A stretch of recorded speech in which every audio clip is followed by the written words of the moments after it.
Is it quiet or is my shit fucked up? No, it's quiet.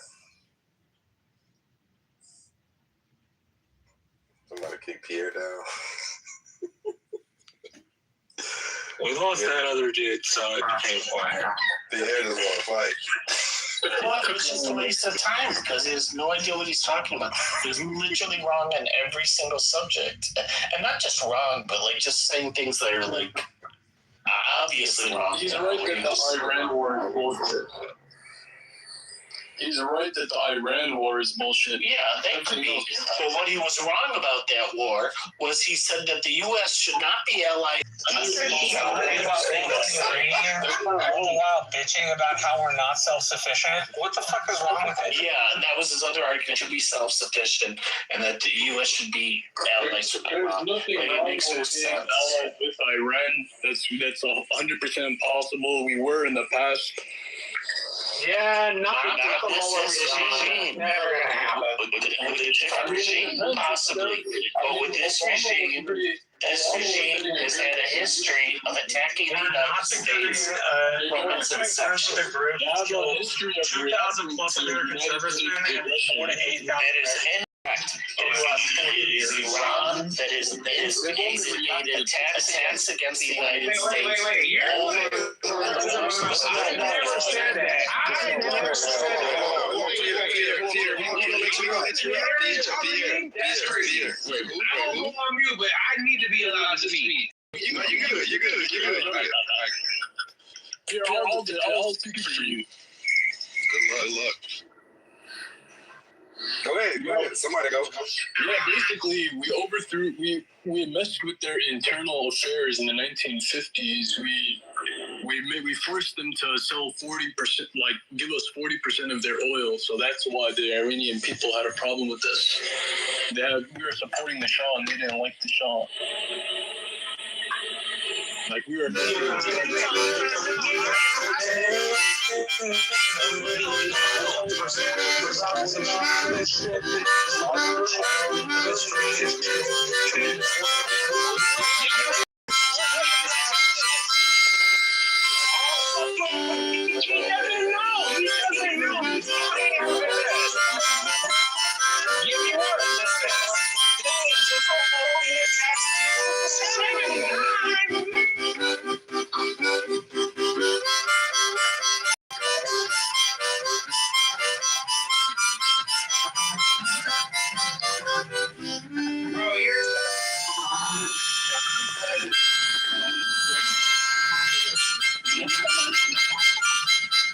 Coalition forces cyber attacks against U.S. institutions in 2013. U.S. Navy drones shut down in 2019. K1 base in Iraq 2019. Well, you said they haven't attacked us. This is my point. They have attacked the United States over and over. And 2020 is not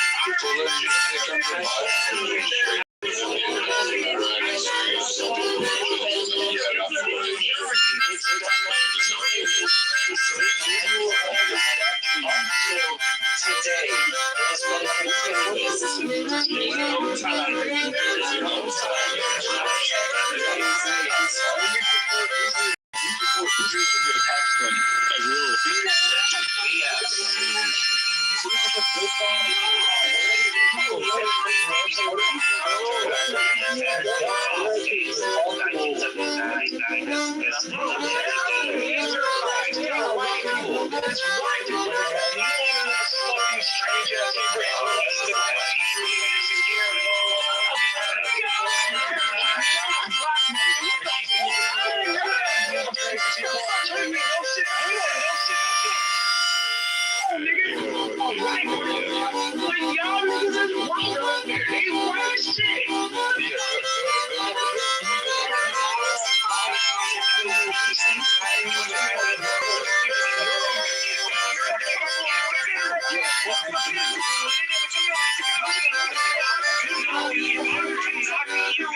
Europe is not the fault of the Palestinians.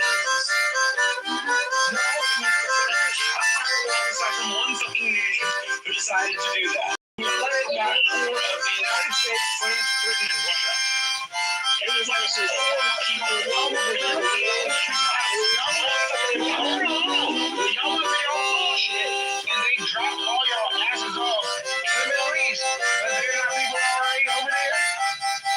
Not worse.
Shut your goofy white ass up, Marshall. Let me ask you this. Hold on, it's not about oil, it's about geopositioning. Argumentation that it's about oil has literally no fucking backing. Geopositioning. Energy. African energy. Stop, nigga. What industry do you work in? Bullshit. I don't fucking fucking full of it. Nigga, everybody absolutely fucking full of it. Every time you mention on the stage in the last hour and a half that I've been in here, you have been y'all be letting these white people Shut your pasty face ass up. shot because you can't say anything. Y'all really think y'all smarter than us? Y'all not. Nigga, I literally was just in front of a nuclear power plant in Pennsylvania a month ago. Nuclear energy shit. You don't know anything about that, Marshall. No, you're a fat Jew and you're a dumb nigga. Both of you, shut the fuck up. No, I'm good. I'll continue if I please. Bavaria. I have to say I'm sorry.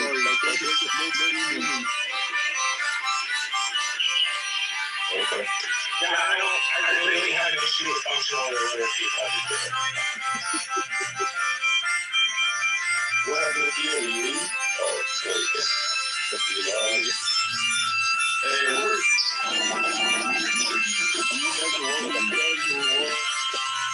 Yes, thank you. I don't think functionally illiterate is the right term for somebody like that. There's the right insult. The functional illiterate is the only thing I can think A very nice way would just be like impaired cognitive functioning. There's things you'd say in clinical setting. Yeah, I think Randy Fine was using him as a dishonestly attach that guy to the anti-Iran, anti-Israel criticism. Randy Fine wants all of the gods and children to starve to death and eat all of the UN food aid. Exactly. Fucking Jew.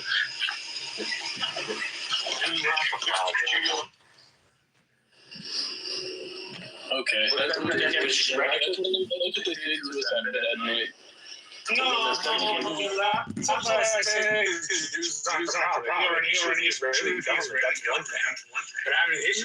No, you can't do that. You can't do that. See, here's the thing, though, is I do see.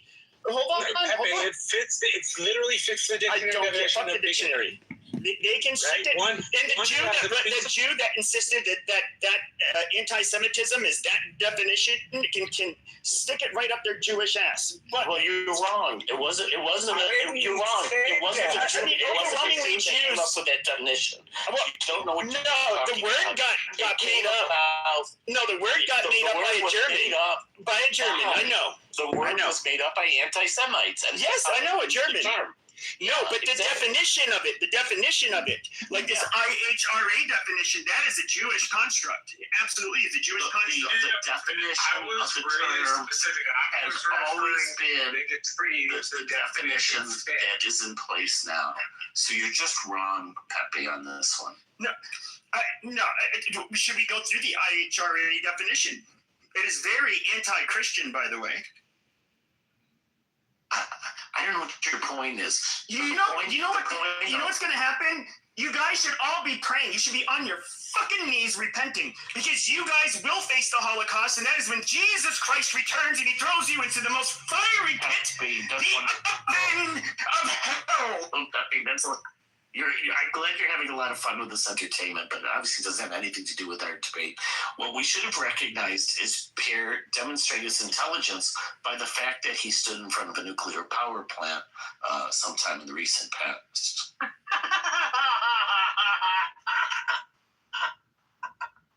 That's a good. He literally said that. No, I know he did. I'm not. The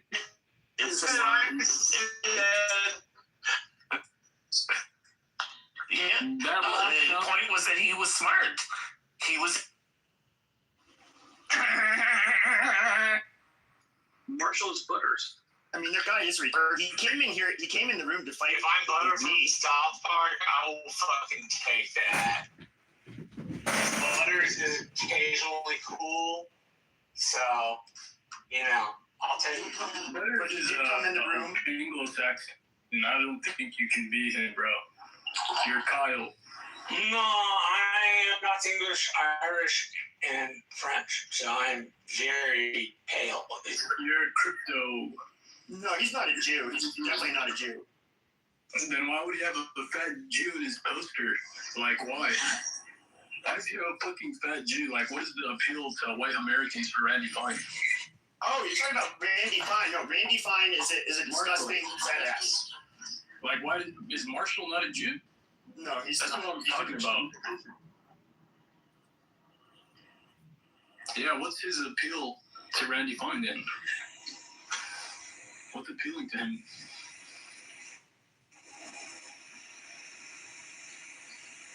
Like, he's fat. He doesn't even mock. So are you Jewish? Why do you like Randy Fine? I just like Randy. I like just like Randy. I just don't like the history of saying one thing about an entire people. We don't have to do that. Oh, a German. No, but the definition of it, like this IHRA definition, that is a Jewish construct. It absolutely is a Jewish construct. The definition of specific has always been the definition that is in place now. So you're just wrong, Pepe, on this one. No, should we go through the IHRA definition? It is very anti-Christian, by the way. Jews. I'm talking about Randy Fine. No, in high school I had one of my. I know, but now you want them all. Yeah, you want. Oh, like one of my best friends is black. I'm not a racist. Yeah, bro, I don't do Jews. One of my best friends was Jewish. I don't but I ended up throwing him the mine shaft and big fucking rock on him to make sure he was dead afterwards. What do you mean by organized Jews? I care about organized Jews and what they do. I don't care about individual Jews. Well, damn. Like the ADL, You that's should call them something. out by APAC, name. that's another thing. Yeah, Israel, that's another thing. The problem with your statement was It's not that you're against organized Jews. You're against civic organized Jews, like the two organizations you mentioned. So you should mention those names.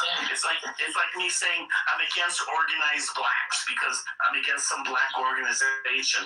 That would be inappropriate to say.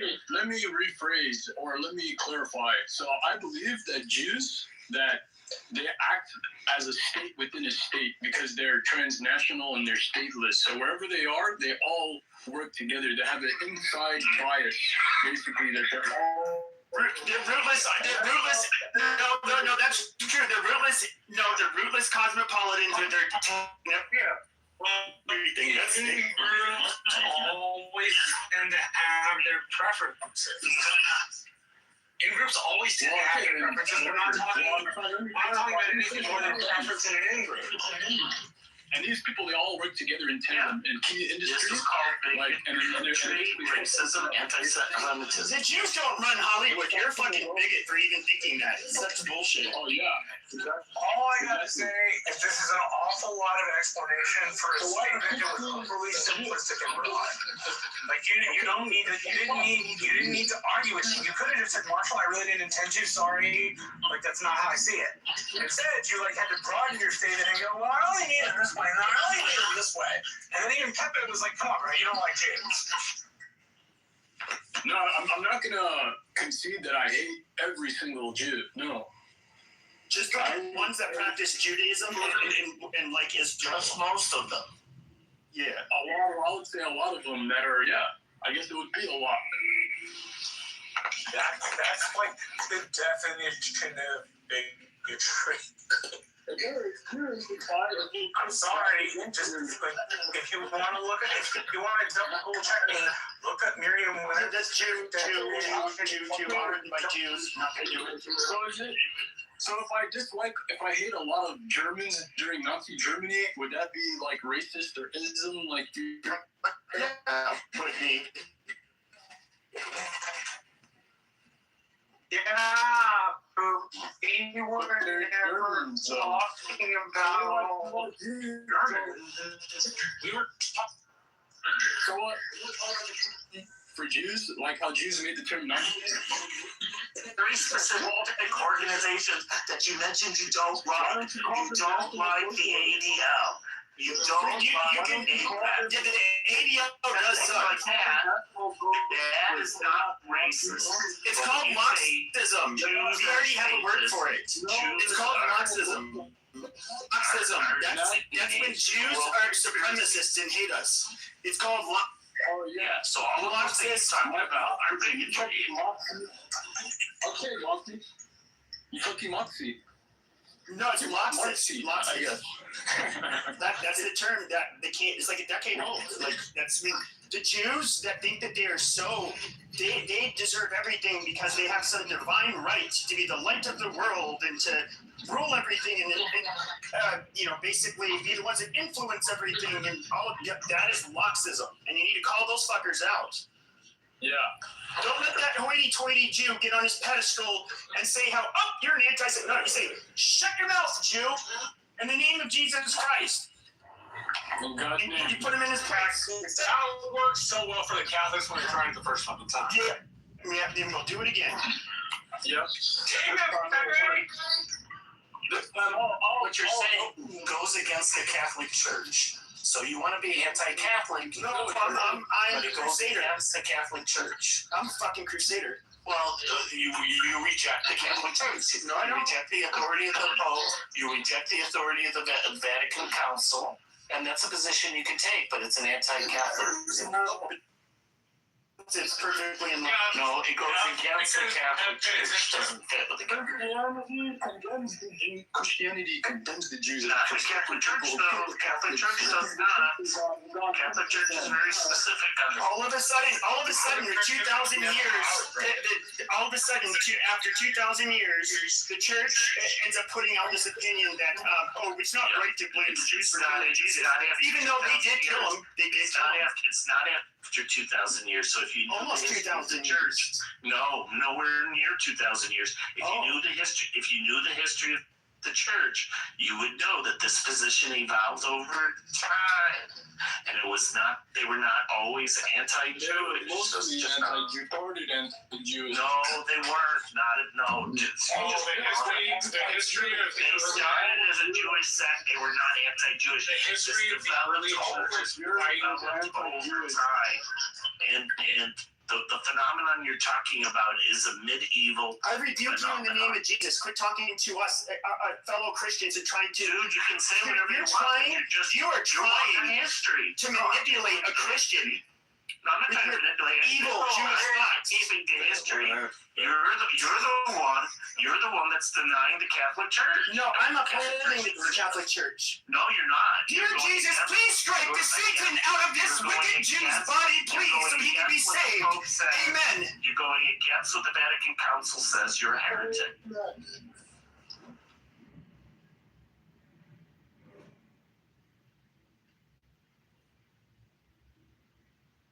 You made Marshall leave.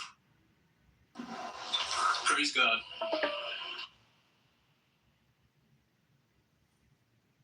Did Pierre leave too? I think Pierre was moved down, and I think Marshall left. Praise the Lord. And Puppy took a chill pill. So Bavarian, what's your dog in this fight? What you standing on? Oh, I'm on Team Pepe, bro. He's an Arab Muslim. We get along.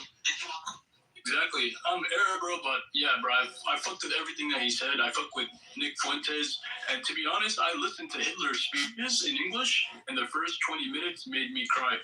Praise be to the Lord. Praise the Lord. So, Pepe, you're saying you're pro-Hitler now? You didn't know that already? He's like my fucking idol. Holy shit.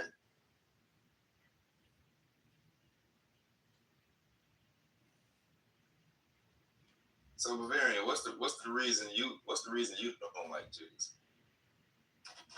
Because they captured every single industry, right? From banking to steel to the military industry, like everything, including the media.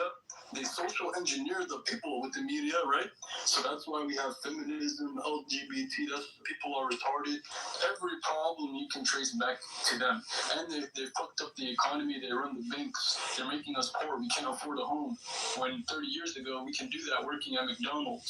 So what happened? They're devaluing the currency, they're making us go to wars. They're fucking up my country. I shouldn't even be here. With my oil money, that's how I'm supposed to be living. If that's true, so Bavarian, if all of that is true, why did they let you own? Why did they let you own a home 30 years ago then? Bro, if it was affordable. Right, but why did they allow it to be affordable? Why did they allow it to be affordable 30 years ago? Bro, because they didn't manipulate the markets the way that they have today. They didn't have control the markets then, so yes, all the Jewish speculators, the Jewish hedge fund managers, the greedy Jew. Right, and before they weren't Jews, but then they suddenly became Jews. No, the ones that weren't Jews, the one anti-Semite you guys hate so much, Mr. Ford, he even said, I would not pay my employees a wage where they cannot easily afford one of my automobiles. And then his whole problem is because the Jew financiers came in, they're like, we can get some schmeckles out of these people. Let's not pay them these guys a silly living wage. And they tried to just. So Pepe, when did this happen? I don't remember, but this happened, bro. Oh, you don't remember, but you know it happened. Oh, Yep. okay. The international Jew. You guys remember I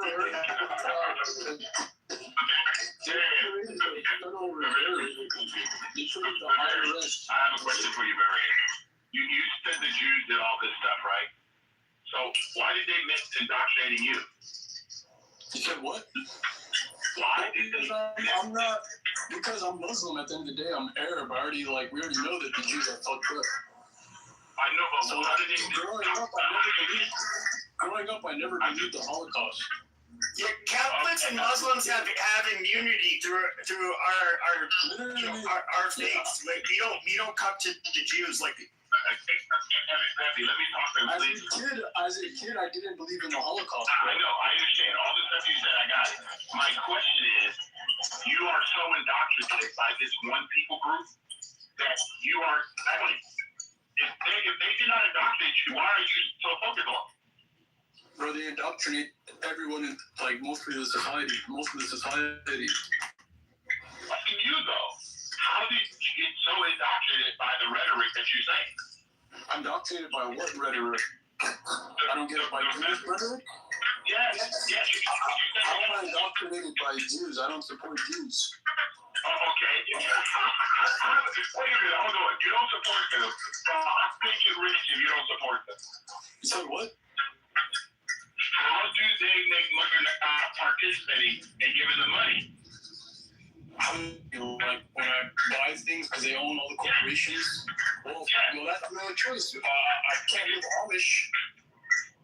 You can live. You could live Amish. Why can't you be Amish? Well, I'm not. First of all, I'm not Amish. You're not. I know.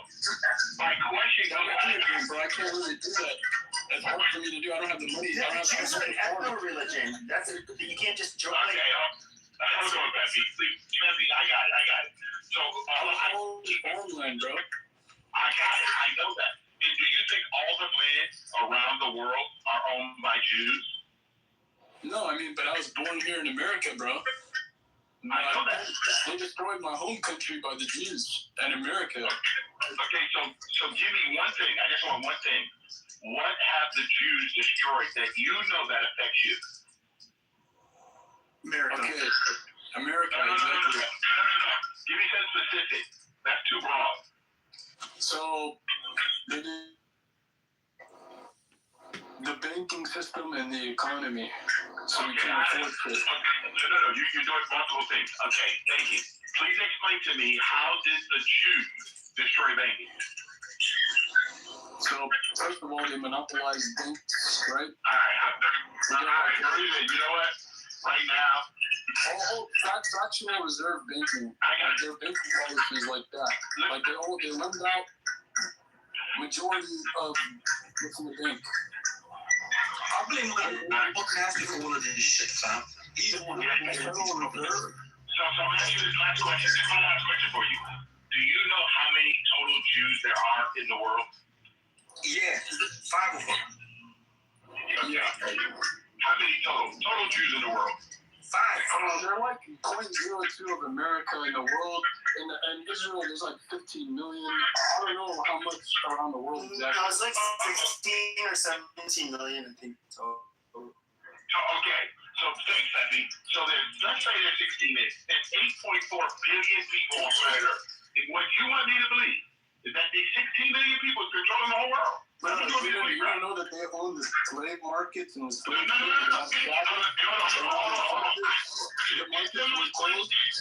Jews did not own the slave markets. That's Hold on, guys. on Saturday. Hold on. I'm going to say this to you again.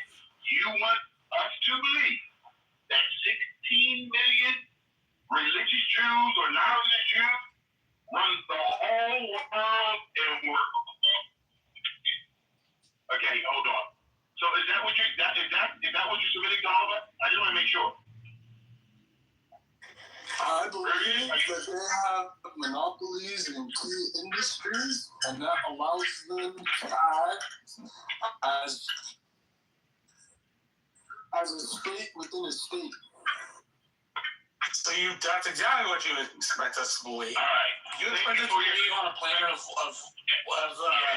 8 billion people and 16 million people control it? Before anything, can I ask you one question? One question. Let's get back to specifics. Can I ask you one question?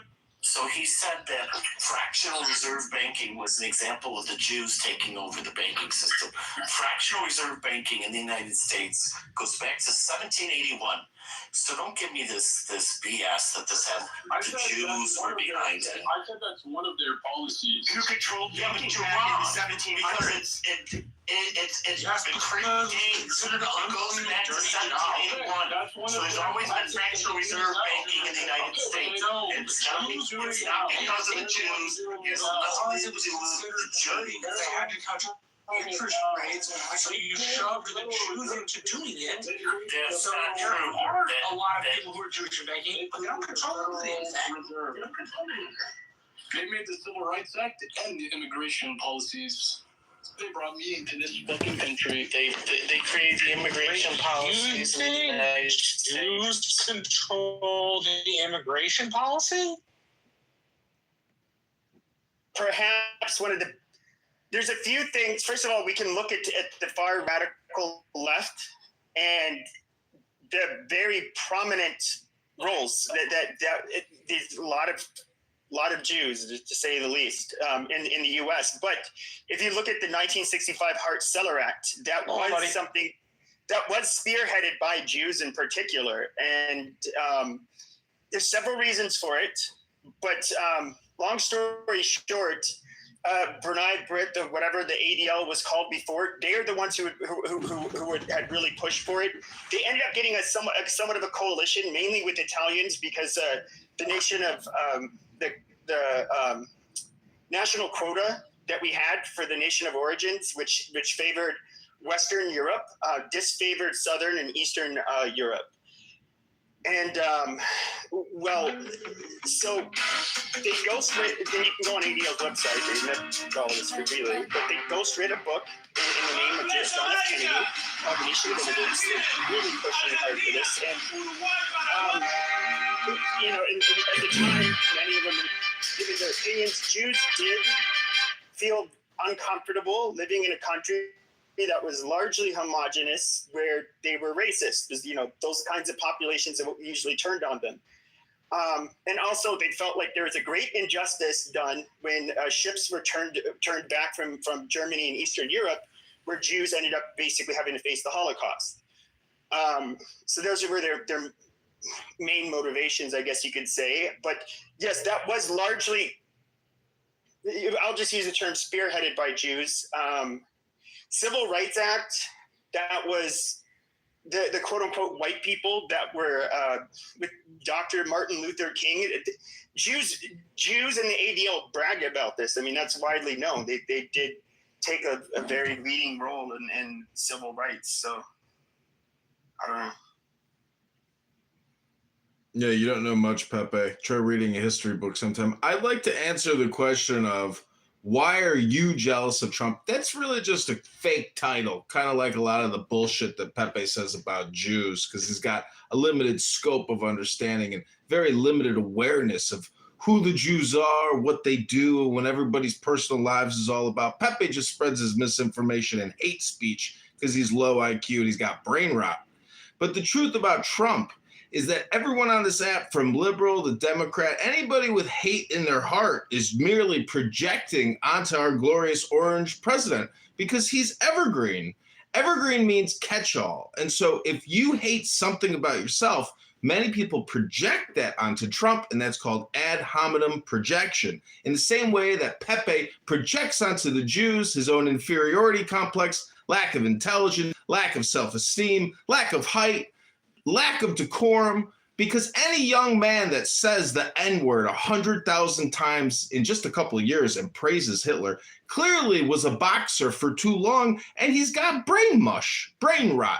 That's where the actual hard part of the frontal cortex dissolves and liquefies, and you become the R-word, very much like Pepe and other R-word people who spend 40 hours a week thinking about J-words when they could be reading a book, going to the gym, making money, making love to a woman, doing something, gardening, woodworking, anything other than talking about a group of minorities because their self-esteem is in the garbage. I rest my case, and I am complete.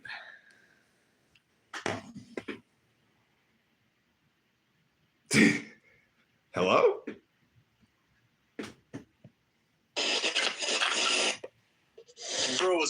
Bro was yapping, I swear to God. Yapping. Could not follow it. That was a good roast. Gotta record all these good roasts, yeah?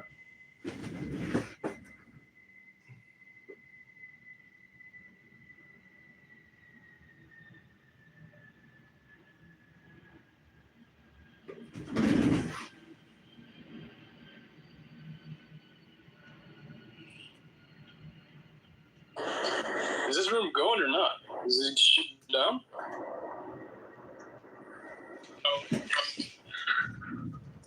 Debris. That's all. We're letting it breathe. Okay? The reason why is you just said he was jabbing it.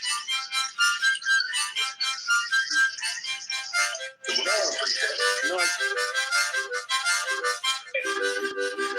It's the title of the room.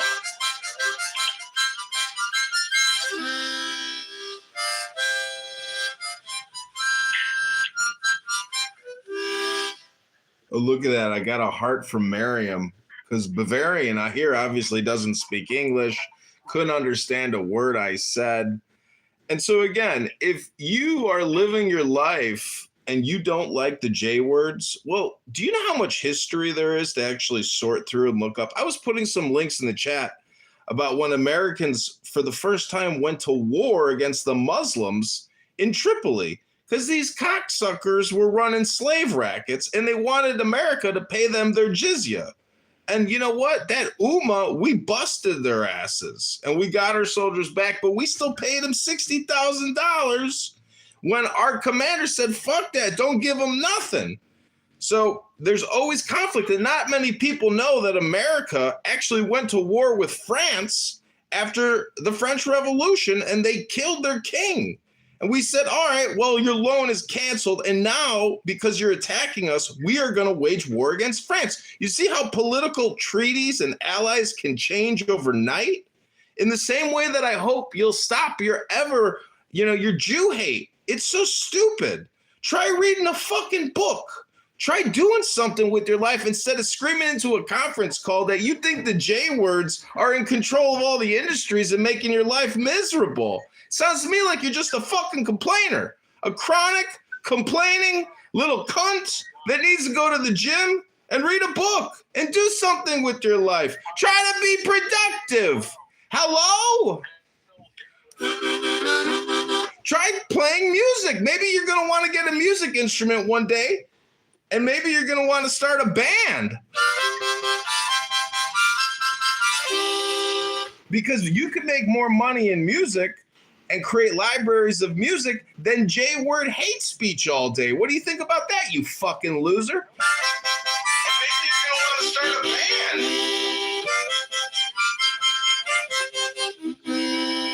Not many people like the Beatles, but at least they didn't spread hate messaging all day long because their brains were the size of my fucking testicle. You know, you got little brain syndrome. You need to be creative in life. You can't just go around complaining all the time like Pepe. That makes you pathetic. No woman can respect a man that screams into his phone J-word hate speech all day or even N-word speech all day. Hello? Hello? This is the John Kitover Band bringing you your reverse-engineered anti-Semitic reverse hate speech propaganda of the day to defeat the low IQ rats.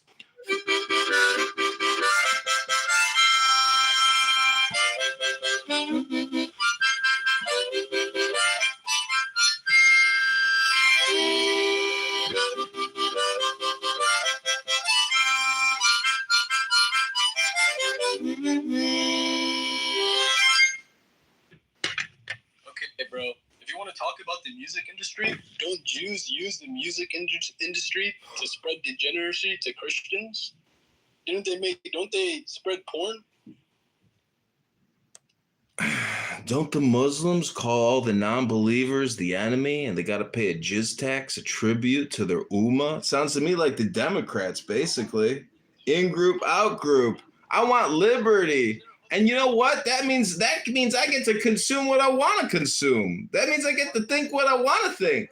Feel what I want to feel. Say what I want to say. I'm not a Muslim, okay? I'm free. I'm in America, and we wage war against the Muslim pirates, the slave masters of Islam, the blackmailers and the blood money Muslim hustlers, the terrorists, the mafia. We'll fight them all.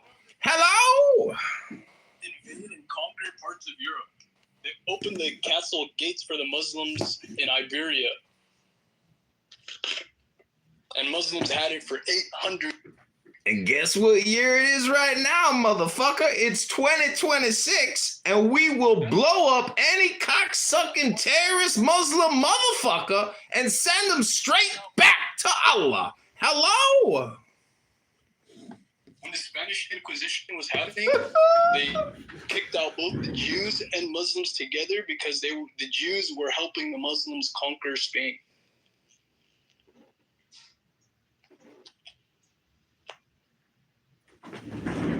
Where's they? Oh yeah, post a link to that, big guy. Let's read your history. Guess what? Guess what the racist Christians of Spain did when they kicked the Muslims out? They were like, you know what? Let's kick them all out because we hate everybody.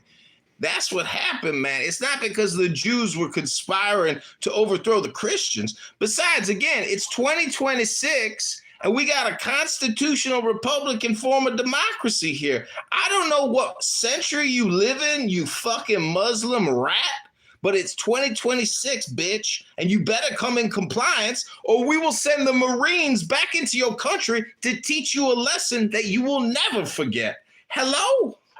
Oh boy. Okay, Goldstein. What is going on around here? Thanks for the harmonica, Goldstein. Oh no, I heard it. Trust me, I heard it. We'll talk about it in a second. That was one for the ages. Oh my gosh. Edward, I kept going, but I ended up like. Let's go there. Let's go there now. Hey, Edward, don't the Jews spread degeneracy with the entertainment industry? Right now. I'm sorry. Hold on 1 second. Peruvian, what do you say? Don't the Jews spread degeneracy with the entertainment industry that they have a monopoly on? I have no clue. Where do you get that information from? You have no clue. So, do they have a monopoly in Hollywood? I have no clue. I don't know what You have no clue? No, do you know what you got? But the obvious answer, though, they do have a monopoly on Hollywood. Peppy, hold on. I'm going to be honest with both of you. I've never met a Jew who owns anything in Hollywood, the music or anything else. I don't know them. So how I'm going to claim that I don't know? I don't know, guys. I'm being honest with you. How many shekels did they pay you, bro? Okay, first of all, I'm trying to be real with you, and I know that you like comedy, but I'm not a comedian, okay? I'm going to say to you again, I don't know a Jew that owns anything in Hollywood. I don't know a Jew that put out anything degenerate. I don't know them. Never met them. I don't know them personally either, but people like Harvey Weinstein. I know. Hold on, sir. What about Dan Schneider? Okay, listen to me. You don't know these people? What are you talking about? No, I don't know them. You don't know Steven Spielberg? Okay, hold on, guys, please. I'm going to say this to you again. If you believe that you can just get on any speaker or mic and just talk because you've heard of a name or saw it in the media, and now you're going to go out and actually proclaim it, it shows people how much more that you have zero evidence of anything. You're just talking. Okay?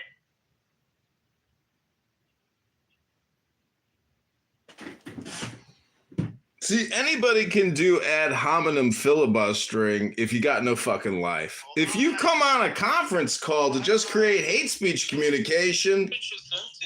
So, then a Jew ended up responding. I forget which mainstream publication this was. He's like, no, actually, he's correct. We do run Hollywood. And those that ran all of the major studios, all Jewish. No, Jews they were the pioneers, the founders of Hollywood. So, it's not like they infiltrated and did something, but and took it over. But that is one. I know. Let me ask you a question, Pepe. You said they run it, right? Yeah. I'm going to ask you a question. So you're telling me that everybody that works in Hollywood is made to work there? That doesn't change the fact of who ultimately runs it. No. Just answer my question. You're correct. It does not change the fact who runs it. But I do have a choice of where I work. Correct? Yeah. So. And I don't work in Hollywood. I know no Jew in Hollywood. I don't know anything about the music they're putting out. And you know what? I don't choose to work in that industry or profession. So I hear you loud and clear. But what you asked me, and Berivian asked me, do I know this? I do not have any firsthand evidence of who runs anything. Okay. I don't. Forget it. I posted something in the chat. All right, so let's tell you that the Jews, we're telling you that the Jews have a monopoly in the entertainment industry, like music and freaking Hollywood, even news, and they socially engineer the public. They spread degeneracy. In like your opinion, right? Because there's a lot of black musicians that might take, offense at what you say in Bavarian. You spreading a lot of Jew hate and a lot of bullshit. You should try to check your own society and your own culture before you start. They don't understand what I say on Twitter. Okay. All my niggas not. Hey guys, if I will. Okay, one more time. I drop you guys because listen, I have no shame. Please. I've been trying to say something. I don't know why they keep coming off the mic. Every time I say something, somebody come. I did join the room. Hello, lady. Yeah, moderators. Bavarian just said Heil Hitler. I think that's pretty fucking racist. You should probably kick that racist motherfucker to the goo. So, this is what I want to do. I'm going to let Lady go, and then I like Matt and King to get into what happened this afternoon in their conversation, okay? So go ahead, Lady, and then we're going to go right to Matt. He's going to introduce our friend King. Thank you. I apologize for interrupting, but I did post a link in the chat called Hollywoodism and the American Dream. It's a link you can look up on YouTube on how the Jews created Hollywood. It's a very, very interesting documentary about how they created like television, entertainment during that time. And this happened like after the First World War, which was dealing with like Germany and I forget the other country they were born with. I don't know if it was the U.S., but I think it was the U.S. and Germany. I know the U.S. was a part of it. But anyway, it definitely deals with how they started to curate and create entertainment because that was during the time when the first black and white TV was made and all of that stuff. And making movies, and they created blackface and all of those things. So all of that. Don't forget the technology involved to actually distribute, manufacture, produce films at scale, not just all the negative shit you're talking about. I'm not understanding. But all I wanted to say, I wanted to say, like, the Khazarians and the Khazars is really what they make up of themselves because they don't consider themselves white, like American, like they despise white men, like American white men. So that's very telling. But they created this Hollywoodism, and they control the media. They control any outlets that influence large groups of people. And I'll land there. Thank you for your intelligent. I'm going to take a Berivian. 1 second. Okay, listen, Berivian. Did you hear what I said is going to happen? I'm going to let her speak, and I'm going to turn her over to Matt. Okay, I'm going to copy her documentary because I don't have any information on it yet. I want to go through it knowing. So go ahead, Matt. Go ahead. Edward, appreciate it, Edward. Thank you. Keen, do you want to start with the Kona? Yeah, Ro Khanna. So Congressman Ro Khanna will be, and this is breaking. I have several people I've spoken to. I'm trying to wait for actual documented evidence, but he's going to, right now, he's pushing hard. He's getting money from donors in India and other places to push hard for H-1B legislation to increase the number of H-1Bs in this country. And he and Thomas Massie plan on exonerating Donald Trump to get Donald Trump to say to push the bill and move it forward. So basically, their plan is to say, "Hey, we'll tell everyone that your name is not in the files and your name is not anywhere if you back this legislation to increase the number of H-1Bs in this country." Now, I don't know what Massey gets out of it, but apparently that's the plan, and there's a ton of money coming into him. Let's just put it that way. And he has his wife has estates and has a lot of that he claims he has no visibility into, but she's a multi-millionaire both in India and also in the United States. So yeah, so I don't know how he's getting the money, but that's all I know. So I just want to share that. And then do you want to talk about what happened this morning, Matt? Yeah, so I heard it off and on, so I don't know the whole story of what was going on, but if you want to give some of the backstory, go for it. I mean, I heard it, that was incredible, but go ahead, yeah. Yeah, so, everyone's friend Ben was in Patty's room, and basically, so this guy came up, I forgot what that guy's name was, but he made a comment saying, the way Donald Trump, he was, talks to media and talks to reporters is horrible. A president should be more respectful when they're talking. And I said, okay, yeah, Donald Trump talks horribly to reporters, true. But other presidents have talked horribly as well. So, to have this expectation that they're always going to be respectful is ludicrous. And he said, no, it's only Trump. No one else did that. So then I said, what are you talking about? Then Ben jumps in to try to defend him. What are we talking about? Are you trying to compare Joe Biden and all? And then I went through, Biden basically cursing on a hot mic to Peter Doocy. And he goes, but then he apologized. I'm like, okay. So their national intent is to do those things. And then, he also was pretty rude to Caitlin Collins. He goes, are you trying to equivocate that? I said, no, I'm not equivocating that. I said, the way Donald Trump talks to them is horrible. We could debate whether that's warranted or not based upon what they're doing to him and what they're saying. But yeah, the way he talks is horrible, sure. Right? And should he talk that way? Probably not if they're being genuine and honest. But then he just went back and forth, and he was going nitpicking over, I sent him a source about, what the White House did to journalists under Biden, and had a quote from you were there for that, Matt. Had a quote from the president of the White House Correspondents. And he's like, oh, well, it's not the president. I said, dude, the source says it on the bottom. He goes, no, it's a different timeline. He wasn't. I'm like, dude, it says it on the article.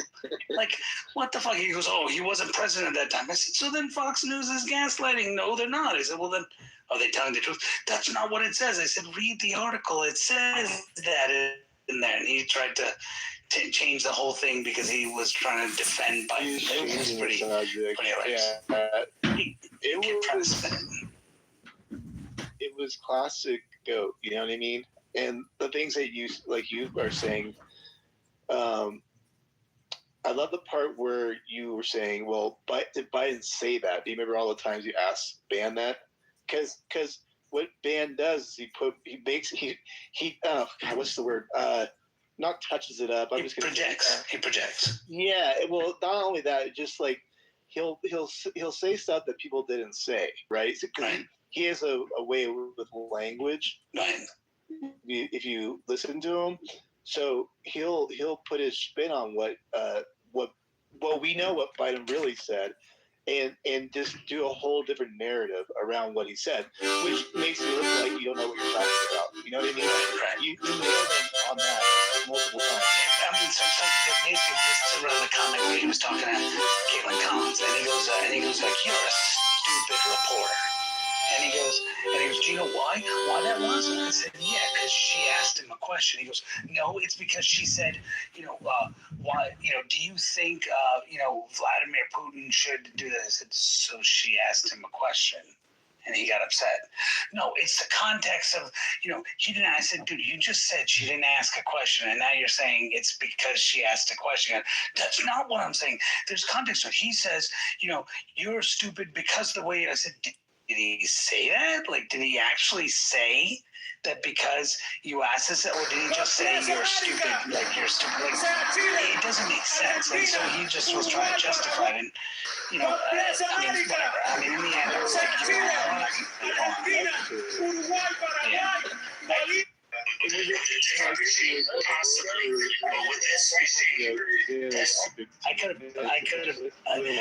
in the end relented because number one, I had to get back to work. Yeah. Put the cauliflower into. Yeah, no, I was like, look, I gotta go. All right, you're right. I probably shouldn't have called you a stupid, fucking piece of shit or whatever I called you. Yeah, you're right. I was wrong. Let's move on. Okay, yeah, you're right. I was wrong, man. You feel better, and all that, and just moved on. And I was like, and this spirit is spirit is true. No, that's not what I was saying. I said, you made the comment. This guy made the premise that you were trying to hurt me, trying to say you're equating the two. You're trying to say, no, I'm not trying to equate it. My premise is that Donald Trump is just, I mean, he's ruder than any other president. Now I didn't say this, but we can talk about the merits of why he is and but yeah, he's ruder. I mean, that's a fact. He's ruder. He's more of a jerk to reporters than anyone else. He uses horrible language to talk about them compared to any other president. But at the same time, I mean, you can't say that no president does it. Everyone has been respectful and talking to reporters. You can't say that was your point. By the way, that's your whole point. And you're saying that both all presidents have been disrespectful. Yeah, and Trump was, and I said, look, I conceded it. Yeah. Trump is worse. That's what he said. Trump is worse than him. But to make this premise that they should be respectful at all times, which is what this guy is saying. Like, were you outraged when Biden was like, then Ban says, you gave only 2 examples. To say that he was horrible with 2 examples, dude, the guy was cherry picking his questions. He was so. The problem is, all you're paying attention to is the media. You need to pay attention to the facts, not the media. Pay attention to the fact bullshit. Stay away from it. Even if somebody's gonna. You need to, y'all need to download Newsmax. Oh, yeah, because they're not buying it. Literally, straight up. Why we filed a Newsmax. Go on Newsmax and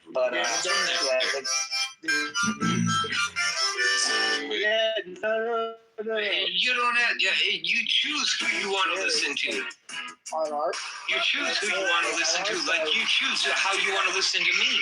Bro, but check this out. But honestly, even Newsmax is too. I mean, in news too, in a way, for our side, in that way.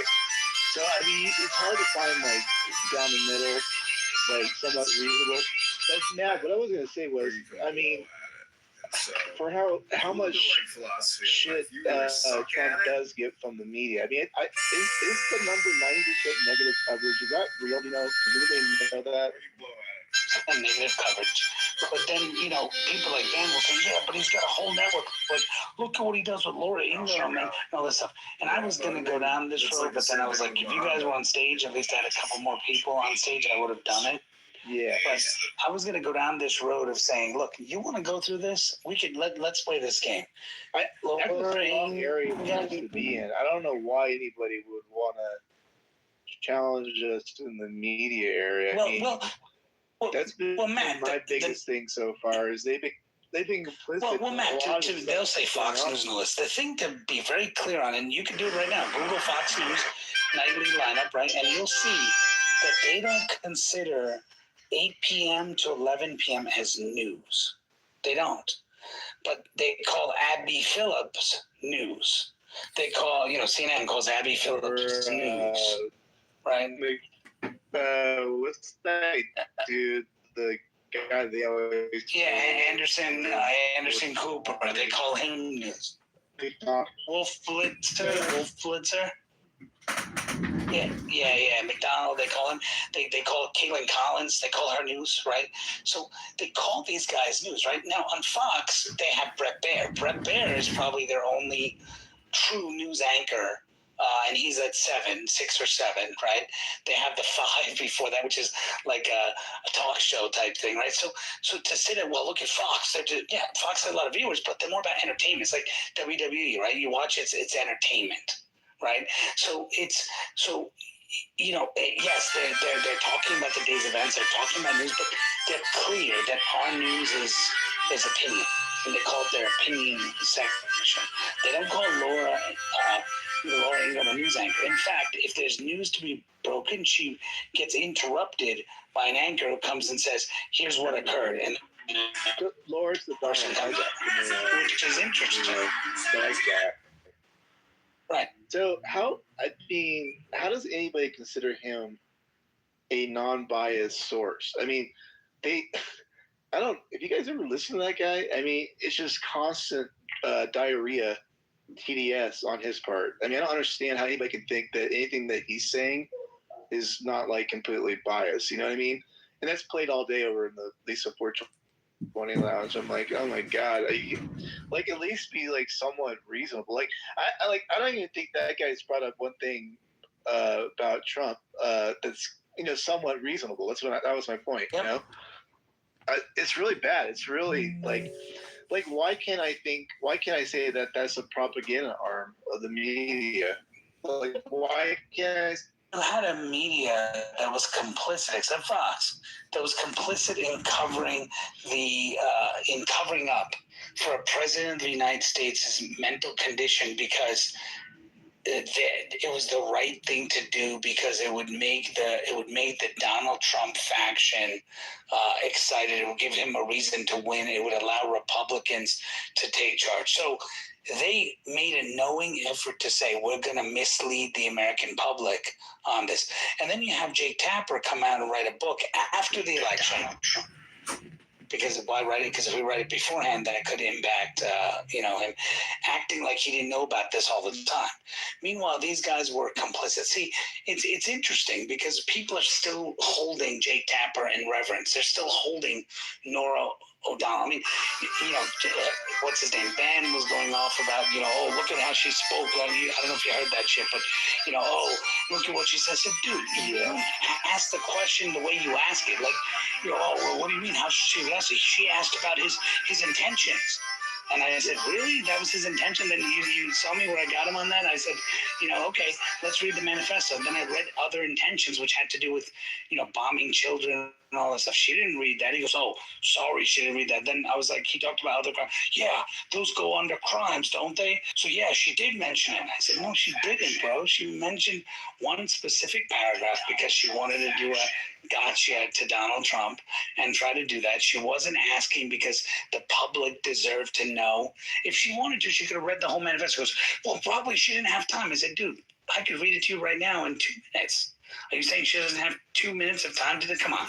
Like, so what happens is people don't want to accept, especially on the left, that the media does this on purpose because it's the only way they can get their message out. Nobody wants to listen to their shit. Nobody wants to listen to Abby Phillip talk. Nobody wants to listen to these people, right? And so, they play this game. And I think it's important, Matt, that we hold that account. In fact, I would say we should do one room every month or every week or something on holding the media accountable and just talk about the most egregious reporting in the media. And that goes for social media too, like all of it, not just. Correct. Yeah, correct. I mean, I think, and you bring that's a great point because going into this next cycle of elections coming up, it's not that far away. I mean, 2 years flies pretty quickly. We're gonna have to be getting to that mode of holding things accountable again. You know what I mean? So we might as well start doing it again. You're completely right on that. So. And look at the gaslighting that's happening. I mean, right now there was, you look at how the media and the propaganda of the Democratic Party has shaped some of the shit going on in this world is incredible. You have the German chancellor who's saying that Iran is essentially winning the war, right? Which is absolutely ludicrous. I mean, no, even Wall Street Journal won't say that. But you have the German chancellor saying why? Because they're reading shit that Hakeem Jeffries and others are talking about.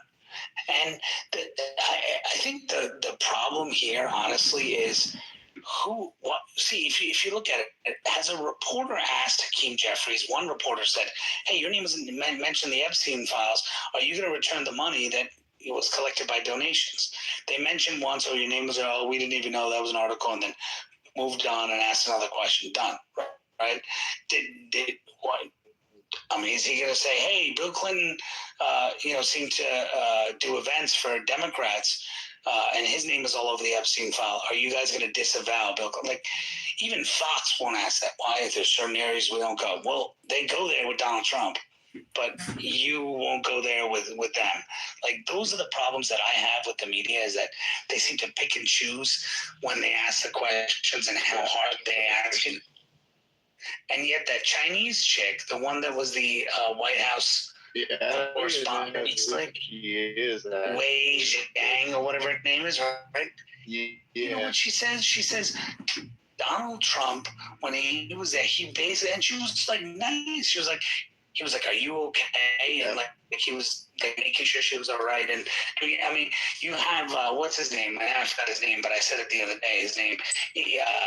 Anyway, he's a reporter, I think, with ABC or something, and he says the next day Donald Trump calls us. Trump calls us and says, "Hey, it's the only way." He's like, "Are you okay?" He's like, "Yes." I'm like, first part of me is like, Trump, you should just say "fuck you" to these guys, right? At the same time, he's like, "Hey, are you all right?" Apparently, and she's not talking about it, but I heard from someone I know who knows them that Trump reached out and said, "Hey, Caitlin, I know you were supposed to get recognized today.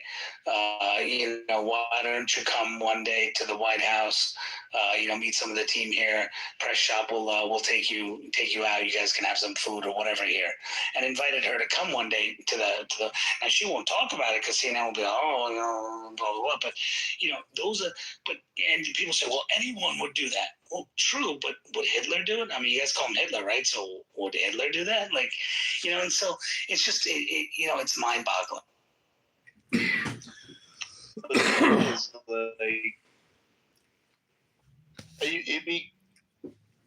Maybe I'd be less on the media if, say, in that 60 Minutes, which, by the way, I haven't watched anything. I haven't here to watch, but if maybe there was,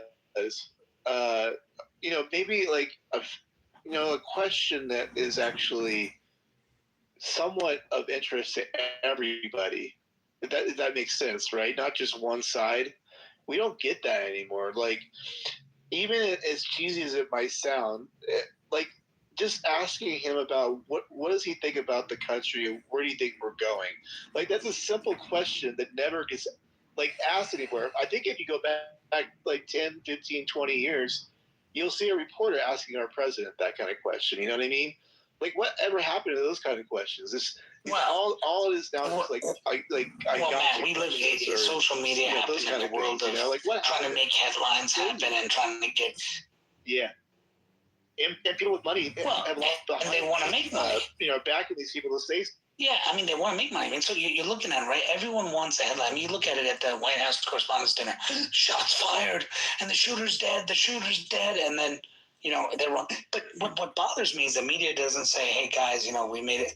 Hey, we made a mistake. We wrongly reported that the shooter was dead." They just kind of go on, "Oh, so the shooter's alive, okay," and they don't go and say, "Hey, we wrong."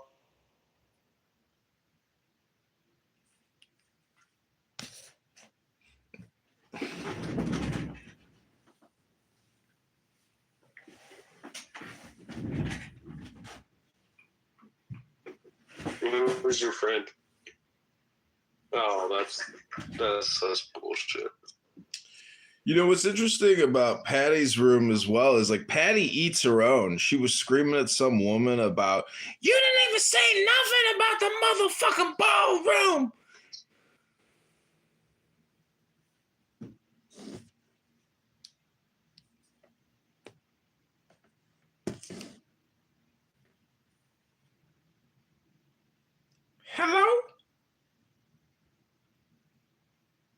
But CNN is kind of pushing. But Brad, hold on. So CNN is also kind of pushing like show all of it. fall. I mean, in some ways, correct.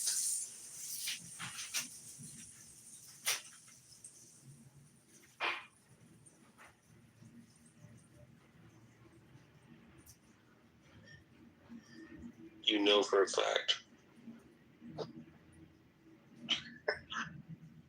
Brad, I'm not Red Pill. I'm just asking. Why do you know it for a fact? Yeah. Well, now you're being mean. Oh, now you're being mean. Now you're being dogmatic. Are you upset? Baseline. All I did was question. Baseline. All I did was question. I'll let you go in a second. Let Brad finish. Why are you? Baseline, dude. Why are you so? You don't know this guy, right? You always get these. Why are you so mad, dude? Calm down. It's okay, bro. All right, Baseline. Okay, but Baseline, hold on a second. Baseline, you're just interrupting the conversation. So, like, I will move you to the audience. You know. So Yeah, just check your fucking slurp pipe, okay, and stay on mute. You. Okay. Well, that was I'm moving. Jesus Christ! Like, I didn't want to fight tonight. I wanted to have a chill discussion. I had a long day at work. I've got to figure out a $250,000 fucking cost savings for somebody. So, I mean, shit. But in the vein, back to our original discussion, I agree with you. Post the podium speech, which, by the way, hats off to the guy showing up in tuxes. I think that's how our president should fucking look all the time. But and I loved how he was flanked by men. Just they came out like ballers, like let's go.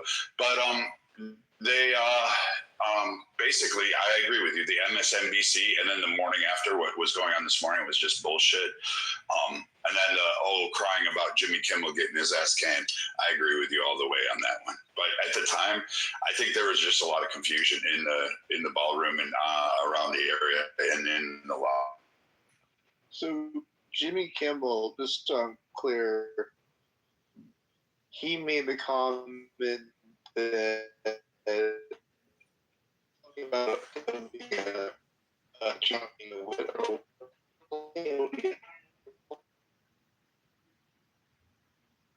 But that's like, you don't do that.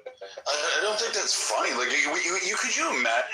I don't know who's like fucking no late night host would have dare said shit on Obama like that. We would never have come up with that. Like I would never said, "Oh, Michelle Obama looks like she's about to be a widow." Like nobody would have thought it. That's so true.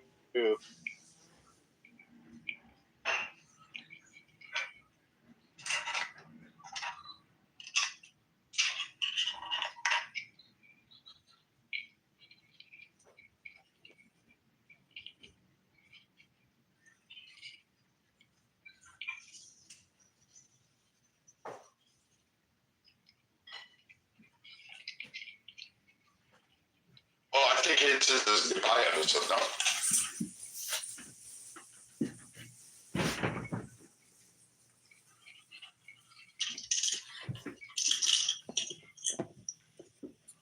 But he's not even press. He's a shit.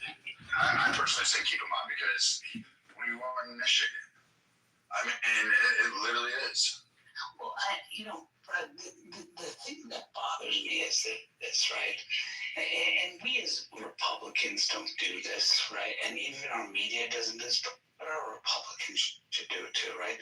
You know how every time something happens, they ask a Republican or they ask Trump to disavow, right? No one is doing that. Like, Dana Bash tried on CNN with Raskin. Do you feel responsible for your rhetoric? And then Raskin said, well, I don't know what you're talking about. What rhetoric? Well, I got no problem with Donald Trump. And blah, blah. And then she said, well, you called him a Nazi. Well, I mean, this and that's it. Then they just ended and move on and say, well, we asked for a question. No. They didn't even say, well, you have what's that? That was crazy. He doubled down. He he doubled down. Right? Yeah, he doubled down about Hakeem Jeffries just recently, like wait, didn't he double down this morning, or was it Sunday? He literally said warfare. Yeah, there you go. Yeah, they're out. And they double down, and that's acceptable, right? And so why is everyone not going to Schumer and going to every other Democrat and say, do you support the comments of Jeffries? Do you support? No, they don't. They're so well. Jeffrey said, okay, let's report it. Let's move on. Because if we keep asking them that, then one of them's going to get caught in something. And it's just like with Swallowwell, right? They cover up all the. Wait. That's a good point, Livy. Did any Republican come out and say anything as a blanket target towards the Democrat Party about Swalwell? Never. No. Is there any? No. Not even Trump. Trump didn't say anything.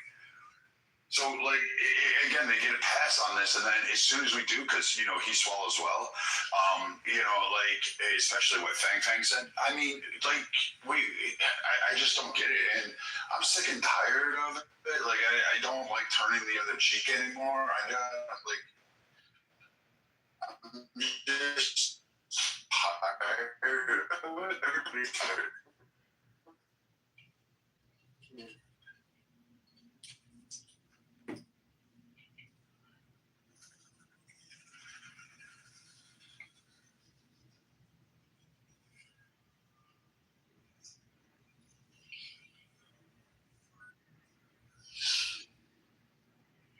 Hello? Trump should take advantage of this and flip the tables on the media, or at least the people that's in front of him at any given moment, and ask them if they support the manifesto. It's really simple. Exactly. At the bottom of that, it's saying that he's a pedophile, that he's a rapist, and all these other things, and they've been saying that. So they should just get on all records. 60 Minutes with the bullshit or whatever that interview was.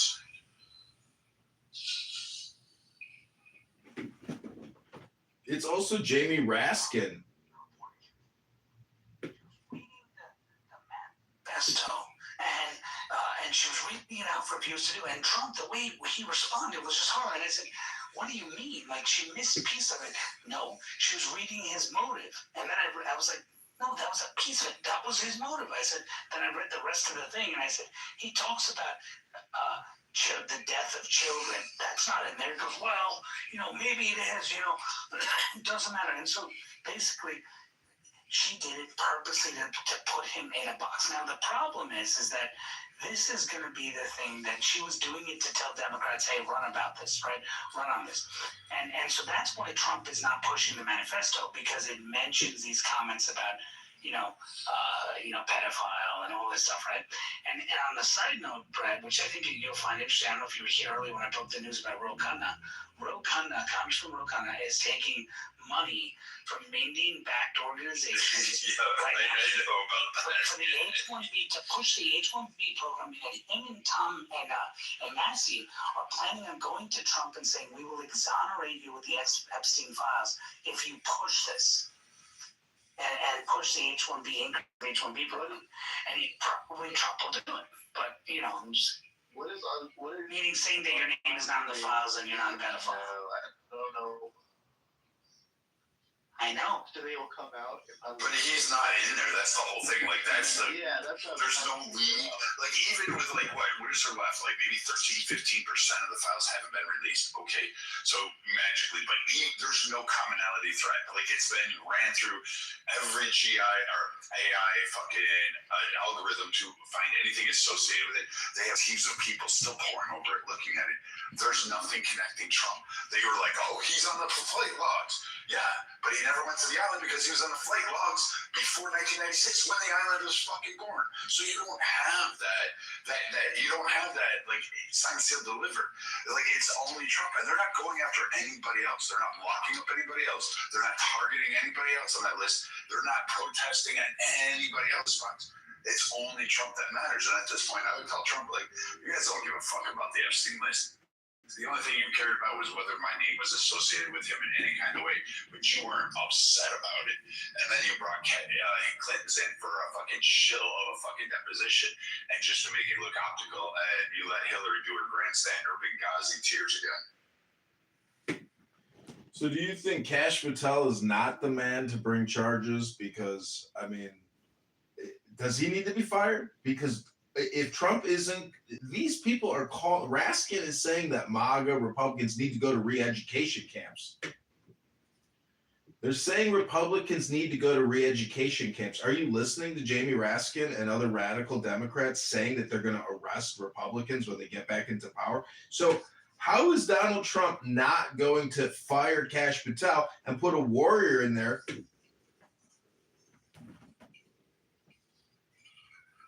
Kick me from the room to the goo.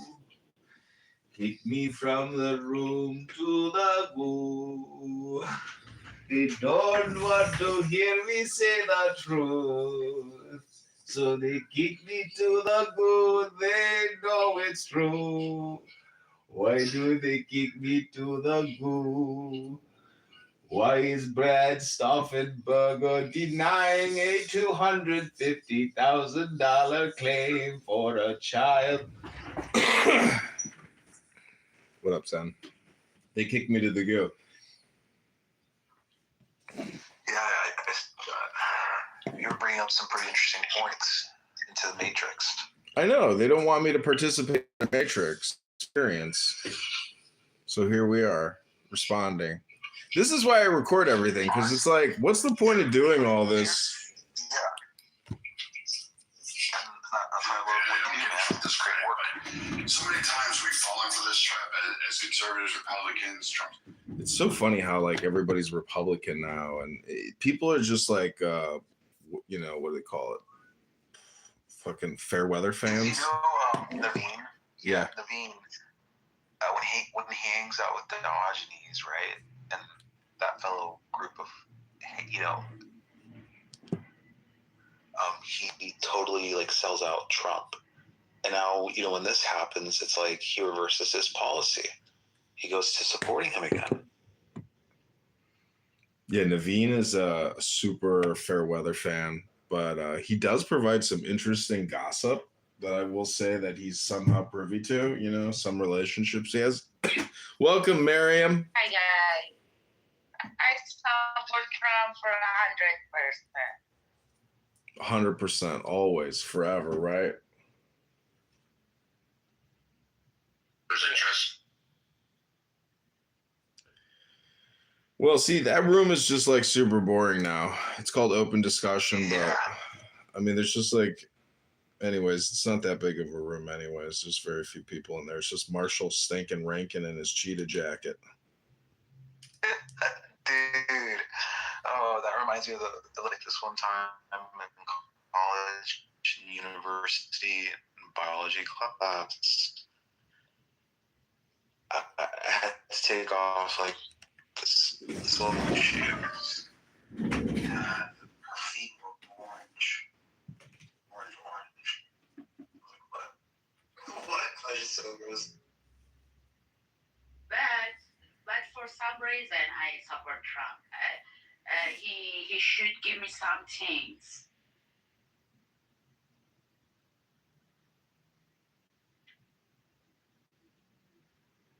Do you have any wisdom to share, Miriam? No, he should to come to kiss my ass first. And then I negotiate with him. You think you would get that far? Huh? You think you would get that far? I don't think President Trump would kiss your ass. No. He say that. He should do that. I never heard him say kiss my ass. No. I hear everything. Okay, that's enough for me. Group out group. I want liberty. And you know what? That means I get to consume what I want to consume. That means I get to think what I want to think, feel what I want to feel, say what I want to say. I'm not a Muslim, okay? I'm free. I'm in America, and we wage war against the Muslim pirates, the slave masters of Islam.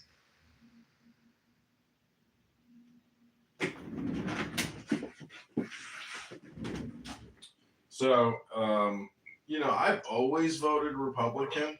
I've never voted Democrat once, and never thought I ever heard a Democrat speaker ever say anything that I consider to be truthful.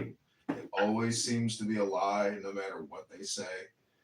And so I've never, ever found myself in a position to want to vote for a Democrat. And I've voted in, I think, every major election of all time. I mean, I voted in the Green Party once for Roseanne Barr because I figured, Roseanne isn't going to lie. So let's vote for Roseanne. The press secretary. No. Like all this stochastic terrorism that's being sprung up by the Democrats.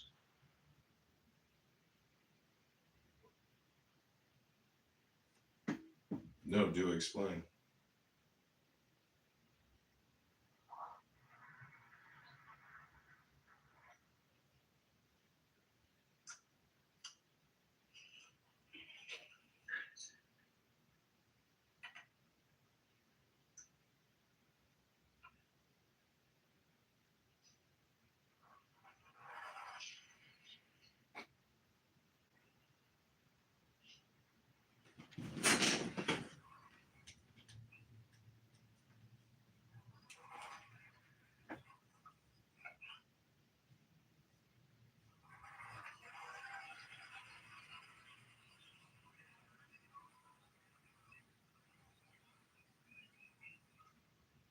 I think this was a part of the manifesto from that guy.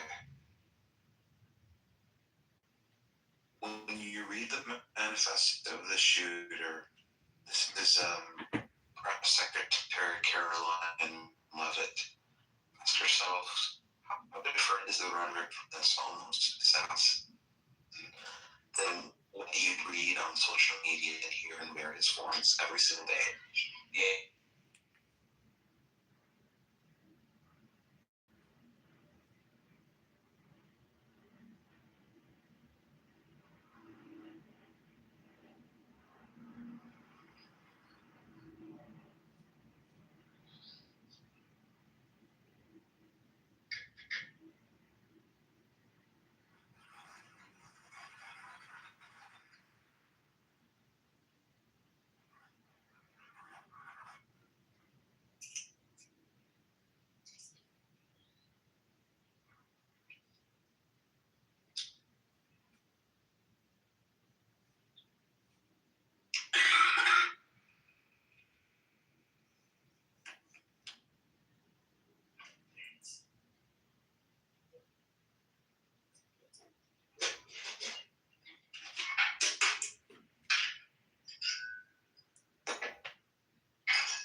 I've voted in, I think, every major election of all time. I mean, I voted in the Green Party once for Roseanne Barr because I figured Roseanne isn't going to lie. So let's vote for Roseanne.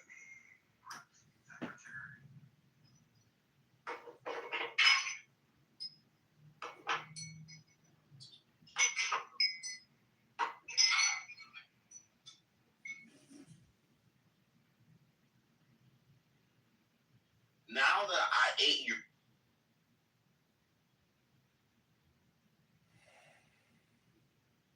black homes that was in Boyle Heights.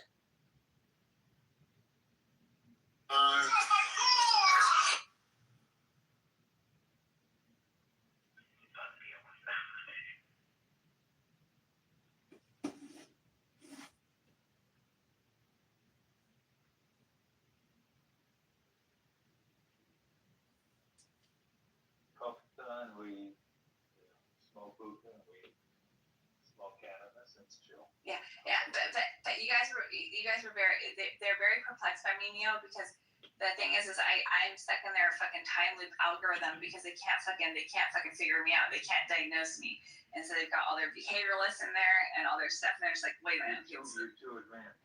exactly, and so I'm stuck with them fucking with them. I'm and then I got so stuck with them that I'm like, oh my god, did I just uncover what is going on around here? Okay, so now I've been stuck here.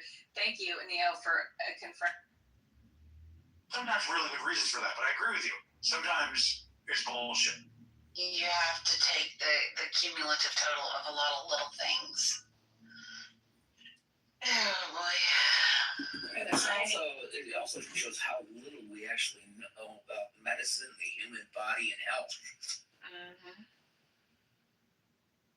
What? Joe, I would say the exact opposite. I'd say we actually know a tremendous amount about health and how to keep it, how to preserve it, how not to destroy it. For example, the COVID-19 jab, that shows obviously we're completely ignorant as a population about how to actually maintain your health and not get lied to and hypnotized and propagandized with lotteries and Good Morning America, this is sponsored by Pfizer, etc. What do you think about that, Joe? Hello? So, Alistair, I was disappointed to not see you on the list of politicians that have been banned or political hopefuls that have been banned from different establishments, such as like the Hard Rock or different restaurants. I thought I'd find you on there, and apparently not. It was hard. Hello? I've never had anybody come up to me and say, hey, are you John Kitover, that guy that ran for Congress? No, not yet. But I have had somebody come up to me and say, hey, are you that guy from Snapchat? Well, no. You're the guy who ran for Congress but is now running for mayor of Chicago. You're the guy who elevates his voice or raises. He goes into a tenor right at the end of every comment he makes. I think. Well, he's actually a Desperado. Pragmatic, like looking someone in the eye and just saying something that's painfully obviously true is a good strategy for a campaign. Like the mayor in the city that I live in, he ran for re-election, and his campaign slogan, I kid you not, was "If it ain't broke, don't fix it." And he won re-election. And you should just make your slogan, "It can't be any worse than the last two administrations." Something like that. But I was thinking, don't be a dick. Yeah, I like to say vote John is better than nothing.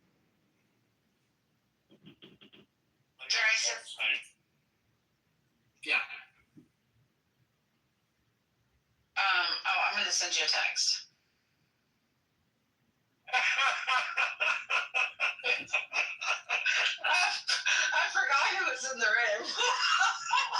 It's about Austin. Well, it better be.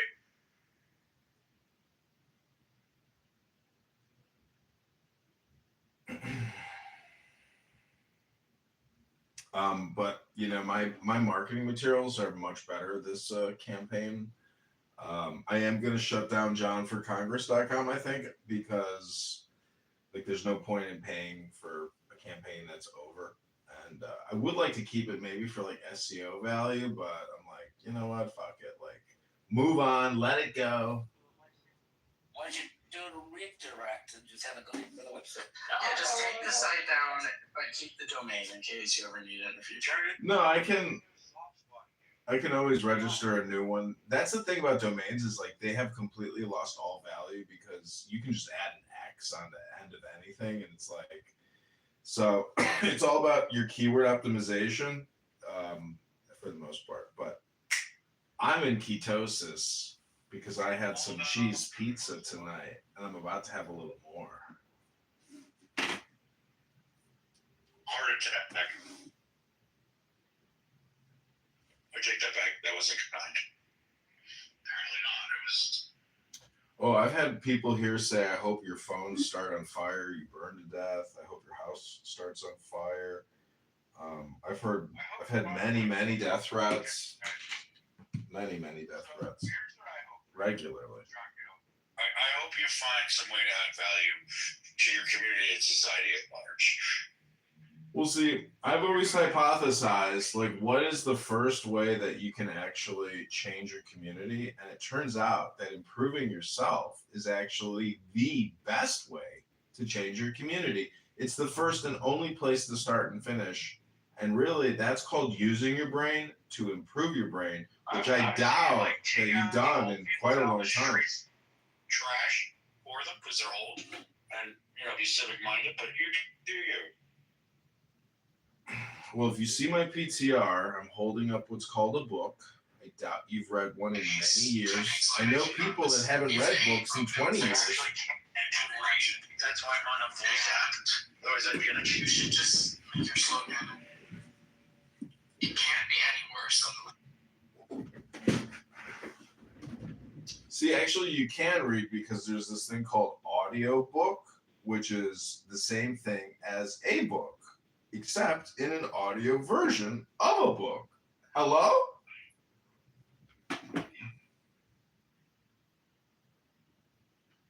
But people on Clubhouse. Do you have any recordings of yourself having phone sex? How does it end? Does it end with a hello? Could you imagine? I'm going to do that next time. Next time I get laid, right after I pop that load, I'm going to say, hello? Do you consider phone sex you getting laid? No, I'm talking about in the real world, in the fleshy domain this Friday, Saturday night. Hello?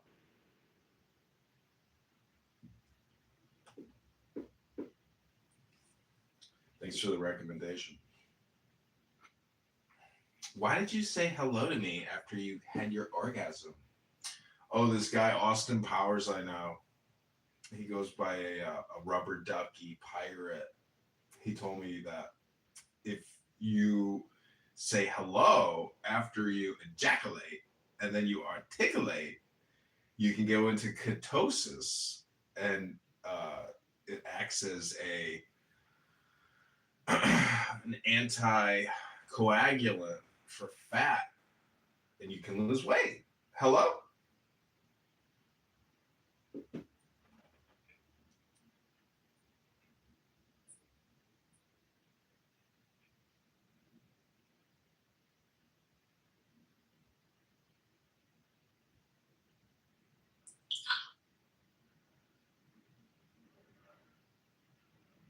Has your Clubhouse been like glitching for you?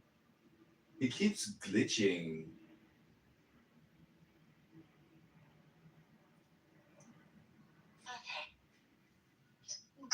Glitchy?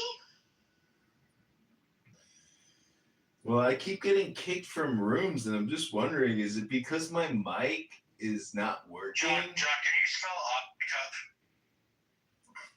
Hello?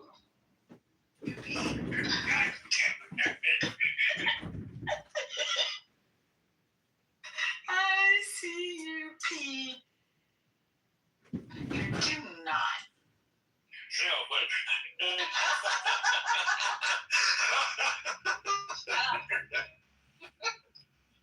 No buts. Okay. Fair enough.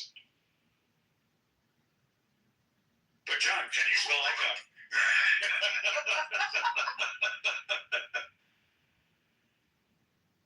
Oh boy. My goodness.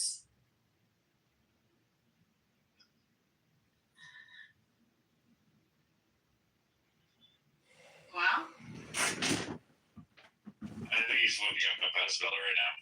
we officially killed the room. No, I mean, I thought you were being facetious. Hello? Hello? Is this app glitching?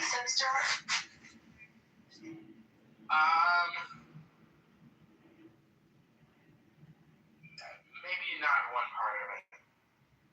Alright. Do you have Matt Gay changed his number on speed dial, John. How'd you know? Well, I was wondering, when is he going to replace Kash Patel with Matt Gaetz? Because I don't know if you saw Kash Patel's post, press dinner party where Kash Patel was like, "We took control of the crime scene. We called in the crime investigators and immediately started examining for evidence." I was like, what in the fuck? Like, this is so stupid. Like, he sounds so amateur. Like, it's his first time, like, running a crime scene. Get a job in customer service. Oh, I already run a nonprofit complaint department. You're participating in it right now. Hello?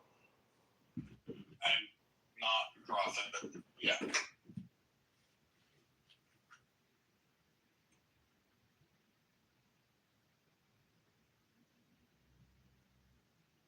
I'm so fucking bored I could weep. You're always bored. The city's gone vulgar, darling. I saw a gutter rat in the lobby. The lobby. They're letting them indoors now. Oh my goodness.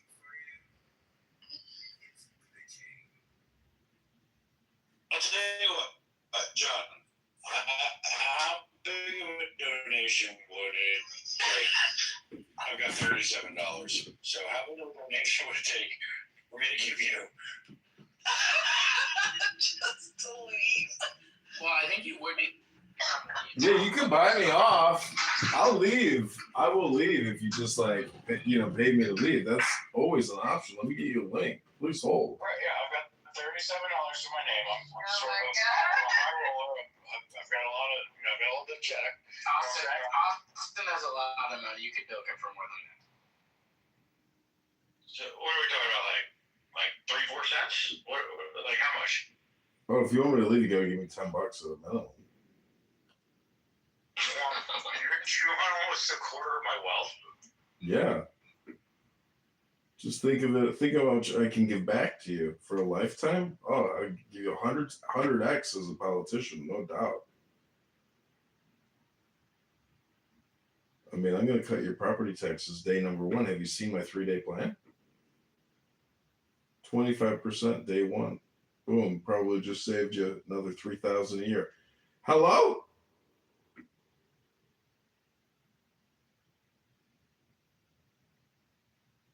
Hello?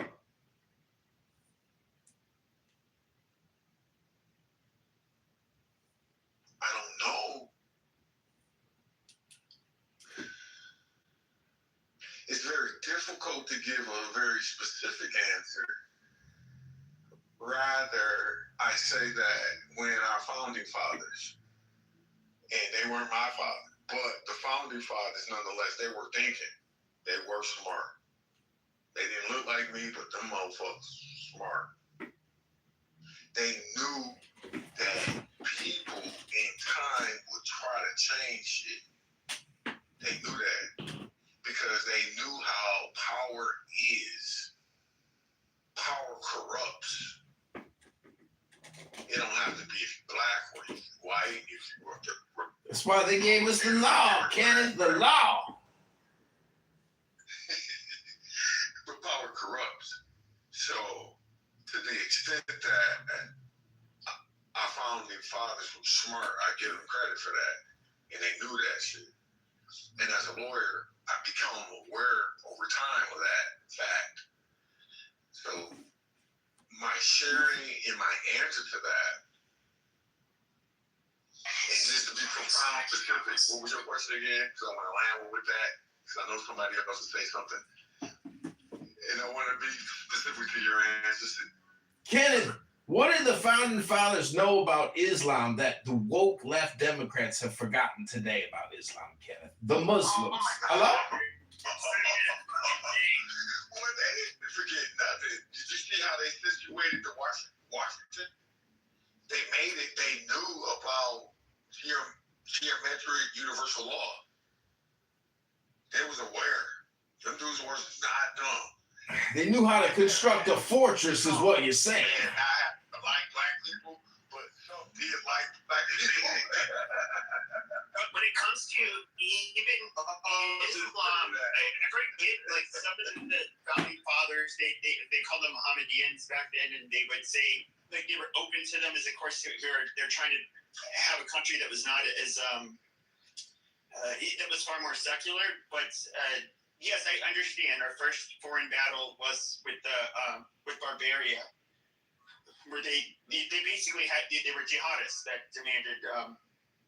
Yeah, we declared we don't pay terrorists. We don't pay ransom. Hello? And then my last question to Kenneth was, did he feel like the progressives and far leftists were hijacking the liberal party? We've been hijacked because of the money. Yeah, but look, hold on. I don't want you to talk to me for 5 minutes. Yes, Look, I don't want to hog the stage. Money is a powerful motivator. It really is. But it's not the only motivator. People do a lot of things for a lot of different reasons. One of them is ideology. And if you consider that wokeism is a type of religion that can be substantiated as such, people will sacrifice much for their religion. And what I'm seeing in our society as the leftists that are condoning political violence are quite willing to sacrifice conservatives on their altar. So what happens is that, and the unfortunate thing is that we see a lot of violence within scriptures, within the Bible. So it allows certain entities to feel that violence is okay. And it's within our right to do the things that we are doing because we have the power. And if we want to point to scriptures, then we can point to scripture and say that we have the power. And that's why it exists. It's still more than money, and I think you reducing it to money is not being genuine. But I'll yield the mic to Pepe and other people who are less boring than I am that don't kill Let me especially when. Let me jump back in here. Real quick, Monica, you're not boring. Go ahead. Wallace, how you doing? How drunk are you, Wallace? All right, how many? No, I had two 12 ounces. I'm cool. All right. Kenneth, I gotta ask you, what do you think of Trump? I'm just gonna get that out of the way right now. Are you there, Kenneth? Maybe take your water break. He's doing lawyers. You know what? Out of respect for the room, for Monica, I'm gonna show self-disciplined, and I'm gonna be a good boy. Well, first of all, I love Trump. I do. For various reasons. Come on. He just dropped a big deuce. He just dropped a huge deuce. Oh my God. At least not gonna watch you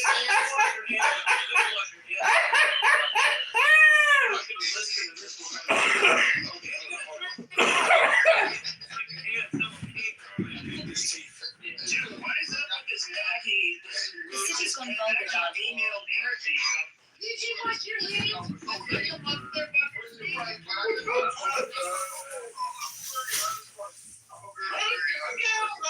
Literally, none of you guys have gone out into the woods and told me you didn't wash your hands. You guys pissed behind a tree, or if you're in the city at the club, you're pissing on the side wall of the club. You know you ain't washing your hands in there. Spare me with this fucking cleanliness, guys. You guys will fucking scratch your asses.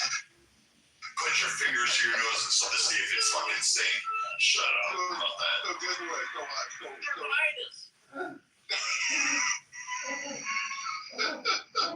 Guys, scratch your balls and then put your hand to your nose to see if it's funky down there. So check this out, fam. I live in Detroit, Michigan. I went to undergrad at the University of Minnesota in the 80s. So there were people that didn't look like me, that I was the first. Dude, you were in the whitest state at the whitest time in the whitest part of the fucking world. Kitover. Yeah. 1988 from 1994. That's like the whitest. Minnesota. I was like, dog, I know people from like. Dude, they only had 50 Shades of White. That's only 50 Shades of White. But at the end of the day, that was my brothers, though. And Dude, that's this is why like I'm saying that. That's why I'm talking to you in that frame. I'm never going to argue with you. It's just that we come from sides of a coin. That's all. That's it. And that's all I'm trying to ever impress to my brother. Damn, are you the tarnished side of the coin? Nobody polished you. You need to trade in your pink ticket and get polished, bro. What's the pink ticket? I don't even know. Yeah, you need to catch that in, by the way, Kenneth. What does that mean? Get the plastic, Nick. Just click on Cancel that the. pink ticket. Just don't Click on I the don't even title. know what a pink ticket Don't means. polish you, bro. It's all good. Click on the title of the house up here. The President Trump is it joined. Yeah. Okay. To be fair though, like he's a gopher and he went to university in fucking Minnesota, which is like I'm gonna tell you guys in the 80s, like beyond white. 93, brother. Yeah, that is like white, like fucking so white fucking land. Like it don't get like dueling bandos in the South Can't. You'll get respect real quick here, brother. But I'm a white supremacist, and that even fucking disgusts me, and I don't know why.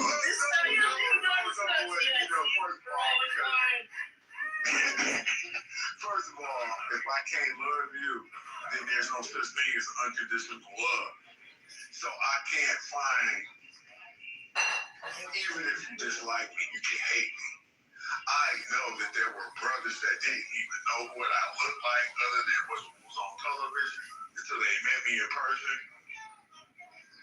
When they met me in person, it was a whole different thing, bro. So it's not my goal to change anybody. It's my goal to be who I am, and then you make your determination from there moving forward. We built the housing. We built the community. We welcome you. Oh my God, are you actually living the teachings of Jesus?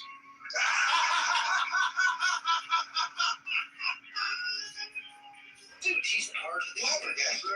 This is perfect. Let's Well, that is the thing, though. This is where I would get into it with, like, I didn't say I was yes or what.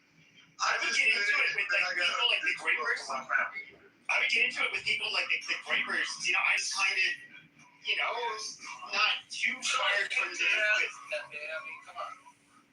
But here's the thing. But I would say this, though, is that these people, a lot of them are, well, almost all of his adherents would be Catholic, and it's just like, dude, you know, like Catholicism is so, you totally cannot like mistreat people because of their race and that kind of shit. And, Unless it's a competition. and like when it comes to Catholicism, like being a good Catholic is being, in a way, almost like giving up everything to help the sick and the poor, and it's really different from, I would say, not only other branches of Christianity, but even other religions. It's just, and that can be a good or a bad thing. I don't want to say it, but yeah, like us being racist and all of that stuff, it's really weird, and I don't understand how people can have like the level of hypocrisy they have with trying to be pious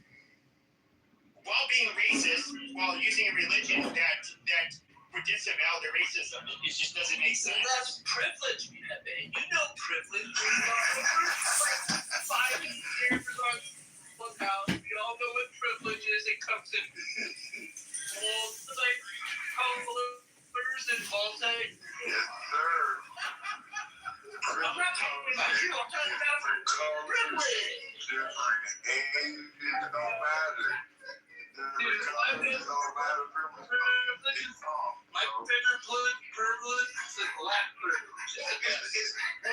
Oh man, we're just Well, you asked me what I think about Trump, and I'm let me go down that rabbit hole. Well, I think, because I'm an investor, okay? I remember back in the day, I do a lot of the research, and Trump said before he was ever president, this is his words. You can Google it. So you can listen to what he said. They asked Trump when he was not a president, would he ever want to run for president? His answer was no. But if I did, I would run as a Republican. That was his words. You saw him in the 80s, though. There's tons of recordings of him in the 80s where he has made tons of quotes. Anyways, there's lots of them. You should look them up. All I'm saying is, he was the winner. I got one in my bio, and it's so relevant. You should check out my bio. But he knew that he could manipulate. And he knew that he had money. And people knew that. And that's why he was popular. Yeah, I can't say too many words other than that. That's what they're going to do. We just kind of got there. They had to tell me in the 70s. They had to tell me in the 70s. Well, he utilized what we have the awareness of, which is television. He had all kinds of TV programs leading up to long, white, bearded guy singing music, like getting us under, like hypnotized, like that Alistair guy up there. What's his name? Alistair? Yeah, I never heard that name before. All I'm simply saying is he was just a different side of the coin. The people that's running. I hope you traded in your pink ticket, brother, because I want to follow you. But I joined already, brother. I think I got to leave or something. Look at Matt and Viking. So we got what happened is that some good crackers, premium crackers up in here. He played both sides of the coin. So with respect to the conservatives, they're seeing an aspect of one side of the coin. But if you can imagine, there are potential people that are racist and people that are negatively vibrating that follow Trump. But Trump, if you can imagine, it was in black people's race with the rap music. So that means black people love Trump.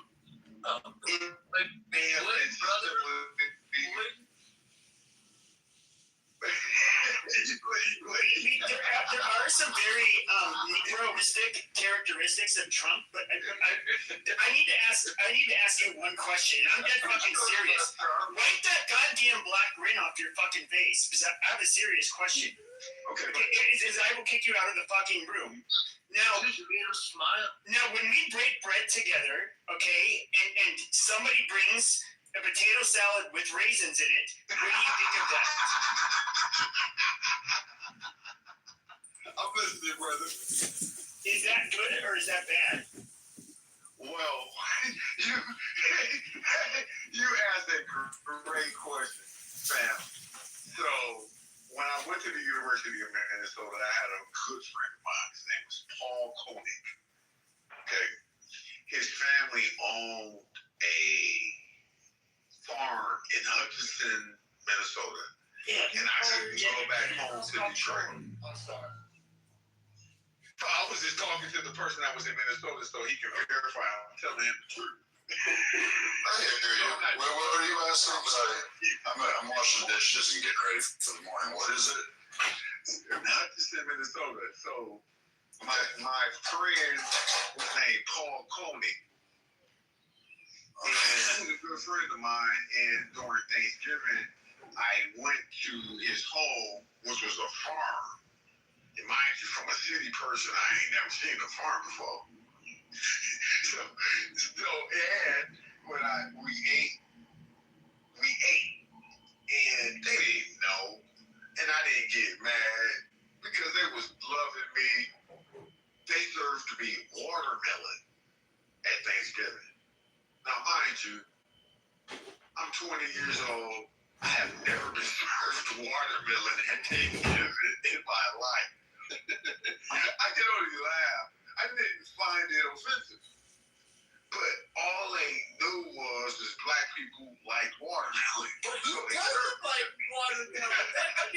question. Who knows? So that's my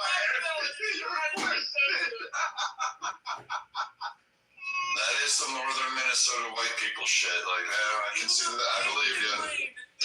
But the white Minnesotans are like so much nicer. Like this, because that's like where this Passive aggressive. It's passive aggressive. It's not like the way you think it is up there. The microwave is on time. Wallace, go back to drinking the IPA. Yeah. Wallace, you're little blackout drunk. Just saying. But not really, not yet. no, I would say though, like even with I've been to Minnesota, Probably Minneapolis. Wisconsin, not Minneapolis, but Rochester area, the southern part. yeah. But I will say that just in general, like there is kind of a difference between, just like how there's regional differences in the United States. I would say that when it comes, and granted, I've never lived there, there does seem to be some differences amongst different groups of people, including the people like the northern part of the Midwest, and I don't know, they do. It's different. It's different. Hold on. So, like, okay, I will say this. You're right. There is, like, they have a passive aggressive. In the city, when I first, it was beautiful. Like, I mean, parks, everything there, people actually smile.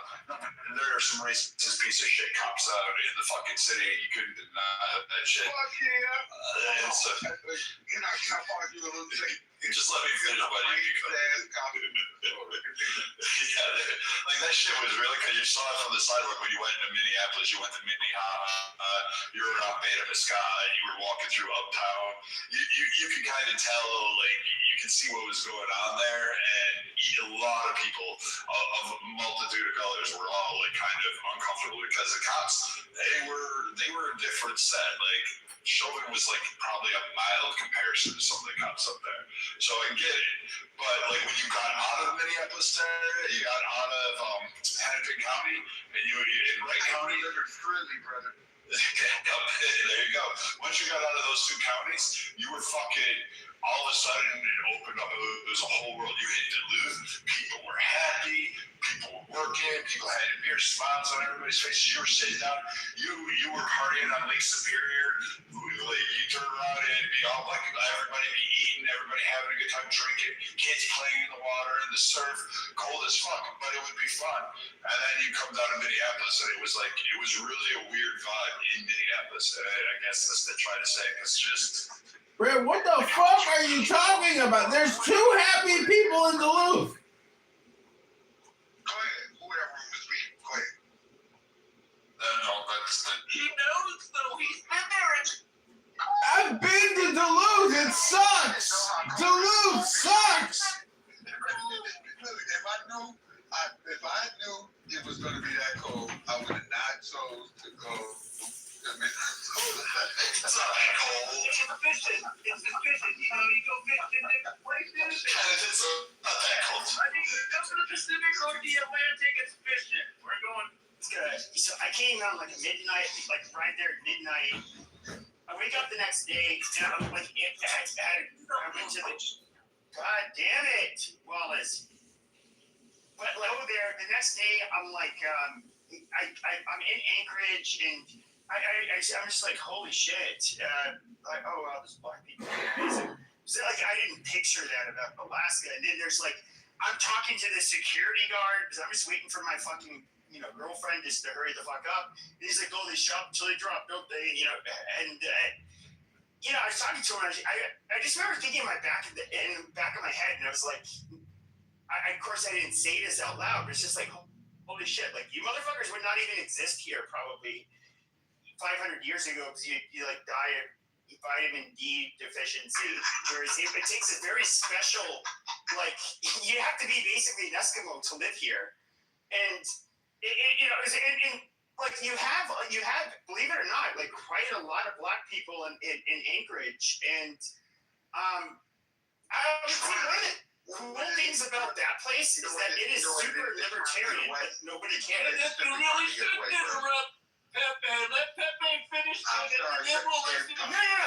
only thing I was going to say is that was one of my even though I did not like the climate, it was perhaps, somebody who grew up in Arizona, you can probably understand why I didn't like the climate. But I would say the people there were probably the coolest I've ever met. Just super libertarian in a way where it's like you have boundaries you don't cross, but you kind of just let people be. It's a really cool place. Kenneth, I bet you miss those hot dishes, though. I bet you miss it. I bet you miss that. And those Juicy Lucy's, I bet you miss those. Those are good, man. What is a Juicy Lucy? Where is that Juicy Lucy? That means it's good. I just don't know. You know who's in Minnesota? No, you just lost that. So if you're in Minnesota, just order yourself a Juicy Lucy, and you'll figure out what it is, and you'll enjoy it. You'll think I'm gonna have to look it up now. This is bullshit. What's a Juicy Lucy, bro? You didn't have one? No. Oh man. All right, I'll tell you.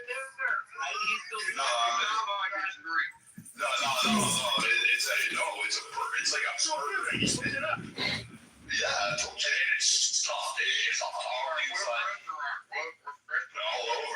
All over. They're served all over. What? Yes. I'm gonna have to call my boys to be out.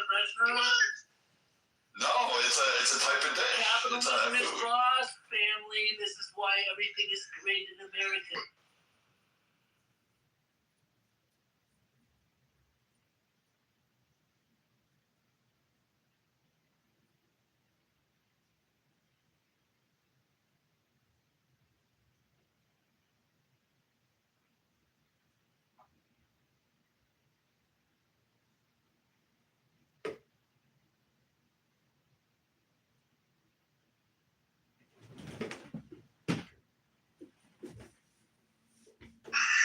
Fear of Hussein, and so I love that so much. Islam is a religion of justice, and that's why. I definitely. I don't know. The Hussein, I don't think that was actually a good example used. But I understand what you're saying. What you're really saying is Christ. That's what you're talking about. You want someone to just cough it up, and because they know they're like not concerned. You're talking about Christ, and not. There ain't that many people that have that kind of union with the logos. But I think the closer I get to understanding, the more I don't even. God is huge, way bigger than you. And it's just really hard to think that he would be. It's how much of it's a very huge universe expanding at rates that are like faster than light. It's like an embedded frequency. Market.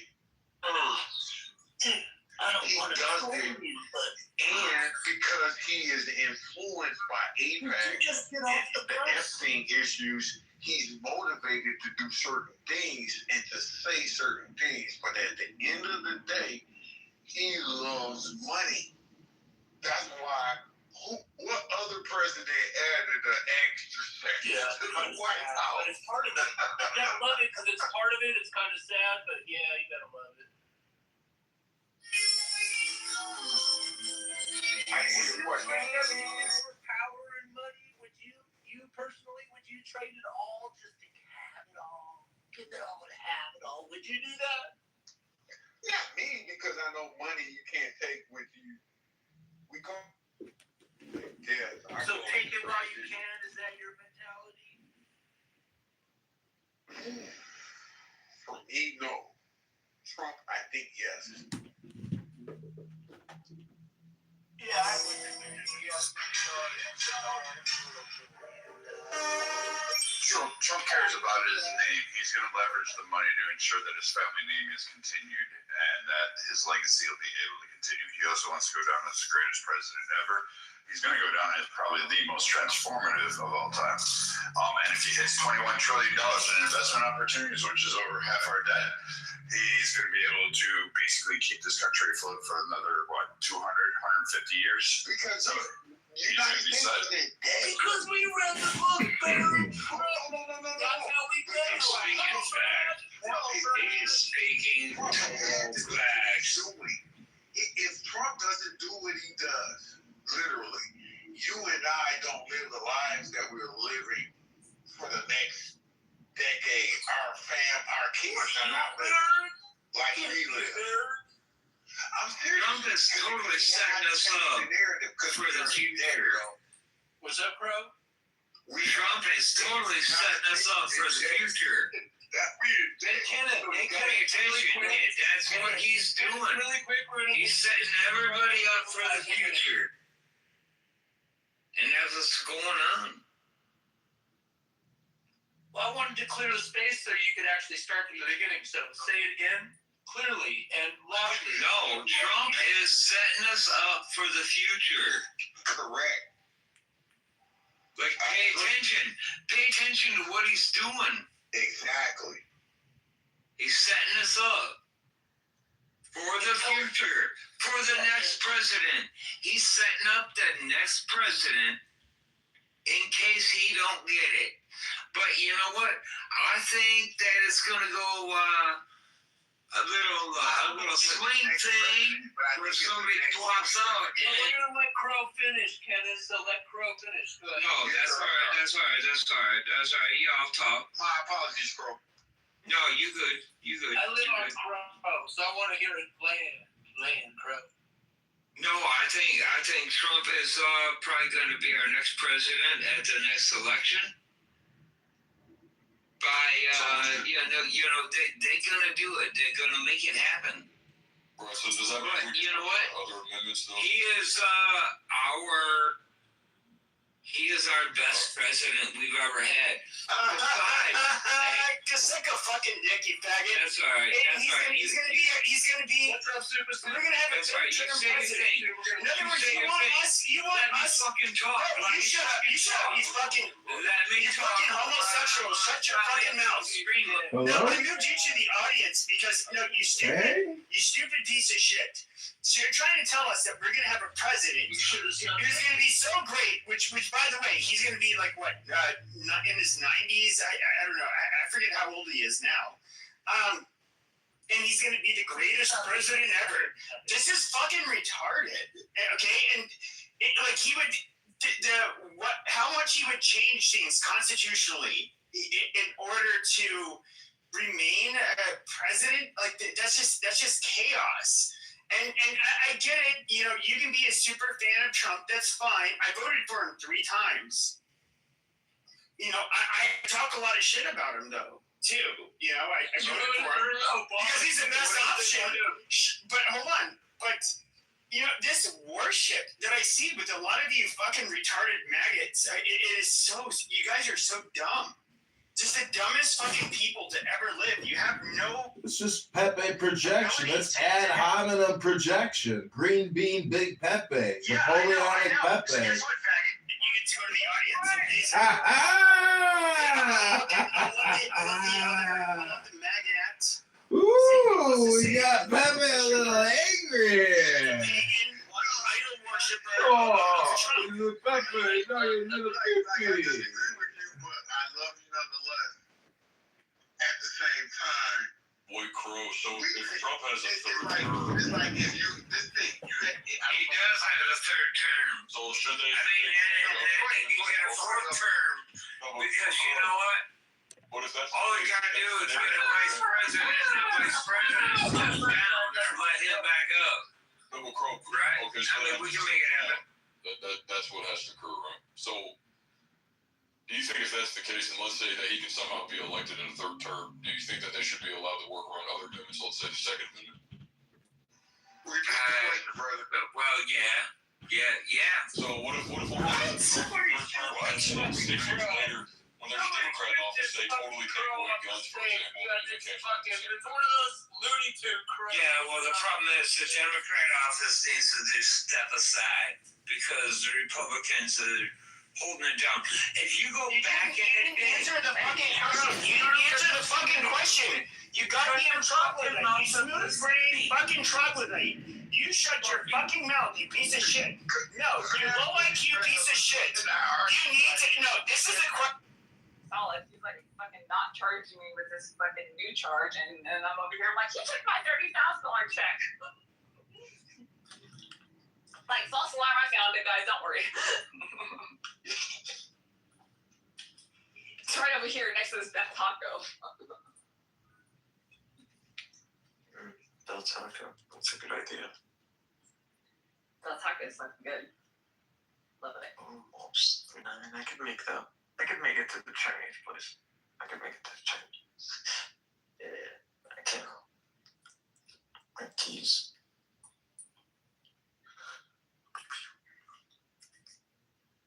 I could make it. So, Lumi, I'm wondering, Lumi, have you ever studied the two Barbary Wars that the U.S. inflicted on Tripoli in the 1800s? What?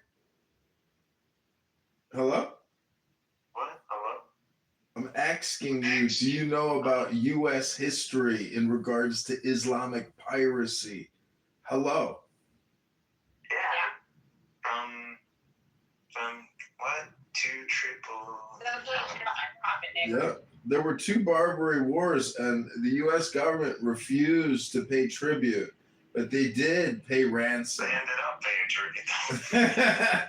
Well, they wanted to legally call it ransom and not tribute because they found it to be ridiculous that they would have to abide by the Mohammedan constitution.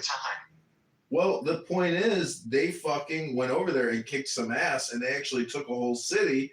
And the guy that took the city was upset that the U.S. brokered a peace deal when he wanted them to release all the hostages with no money. And we paid $60,000 in 1800. $60,000?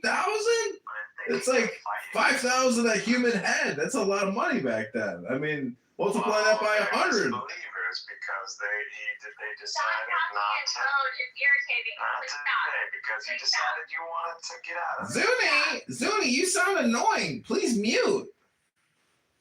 Well, please stop talking in code. Please stop. Talking in code? Please stop talking in front of me about me. Stop breathing. You have to stop breathing. Zuni, are you Jewish? He looks it, doesn't he? Yeah, you look Ashkenazi. I am Jewish. Oh, Ramona Shalom. Congratulations. I didn't know you were Yiddishkeit. Yeah, I am. That's my name. Ramona Shalom. This time next year, we'll have dinner with Benjamin Netanyahu after they clear him of all the fake genocide charges. Just a bunch of lies. Is that why you came in here? They were complaining about me kicking around? But can you guys stop talking about me in front of me? And this, like, I'm so sick of it. You guys have been going on so long. Please stop. And no gaslighting, no nothing. Illumi, I heard a rumor today that they're saying there's more Hamas fighters now in Gaza Strip than before they started the war. Sense you would appoint me as your king. Well, you're just a cartoon, though. That's what you don't Not any understand. sense, and I would make your line into a paradise, but with a clubhouse chief, instead of unifying around a person, every animal in the freaking animal kingdom finds an alpha. Mm-hmm. Find a leader of the pack. Well, they organize into hierarchies. Yeah. No, they don't. Not necessarily. Have you ever seen birds? Have you seen how birds operate? They're like the alpha predators of society. Birds don't give a fuck. They will kill and eat and fly and fuck. They don't give a fuck. They're free. Birds are more like drones than they are freaking. Why do you guys talk about things? Oh my God, Zuni, zip it, Zuni, zip I it. still don't know how birds work, by the way. What do you know that I don't know? It's nothing. We're in a book club. You see that my PTR? I read that book today. You ever read a book like that? Hello? Yeah. Bet you didn't. Bet you ain't read a book in years. Years. Hello? Why do you guys talk about me in front of me? What do you guys know that I don't know? We know some secrets. That I don't know. We know some secrets that you don't know. They were like, Why does the whole world know something that I don't know? Because you're not reading enough good books, Zuni. We've got really good axioms and aphorisms that have increased our intelligence. We're like the next stage of human psychological evolution. Hello? Yeah, but like everywhere I go, it doesn't matter. Like, and I'm not just talking about online. No matter where I go in the world. Well, what about it? It's like the whole thing is like orchestrated no matter where I go. And I try to test it these too. new combat I try to test it too. so I try to comfortable. test it too because I thought it's like I try to build a profile. Let's say if you were looking for a criminal, right? You would have a profile, right? This person's like this, person's like that. I cannot get a profile because it doesn't matter if it's online, real world, over here, down the street, another state away. It's like, how the fuck is this all orchestrating? Yeah. Well, see, the thing about life is there's so many. There is an infinite number of variables because it just extends out into the universe. And the thing that I heard about life is that it is based on the principles of random chance. Randomness is the law. I'm being real, so you're just gonna tell me like don't even answer. This is a real answer. This is what I read in a book on theses. How the fuck is all this being orchestrated? Because it's all based on randomness, and so that's the secret. Meaning that once you realize that the whole thing is random, that's secretly joy. Because it's random. If it wasn't random, it wouldn't be joyful. How are my thoughts not secret? Your thoughts are not secret. Your thoughts are universal. Hello? Right. How's that working? I don't know. Go outside. Look at the moon. Get a magnifying glass or a telescope. And microscope. Not a microscope. Yeah, a telescope. And just look at the face of the moon. And just know that the deepest crater on the face that you can see goes into the moon 8 miles. Now just imagine standing at the edge of the precipice of a cliff that goes down 8 miles and you're on the moon. You know, hello? Hello. My dog said hello too. Fix any laptops today? Illumi? I'm working on a printer. You're fixing a printer? Wow. What a waste of time. The one for my shed. $600 printer. Well, what were you? Is a customer's printer or something you were using it to print shit? It's one of those that, wholesale. It's just broken slightly, and so you can't really sell it with all the rest. So what do you do with it? Well, you just go buy one from Amazon, switch around the little parts, and then send it back. They have these new What do I do with the one in my shed, Mikhail? What does that mean? What do I do with the one that was left there? Why do you lose it? Throw it in the garbage. Throw it in the garbage. I don't know why you left that printer there. So why would you throw something of value in the garbage? Because these printers, honest to God, if they're in a box, put them online. If you don't need a printer, you can sell it. If they're broken, find a replacement.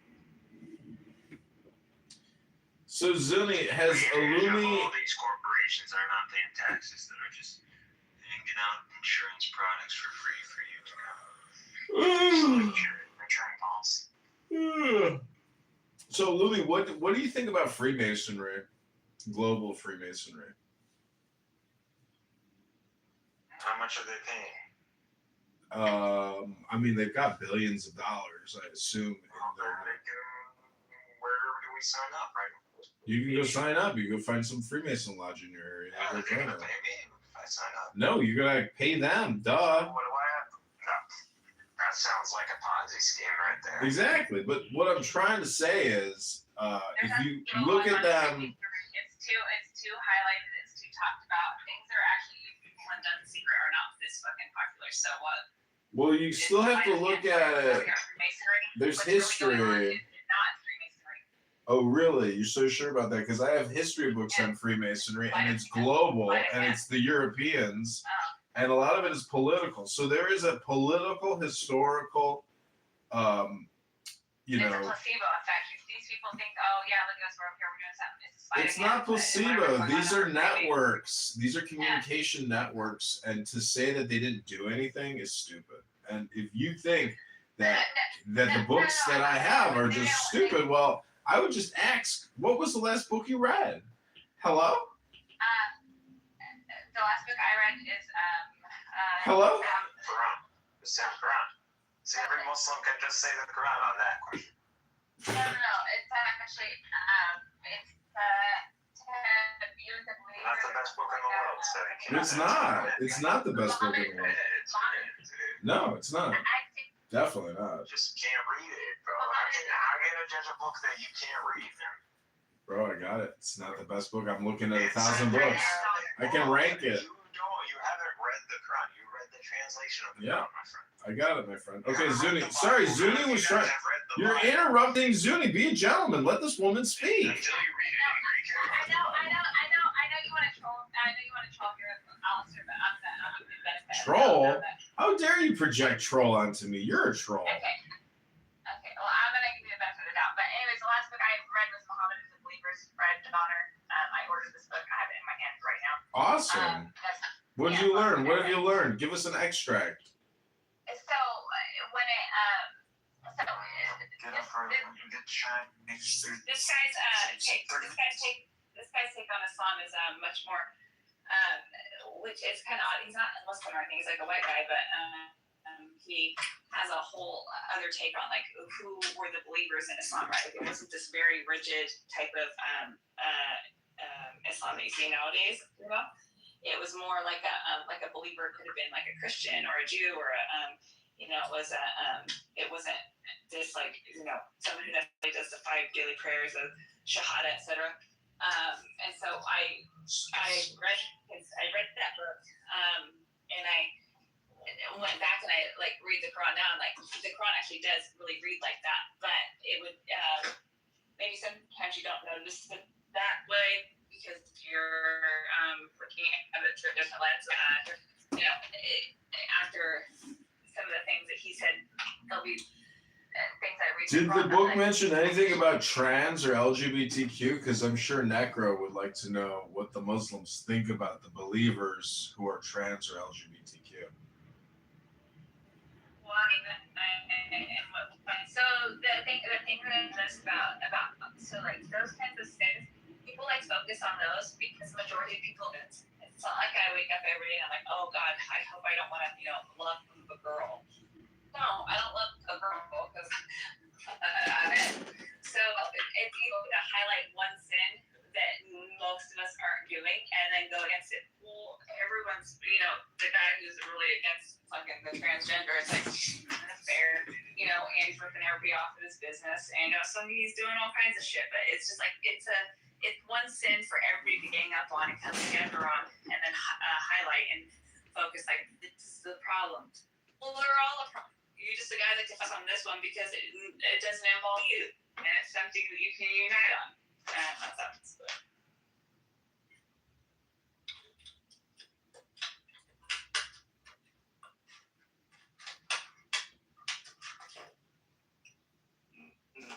Innocent.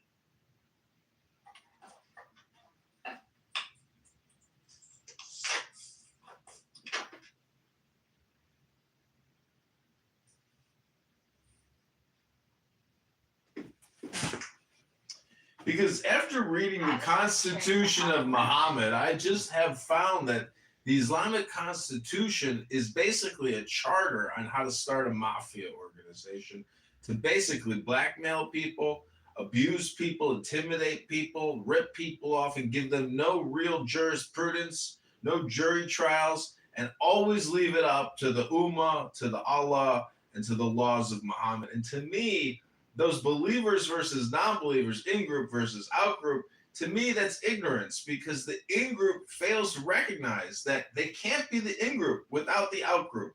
And so therefore, it is a network, a hidden network through communication. And in 2026, if you are still living in the year 600, shame on you. Read more books and stop with the bullshit, because Muhammad was a mafia don, a godfather gangster, and he hypnotized millions and hundreds of millions, billions of people throughout the years. That's not true. Oh, it's true, baby, because you don't even know the Constitution of Islam, and that's just like your opinion. I am citing facts. I can provide links, and we can debate actual source material from Medina, and you can try to wise up, and you can fight the Ummah, you can fight the Muslim terrorists, and you can fight for justice and liberty and peace and wisdom. I am complete. Hello?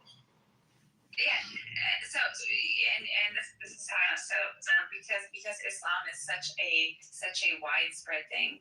So that I know for a fact that it started out as something good. I know for a fact. I don't have to read much to know the goodness of the Prophet. I know the Prophet is good. Gangs have attached itself to it, and how big it's gotten. And so of course, like I don't when I look at if I want to go read a fatwas and this, I have no idea where this came from. It came from the Prophet.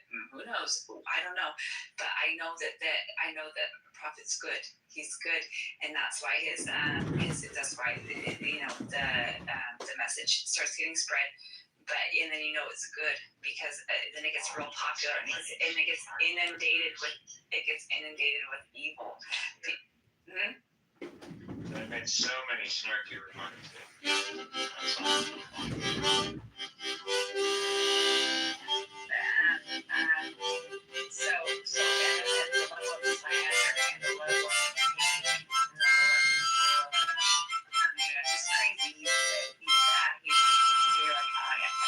There must be some prophet because the Muhammad is the messenger of lies, hypnosis, and destruction, and blackmail, and blood libel, and blood.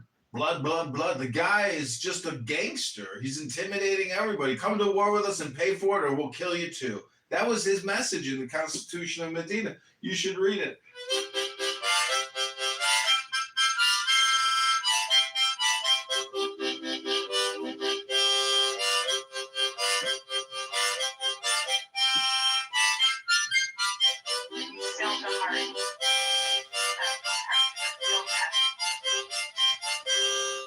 You need to go to law school so you can learn how to read, apparently.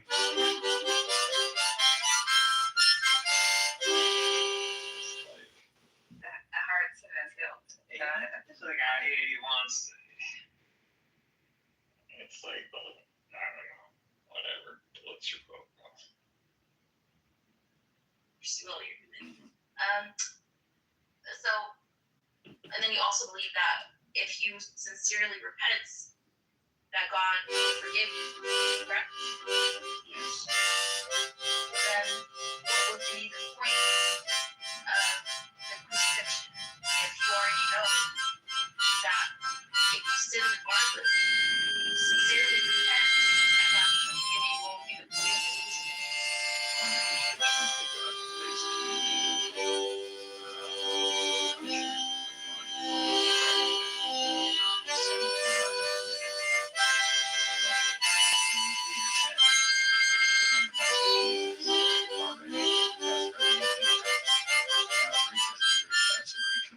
This comes into the atonement, and I think that I affirm substitutionary atonement, that Christ became a curse for us. He stood in our stead, taking on the wrath of God to appease the justice and holiness and wrath of God. So Jesus took Sorry, that. before you keep moving forward, I'm just trying to gather this all together. Break this down. Yeah, that's fine. We've established, right, that God is merciful and forgiving. Yes. And you do understand the difference between being merciful and being forgiven? I think the mercy is giving you something that you do not deserve. So all of us deserve death, which we do get physical death, but we deserve what's called the second death. And Christ has redeemed us from that by dying on the cross for our sin. So yes, he gives us mercy, and the mercy. So in your thought process, the mercy is the forgiveness fixed. Yes. That's the mercy. God sent being merciful because that's what it is. After Jesus, He's instantly, being merciful. why simply mercy? Why the crucifixion? Why the I'm merciful. I know you and your intention. I know that you're human and that you sin, right? I think he's being merciful. That's how he was. But I don't think he has nothing to do with bias. I also think I am not good with bias. It's not, brother. I don't think nobody will argue about his success for 16 years. Like, carrying more or it was America. I think it had a lot to do with it because it had nothing to do with that. If rap was underground, right? And like rap wouldn't be in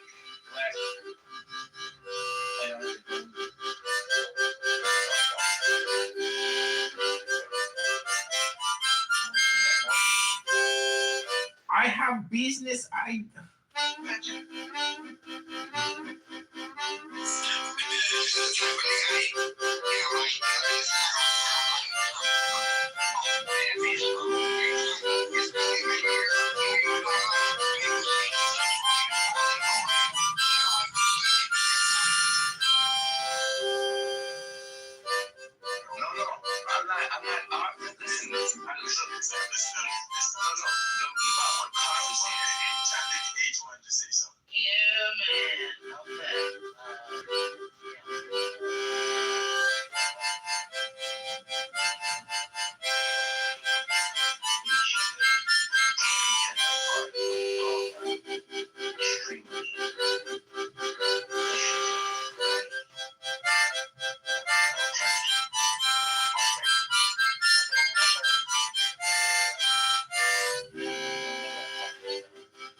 Something very boring the next time.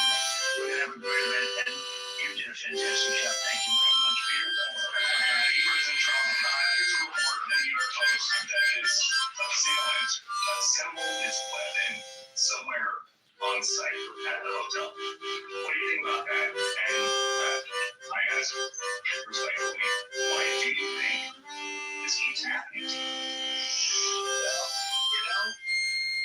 I've studied assassinations, and interesting question, right? Why do you think this came?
The Howard Treaty and signed that shit.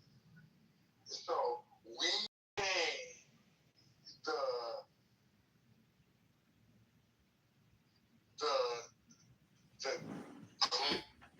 current time because we can drop a lot.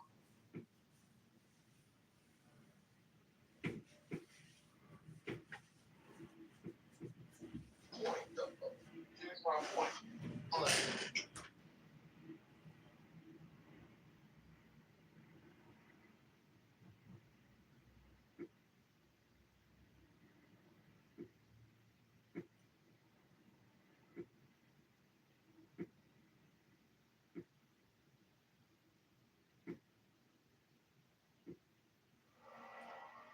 Mine is the head of the man, and my insight is keen as the hawk's. By my head I invoke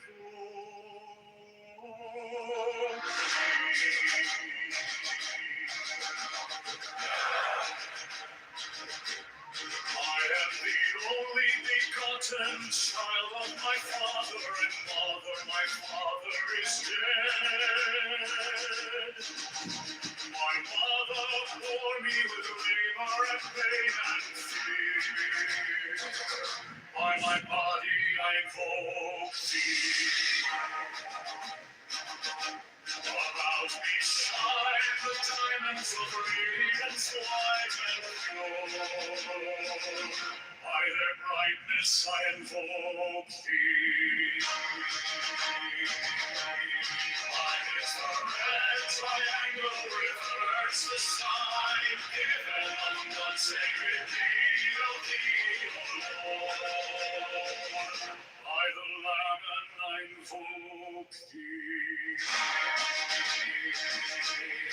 Mine is the garment of white, sewn with gold, the flashing light that I wear.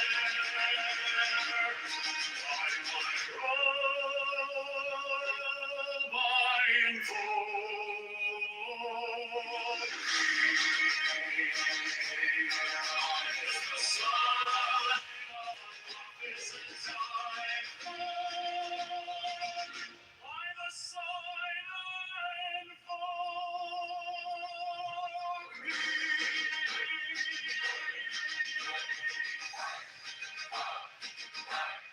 Mine is the turban of white and gold, and mine the blue vigor of the intimate air. By my crown I invoke thee. My fingers travel the beats of the world, so I after thee in my crown of glory. By my fingers I invoke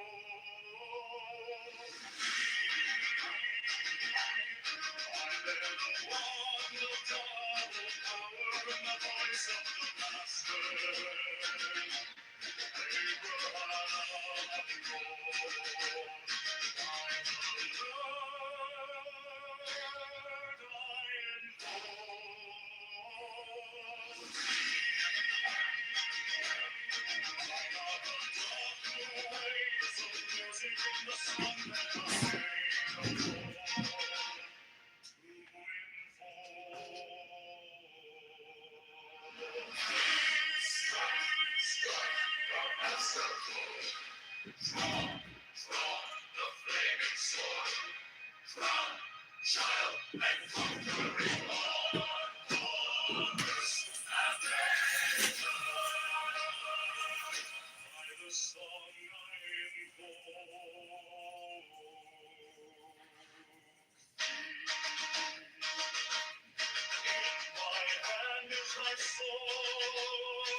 Let it fly.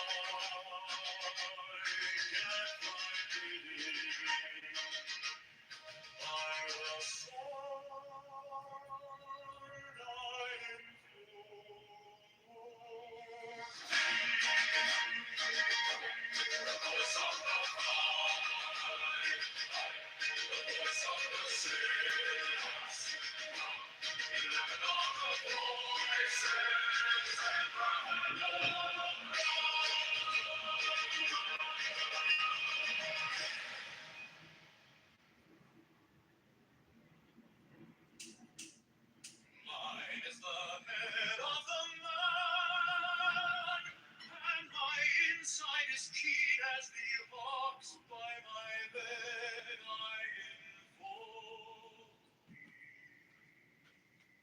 I am the only begotten child of my father and mother. My father is dead. My mother bore me with labor and pain and fear. By my body I invoke thee.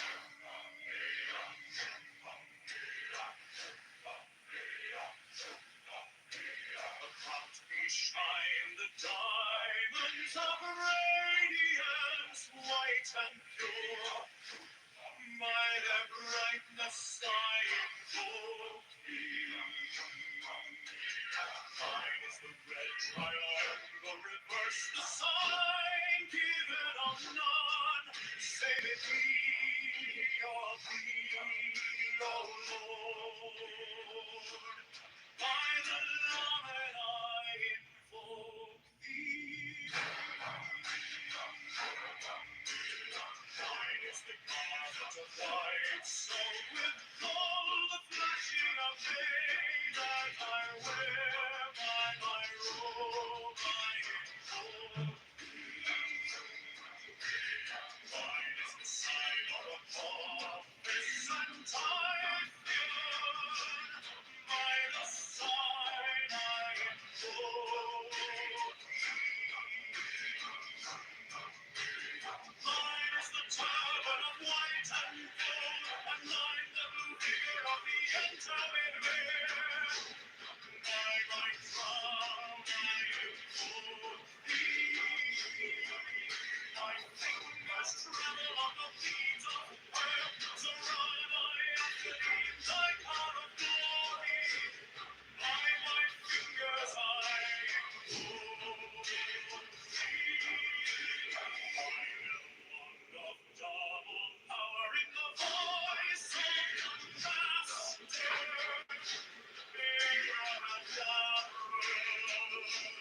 by the word I invoke thee.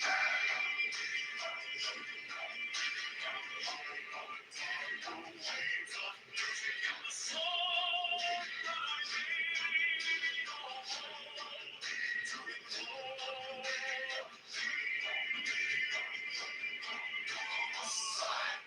strike the master chord, draw the flaming sword, turn the conquering Lord, Horus Avenger.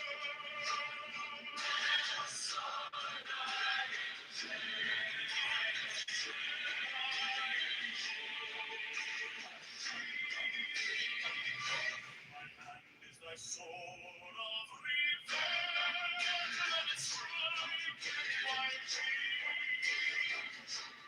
By the sword I invoke thee.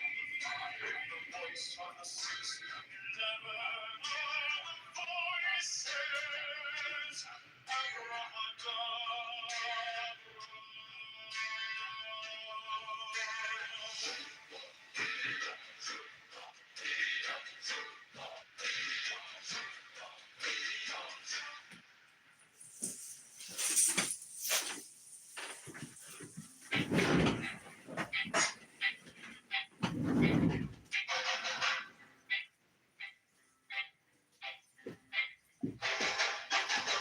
Mine is the head of the man, and my insight is keen as the hawk. By my head I invoke thee.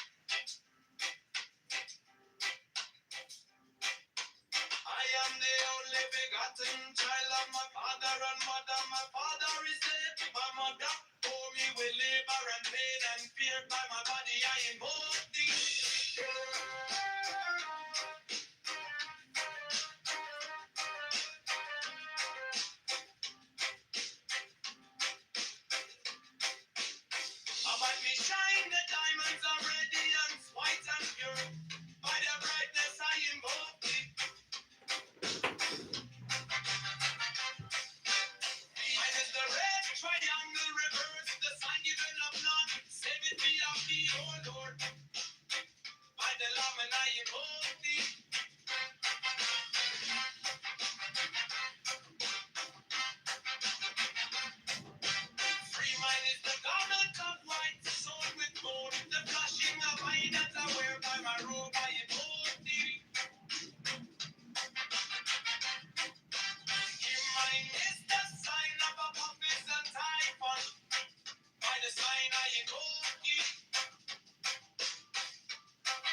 Trouble on the beat.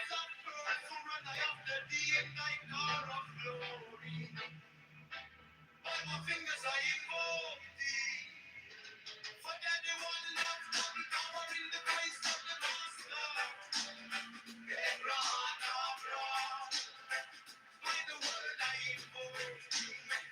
Mine heart did not to wake up music in the song that I made about to invoke thee.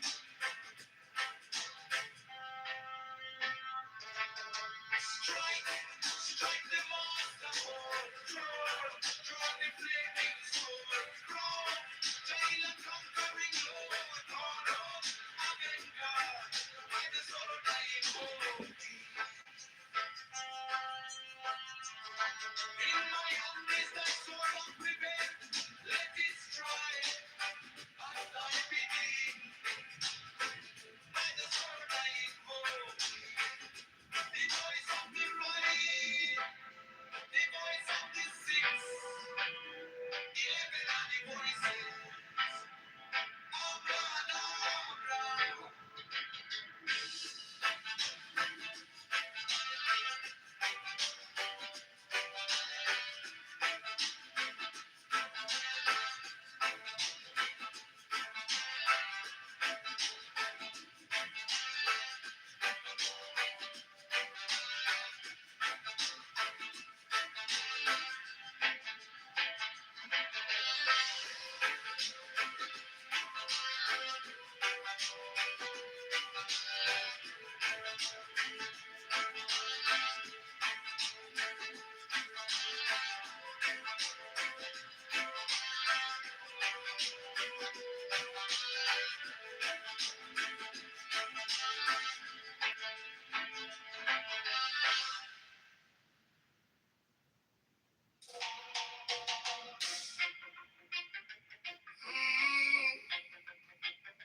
Mine is the head of the man, and my insight is keen as the ox. By my head I invoke thee.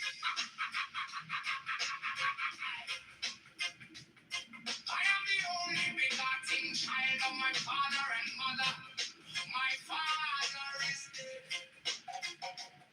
My mother bore me with labor and pain and fear. By my body I invoke thee. About me shine the diamonds of radiance, white and pure by the brightness. I invoke thee. Mine is the red triangle reverse with the sign given of none, say it be of thee.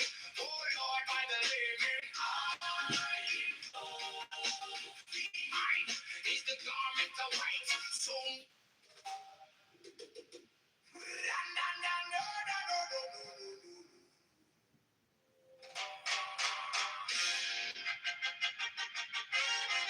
mine is the head of the man, and my insight is keen as the ox.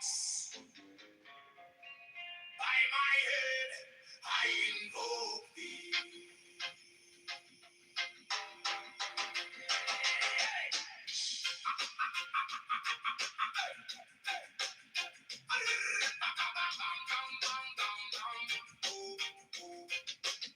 I am the only begotten child of my father and mother. My father is dead. My mother bore me with labor and pain and fear. By my body I invoke thee. About me shine the diamonds of radiance, white and pure. By their brightness I mine is the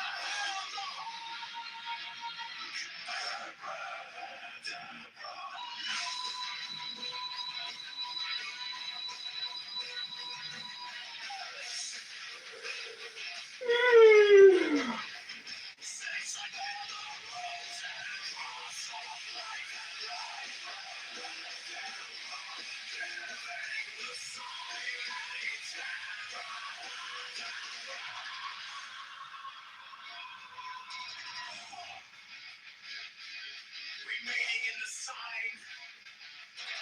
The invocation concludes.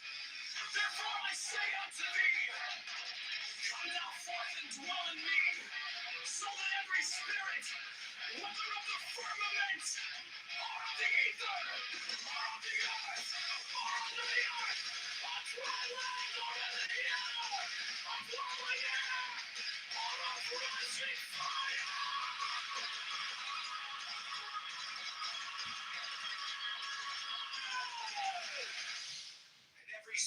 Scourge of God, the vast one might be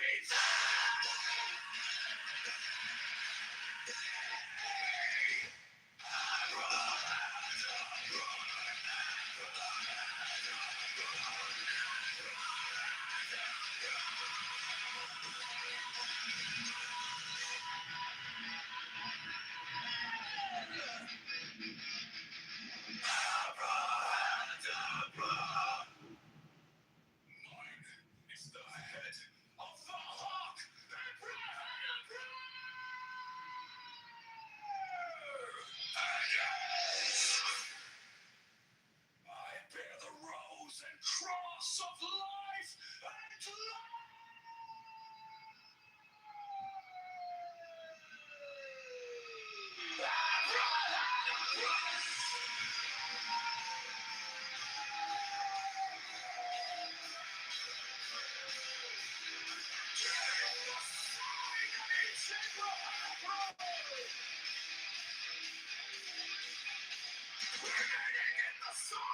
the invocation comes.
I bear the rose and cross of life and light, giving the sign at each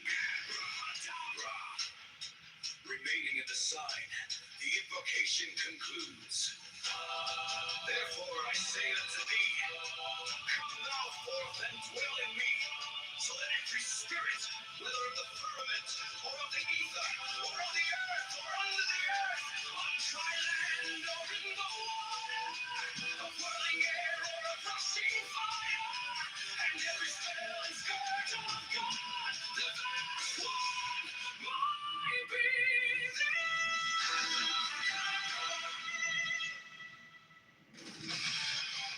mine is the head of the hawk, and ends. 6. I bear the rose and cross of life and light, hearing the sign at each abrahadabra, remaining in the sign, the invocation concludes. Therefore I say unto thee, come thou forth and dwell in me, so that every spirit, whether of the firmament, or of the ether, or of the earth, or under the earth, on dry land, or in the water, of whirling air, or of rushing fire, and every spell and scourge of God, the vast one, might be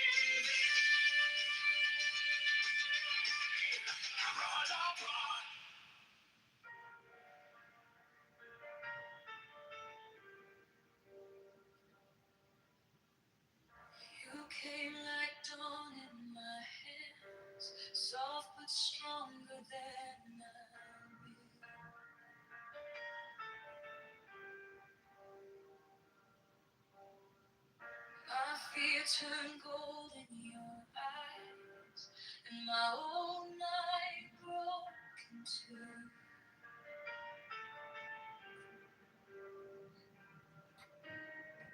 I was lost in the noise, now I'm learning how to stay close to your quiet light in the middle of the day. Stop thinking, let it fall. Take the deepest breath of them all. Hold it close. Don't run from the feeling. One more second. You can start breathing. Wisdom of God. Now it's joy. Wisdom of God. Now it's love. Wisdom of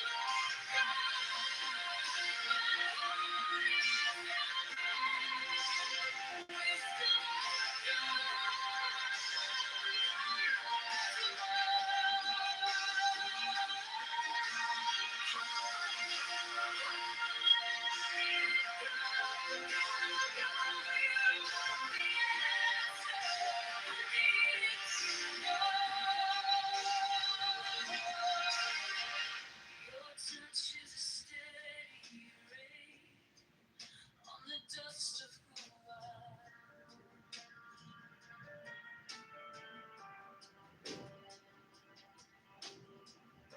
every wound gets named and it fades in.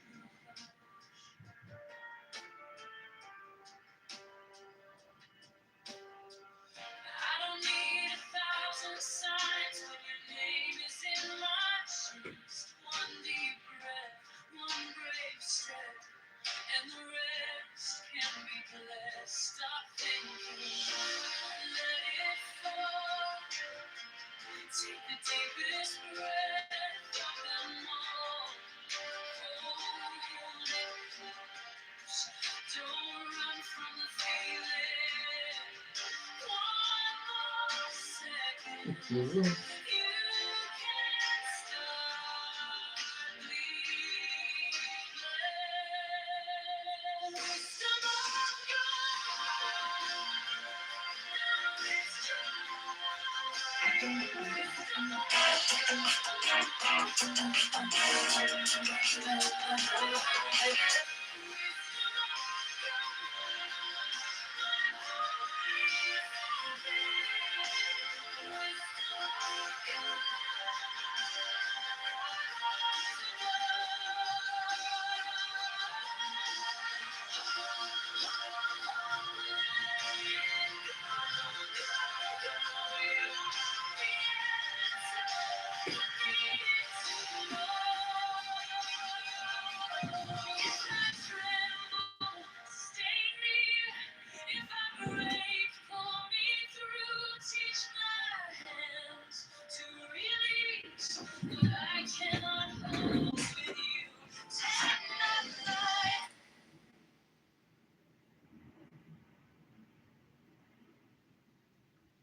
Anti-vax like me is not welcome. the stage at?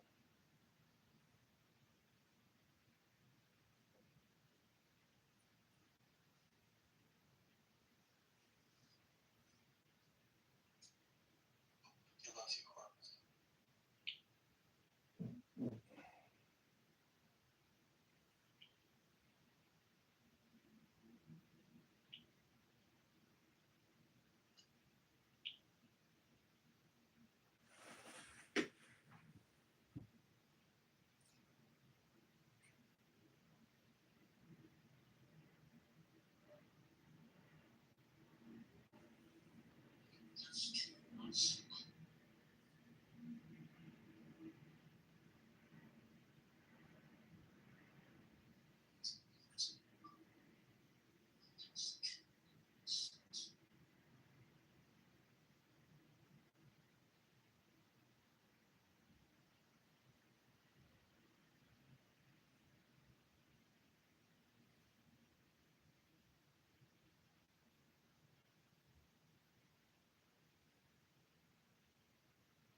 I have lavender stuck in my teeth.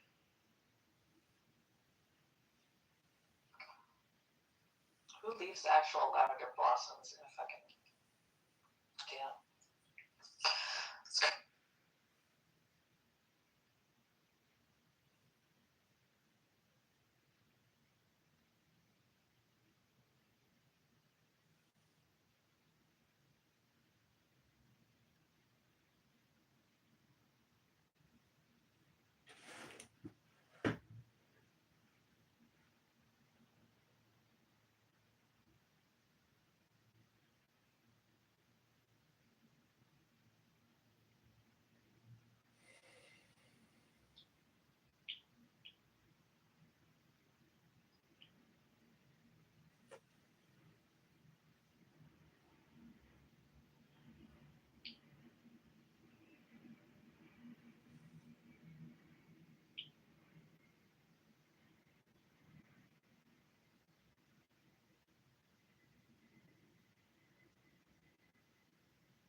I'm not that close to her, really.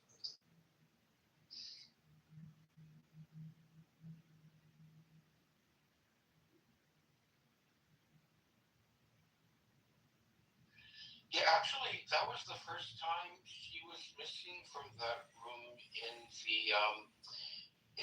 year 9 months. I've been dipping in and out of that room, and nothing was said. I hope she's well.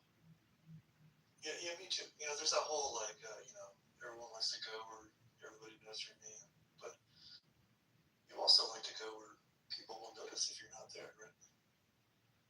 Just I kind of noticed her not being around for the last week or so. That's beautifully said. She's well.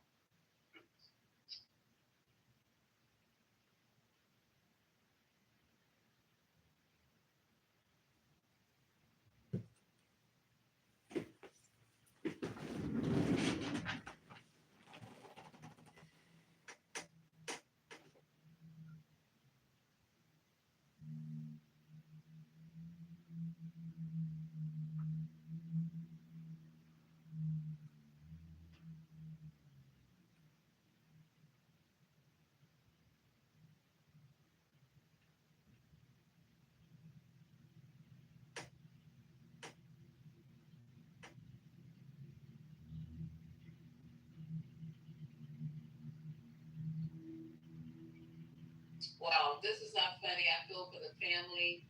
I don't know if I would be talking about my brother. Y'all would have to have me like in handcuffs and shit before I could give any information on my brother. I don't know, y'all. As Cal State Dominguez Hills, is that by Compton, right? Is that by Compton?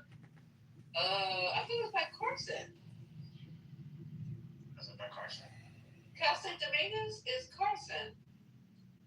Carson, Harbor City. Let's see where it's located. Well, kind of not too far from there. Yeah, Compton, because they call it Dominguez Hills. That's like a fancy Compton, they call it. No, that's a good school now. When it first opened, they were calling it that, but it's a pretty decent college now. What did he get from Dominguez? What kind of his master's? Yeah, I think he got his master's. It's been on the news all day. It's been on the local news. Yeah, that's true, Amari, because I have not been looking at the news all day. I'm like running the room on clips because I've been sitting here trying to figure out what's going on. So he graduated from Dominguez. I thought he went to what's the school? What was it? Poly Pomona? Where did he go? Caltech. He went to Caltech. He got a bachelor's from Caltech. Okay, Caltech. Okay. Yeah, Caltech. And that's Pasadena, right? Yeah, that's Pasadena. And that's a good school, right? Caltech? That's like one of the top. Better than Poly Pomona? Oh yeah. Isn't that like the MIT of the West? Huh? I didn't know that. Yeah, Caltech has got to be in the top 10. Oh, I thought it was Poly Pomona. Well, he's a smart guy. We probably will never, because he's not cooperating, right? So his story, I would love to know. What sent you over the fucking edge? What, because I'm not buying this group he belonged to. Did you hear me talk about the group that he said he belonged to? I'm not buying that. The one from the 1870s, the Wakers or whatever it was, the We Being Woke. Did you hear about that group he belongs to? No, I heard about a group, but that's so busy. I haven't been. I'll be honest with you, Sunday. What's that, Monday? This happened on Saturday. Yesterday I was busy. Today I didn't get a chance to. So I'm getting all my news from y'all today, for the most part. Oh, okay. Thanks a lot. No, this is the best. This is good news. This is, you get the real. You get the really real. Well, I just say he's cooked. With her in that position, and she thirsty to the mofo to put blacks away, this guy's cooked. 100%. So I feel sorry for him.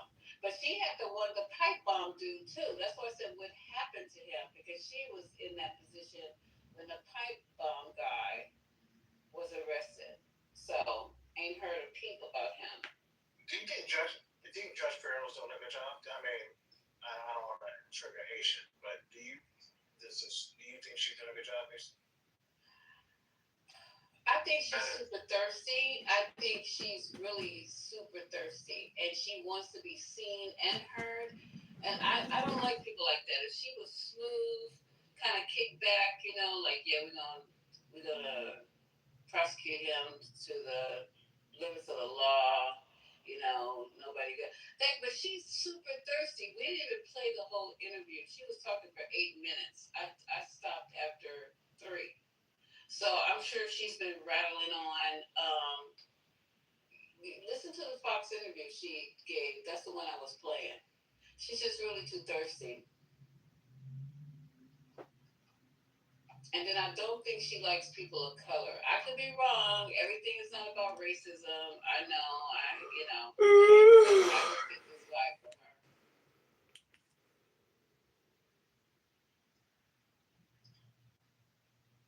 Wow. Well, hopefully, you said Lawrence O'Donnell that Trump is tired of the war tonight. That's what he said, because as far as the breaking news about the war, he says that the leadership in Iran is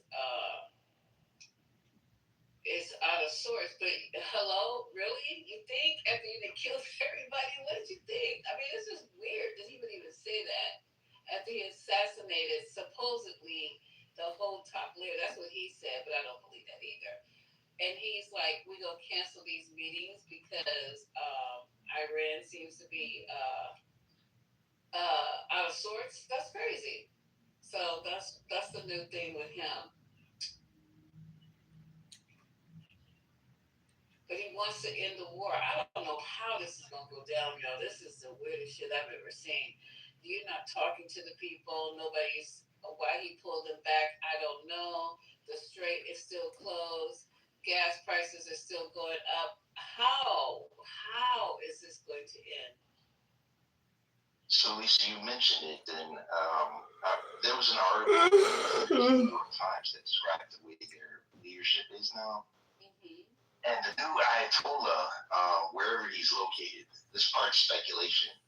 There's some speculation that he's in North Korea now.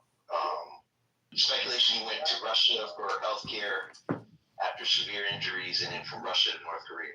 But in any case, the New York Times, they said that the way that the orders are going to and fro the Ayatollah, they're going through so many couriers and deliveries and backways that essentially the IRGC is in control. And so much is delegated to them that even though he's nominally their leader, it takes so long to get communications to and fro him that it really lands to someone else.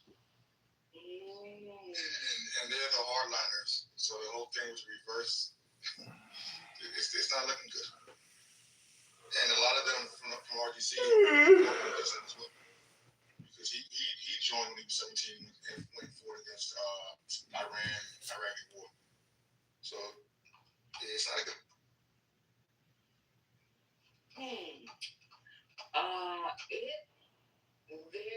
Wait, oh God, I lost it. I hate this computer. Okay, so it says Russia confirms Iran. When was this? That's April the 1st. Okay, so that's not a good one.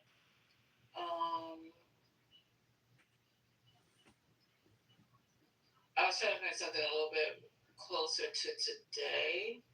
Real quick, so Say from any man, or even moves towards him. Jason Whitlock. The death threats, the murder, slaughter, and kill people in detail for hours, and people record you doing it. It is against the law. Please don't scroll. Please don't scroll. I'm just trying to become a big content creator one day, but I have no supporters. So if you have the chance, please subscribe. Please don't scroll. Please don't scroll. I don't know. Yeah, but because I think let me explain it to you. I believe there's only one thing in this world that will. And he says, no man should be triggered by the words of another man. It's a sign of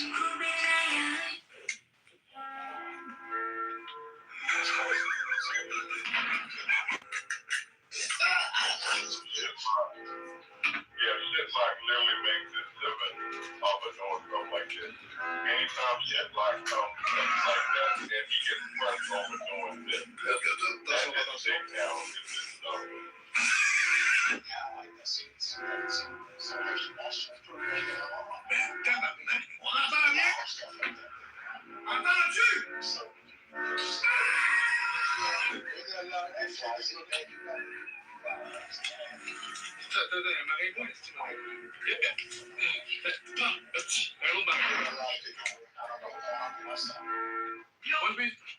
Hi. Hi, sweetie. How'd you find me? I don't know. I just live here. You live here? Yeah. What's up, bro? What's up? Check. Bro, I just learned a new Polish word and you don't understand? Cześć. Yeah, cześć. Yeah. Do you want to learn a new word? Yeah, bro. Give me a new word. Which word, bro? What's up, my baby?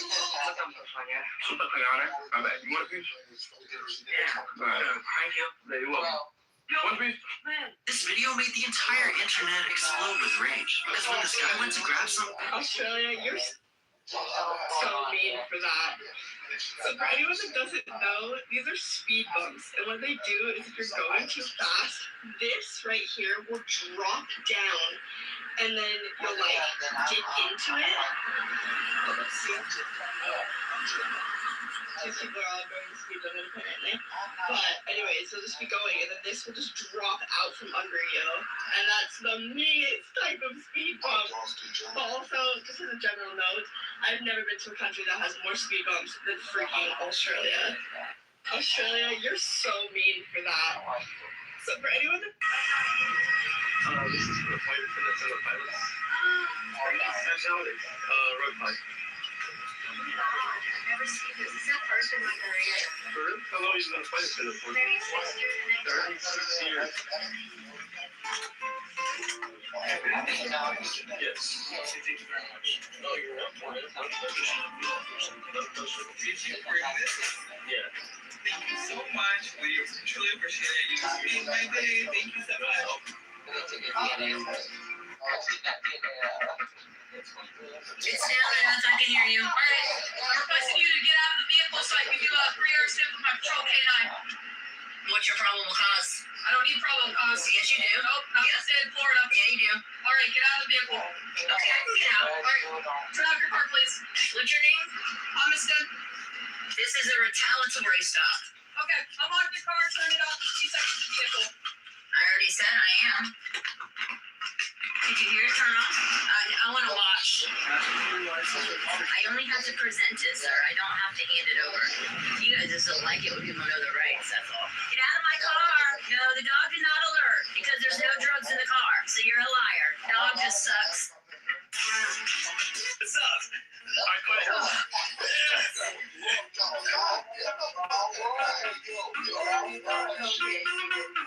The chiller is the future of portable beverage cooling. Enjoy hours of ice cold drinks anywhere.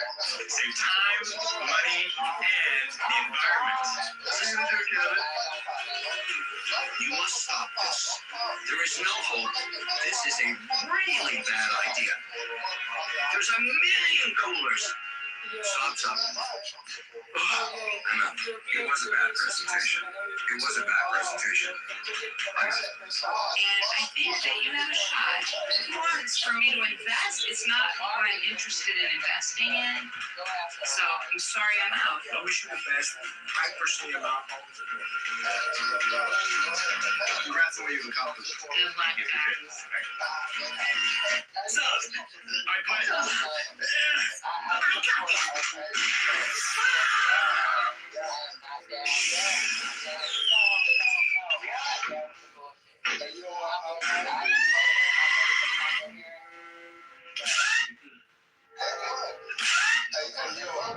Now,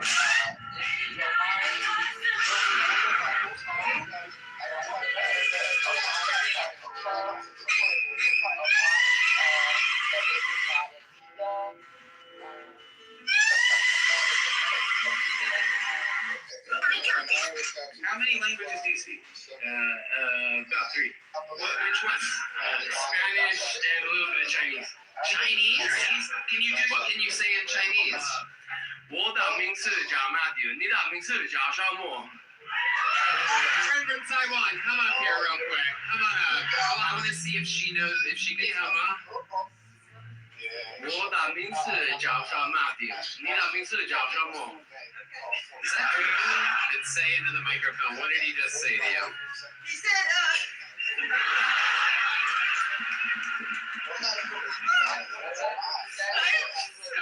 This is perfect. I know you're used to only doing karaoke with a microphone.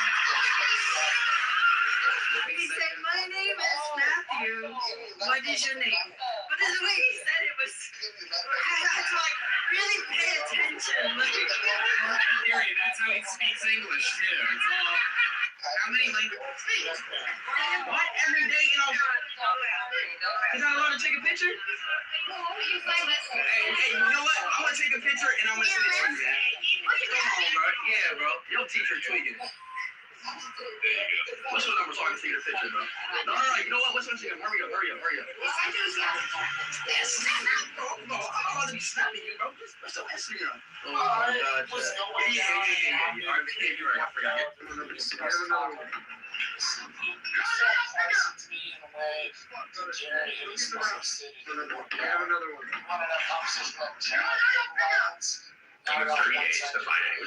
Miss Kuchera, why don't you come have a seat up here? Because I'm going to guess you don't want him anymore, and he can't even probably practice anymore. So we will go on the record. In a matter of 24 CM 213, State of Wisconsin versus TC Kuchera. The state appears through the district attorney Kevin Schmidt in person. Miss Kuchera. Sir, you know why I'm pulling you over? No, sir. Well, I listened to the interview. I was going to say it tonight, but we have stuff tonight, and then if there's anything interesting, we'll talk about it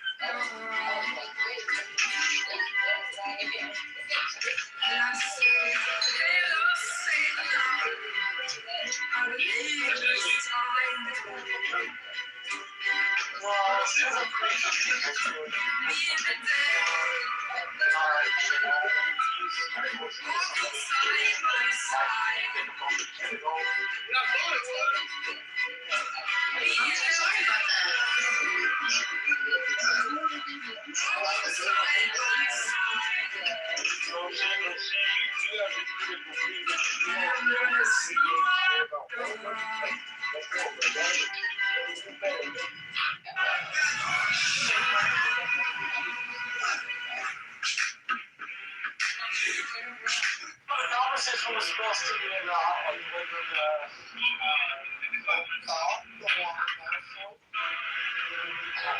it's supposed to be about whether interference with the White House would have done better.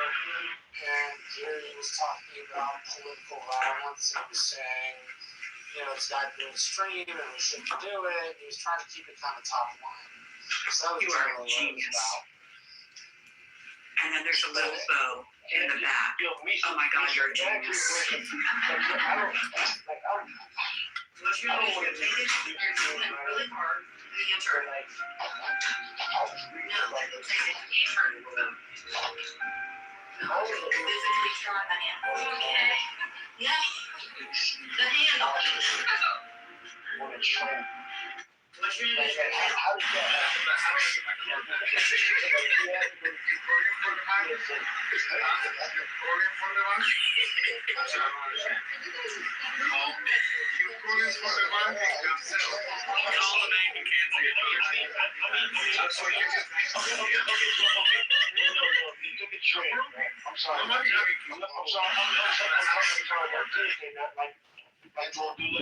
Yeah, Amtrak. Yeah, he took Amtrak.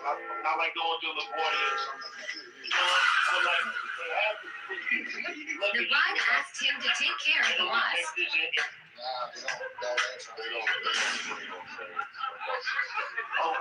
This next one's crazy.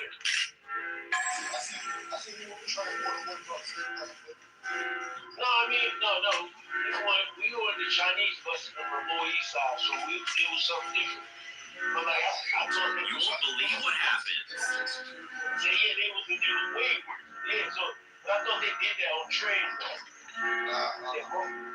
Oh, that's bad. And who knows? They may go for like the long that's cross country. So These are the best watchmen. And God himself goes before me.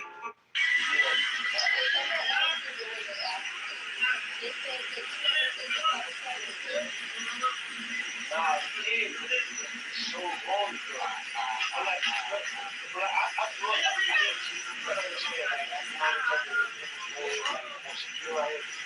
So like, I didn't know that it was actually like this good, like that. No. But like, they said we got Arsenal. You know what I'm saying? Like, so no one saw that.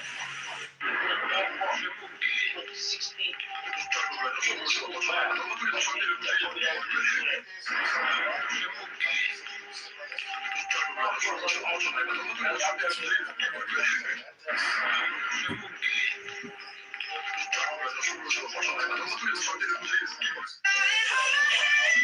beats a Jet2 holiday. And right now, you can save £50 per person.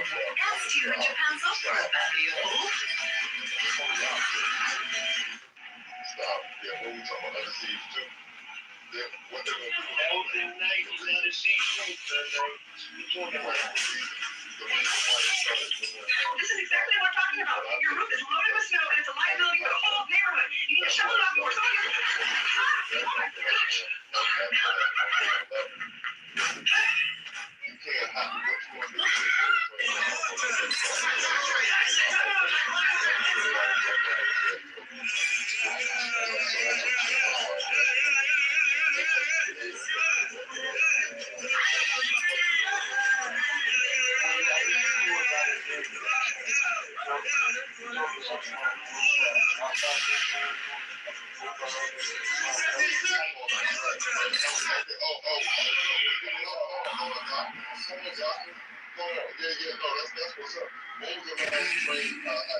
Your English is very good. How long did it take you to learn English once you got here? It was really easy because we speak English in Australia. Thank you. It's such good English, such beautiful English. Where did you learn to speak so beautifully? Where were you educated? Where? In Liberia. Yes, that's very interesting. It's beautiful. So we don't eat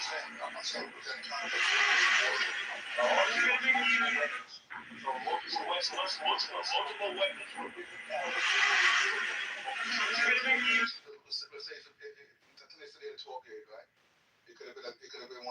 What we need to do now is get focused and stop pointing fingers. You're a problem. You're a real problem. What we need to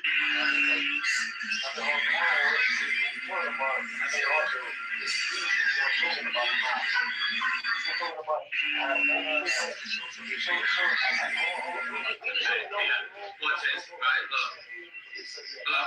That's it. Then he goes, right, okay. And then he takes the knee, and then look at this guy at the back. See him in the corner with the beard. Now, what Scooby look over to him and what the guy in the beard does? Oh, look at that. What is that about? Yeah. Watch this. Right, look. Excuse me, Sergeant. I'm just trying to start some little ahead of some understanding. Maisie Jones. Busy Jones forehead. Busy Jones forehead. Catherine Fellows.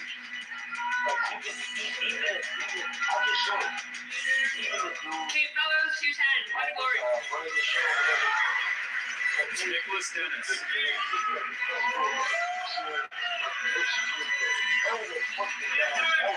Nick Dennis, Falcon Brigade, 82nd Airborne all the way. The buyer thought the cheese seller was trying to short him, so he watched closely, but instead of weighing anything, the old vendor...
under the table or whatever he got out there.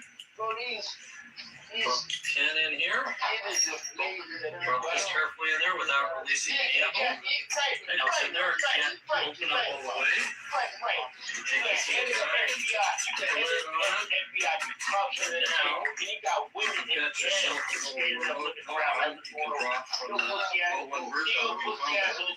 Just say, hold the pin. Talking about another dude, he was holding her hand. Bro, these dudes, bro, like the fact that people take these people seriously, like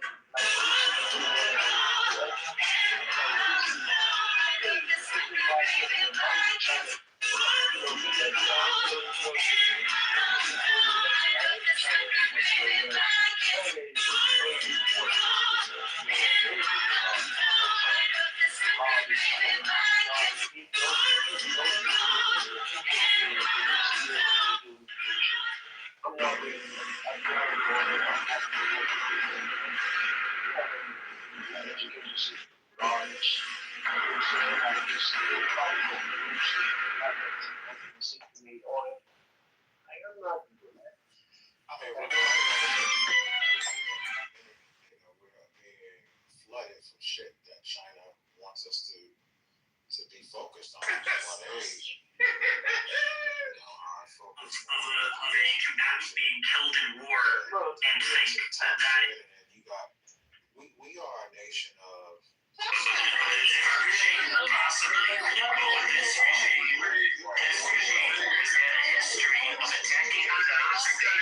evidence of And then there's addiction. Nobody's impressed with AI. I don't understand. It's like all we do is talk about AI, and then when we like actually use it, and then we get. Making you be on social media. It's an addiction. It's an addiction. Is it also you guys have addiction problems? No, I don't. No. Not. Here go the thing, Misha. And I don't know if I'm pronouncing it. It's a Mike Misha. It's definitely Misha. Yeah, but like when I was in China or whatever, like I don't know the China. When I was there, like they teach those children. First of all, they don't let them do social media, right? Maybe Instagram in certain ways, whatever, but they don't let them access Western social media because they know it's addictive. Even the founder of TikTok or whatever said he don't let his kids fuck with TikTok. He said that he slipped up and said that in a moment of truth or whatever, he tried to take it back, but it was like you said that. You don't even let your kids fuck with them. China has. No, but wait. When we was trying to bring back tariffs, like nobody wants to do like we was talking about jobs and jobs trying to get jobs back from China. Like nobody wants to work these jobs, sewing shit. Like China's doing it big. Big Amari. Like you gotta. I don't. You might have been out there, but like we went on. Like if you go out there and pay. Like I'm not gonna tell you the price. You can look it up. It's called Asian Odyssey. They take you to multiple different cities or whatever. Once I saw Chongqing, once I saw Shanghai, like I'm like, cause living in New York, they put us to shame, bro. In Shanghai, is way bigger than New York. Like how are they doing it better than us? But like also I'm big on education. And I started my family, later on in life or whatever. And they start teaching those kids binary numbers when they're 3 years old, and putting them in STEM programs when they're 5 years old or whatever. And they just progress. We don't do that here. We don't do that. And bro, too with that, right? Now it's mandatory AI in the curriculum from K to time to graduate. And by the time they're in middle school, they're expected to be able to put an agentic agent together. People over here are still scared to trust ChatGPT in America. Right. Wait, but do you know the suicide levels of those students in China? That these colleges and universities actually have debts at the highest floors because they're under so much pressure to do well that there's huge. I mean, look at the numbers; it's wild. There's a lot of pressure. It's not all good the way you see it. And yes, there are social media apps that they use. They may not be Western, but they have their own versions that operate the same way. You see, you're making it seem like they, have put social media on lock for their populace. They haven't. It's just no. That's Good. Hey, but it is true though. When China was still running, TikTok. Remember the kids over here weren't able to watch the same type of content. Algorithm. So of course, to the country. But what I'm saying, the type of content they were watching over there was educational and pro-China. Versus kids here, you already know the dumb shit they watch. Right. Look, I mean, born and raised here, like my people, half Nigerian, half American. My people go back to the revolution. And, so I know all about, this is my home, and, I'll still feel a way about America, but at the same time, when you have a kid, you think differently, and I'm big on education, and that comes from my Nigerian side. So I'm not playing, but yeah, there are problems they do have. There's certain things once you go there you can't access. I couldn't even use my MasterCard. I mean, not MasterCard. He's gonna be arrested. I couldn't even use my credit card once I went over there or whatever. You gotta get a Panda card and all that bullshit. He's gonna be arrested. So they do have problems, but as far as them progressing as a society, we cannot match them. Period. They live in the future over there. Period. It's over. They are going to be the superpower within the next, I'll give America 10 years, maybe less than that. And Trump knows it. You attack Iran, when all your generals are telling your dumb ass, what the fuck are you doing? You doing Israel, this, we're moving backwards here. And I don't want to raise my kids. I'm starting a new family or whatever. I don't want to raise them here. Those people over there, they're just more advanced. I don't know. Maybe. I'm sorry? You gonna raise the kids in China, or you just saying another country? No, they're gonna be raised there. We're gonna own property in New York. I mean, we're working on that and whatever. I'm never gonna completely abandon New York or whatever. We're gonna own property in Manhattan or whatever. But raise them and for what? But are you okay with their system in general? You're very you can't criticize the government. You can't say a lot of things. Your freedom of speech is nothing like the way the U.S. is. You do know you have to change your entire lifestyle, right? Yeah, I know that part or whatever. But for what? If you mind your business, you'll look good over it. They don't see. You're asking that question because you don't understand how those people operate over there. Those people just they just live their lives over there. So criticizing that government, don't you mind your business? We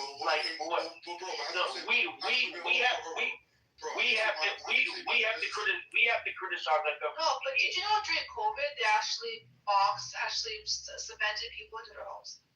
You didn't have a choice. That's what people don't understand. As an advance as it may be, it's one way, but the way that the government operates, they can take your shit away tomorrow, and you absolutely have no way to get it back. There's no such thing. I don't. Hold on. Any interesting I got you. Monday, Thursday, They can do that here. They've done that to black people. So what are you talking about? Maybe you haven't lived the black experience. No, I'm not. You can't talk about intimate things, intimate domain and things like that. As far as how did the China would just take your shit with no explanation. You can't say mind your business. So eminent domain don't exist here. Hold on, bro. You can't say okay, just go ahead and mind your business. So that means you just walk blind like that. You have nothing to say. If something's going on, No, it's not. Hold on, bro. Get ran over by a tank. stand there giving no tank? No plane? Yeah, I mean, what? God, yeah, I mean, look, I don't want to argue about this, bro. Like, I really don't. You guys, bro. yeah, no, you guys are smart. You guys are smart, kid. I would prefer more of my melanated brothers and sisters. Get the fuck out of this country, bro. This shit is gonna go down. All this damage Trump has done within a year and a half, and like he's just getting started. Wait, are you talking about racism? The Chinese kicked out black people right before right after the pandemic? Do you even know that racism is? Yeah, racism exists all across the world. Black folks. Dude, racism exists all across the world. I'm saying, like, if you haven't been there and you haven't seen what I've seen, like, their quality of life is better. You were there for how long? I was there for 8 days. That's not what you were Okay. through. But You can't tell what's happening. Hold on. Let me finish. Yeah, that's Hold on. Let me finish. But two of my cousins one has been there for 12 years, and one has been there for 6 years. And they have been trying to get me to come out there for years. So, like, I don't know what you're talking about. I'm well versed on this shit. I know what's going on. I just had to see it for myself. And I saw it for myself. Yeah. And they're doing better than us. They're living in the future. It's nothing like this. This country is going to hell, bro. And I don't see why people keep clinging on to it. Yeah, but bro, that's cool. But like your argument is or your statements for being there for 8 days. You know, like it's all good. I'm going by what my people have told me. Yeah, okay. I've been traveling to Asia. For 20 years, so I know what I'm doing.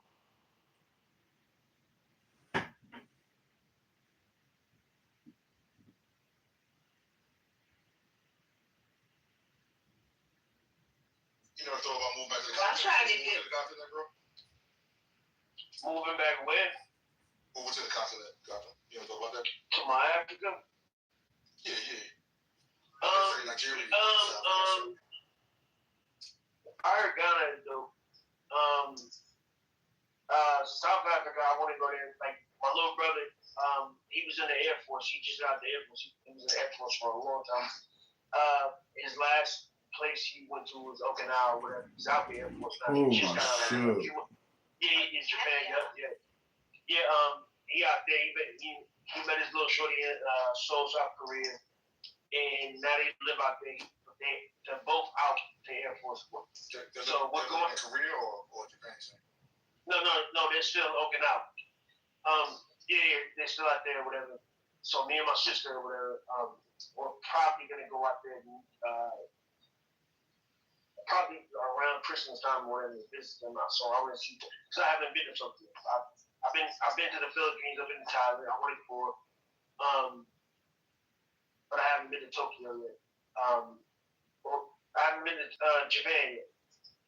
Like Japan better than China. Watch. People tell me that, but here's the thing though, Japan is kind of small.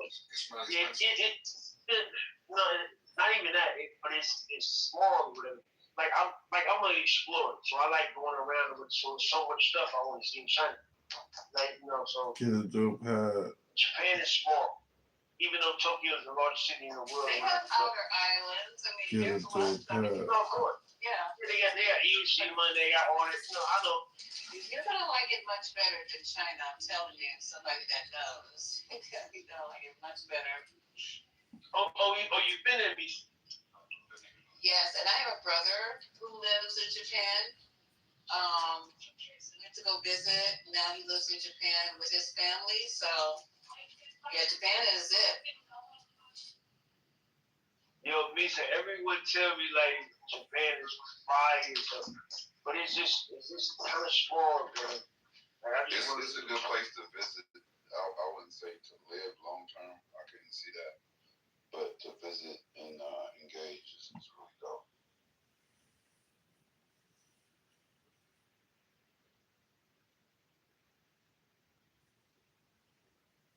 And his lens is from New York. It reminds me of New York in a couple of ways. Like it's overpopulated. Talking about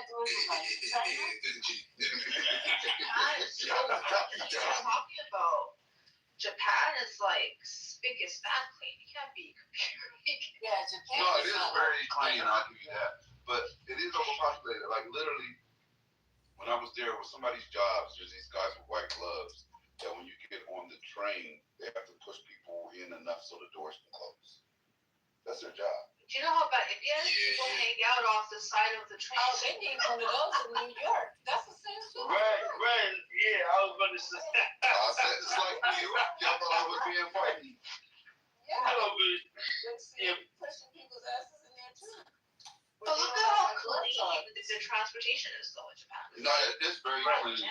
But you know what isn't clean though is the smell, right? Like it has their sewers are just backed the fuck up. Like when you're walking through the different downtown districts, like I went to Yokohama, Roppongi, Shibuya.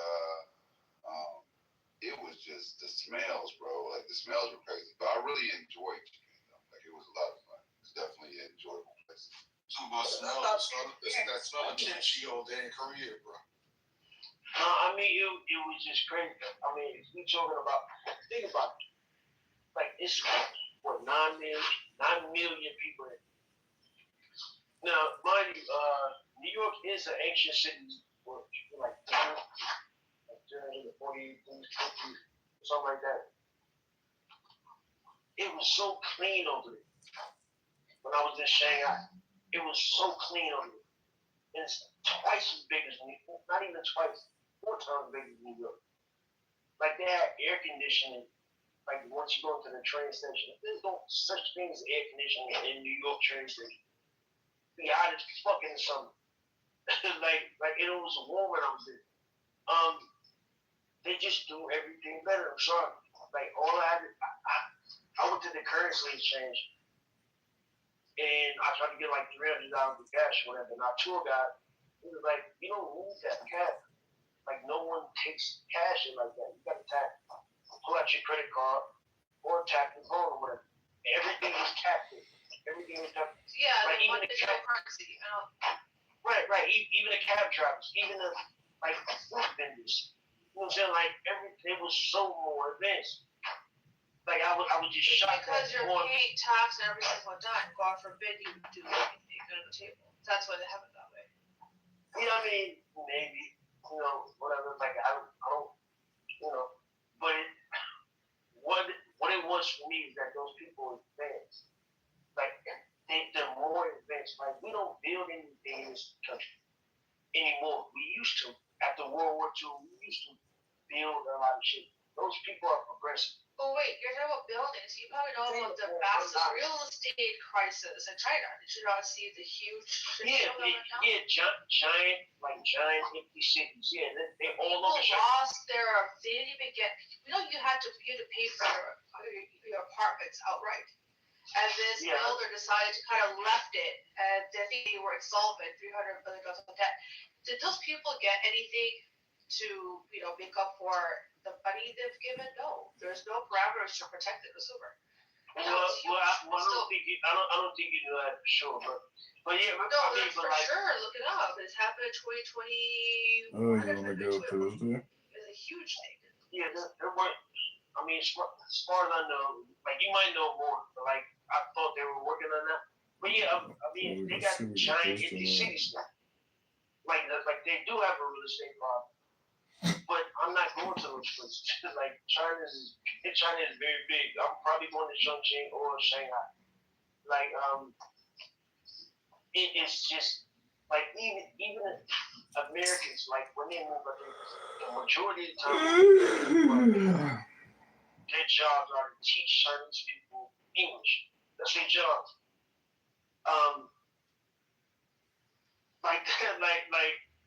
It's so it's totally I just roll. Everybody can do it. You can do it. You're right. You know, there's also the labor laws, right? There's no labor protection, employee protection. Don't even get me started on the Apple iPhone factories. It's disgusting. No. How they treat you see how they treat the people that work at these factories. It's horrible. It's horrible. But what about here? What about? You're right. What about this country? Like, what about these underpaid teachers that do business? Yeah, I understand. What about these underpaid factory workers or whatever? Yes, underpaid, but are they forced to sleep there and work 20 hours and get 4 hour breaks and some of our diapers on? You know how bad it is? Yeah, but they can't pay for the medicine when they need it, and they got 50,000 people a year. 50 to 60,000 people a year in this country die because we don't have universal health care. You know what I'm saying? Like so. What about these black kids in these communities? Some of these communities that I grew up in who are undereducated because the Department of Education will rather give them money to white schools or whatever. Because like what are you talking about? Like when you talk like that, that privilege talk or whatever. It's not privilege. I'm just giving you the reality. No, I think first night should be most magical. I don't disagree. You're not wrong. You're not lying or whatever. I agree.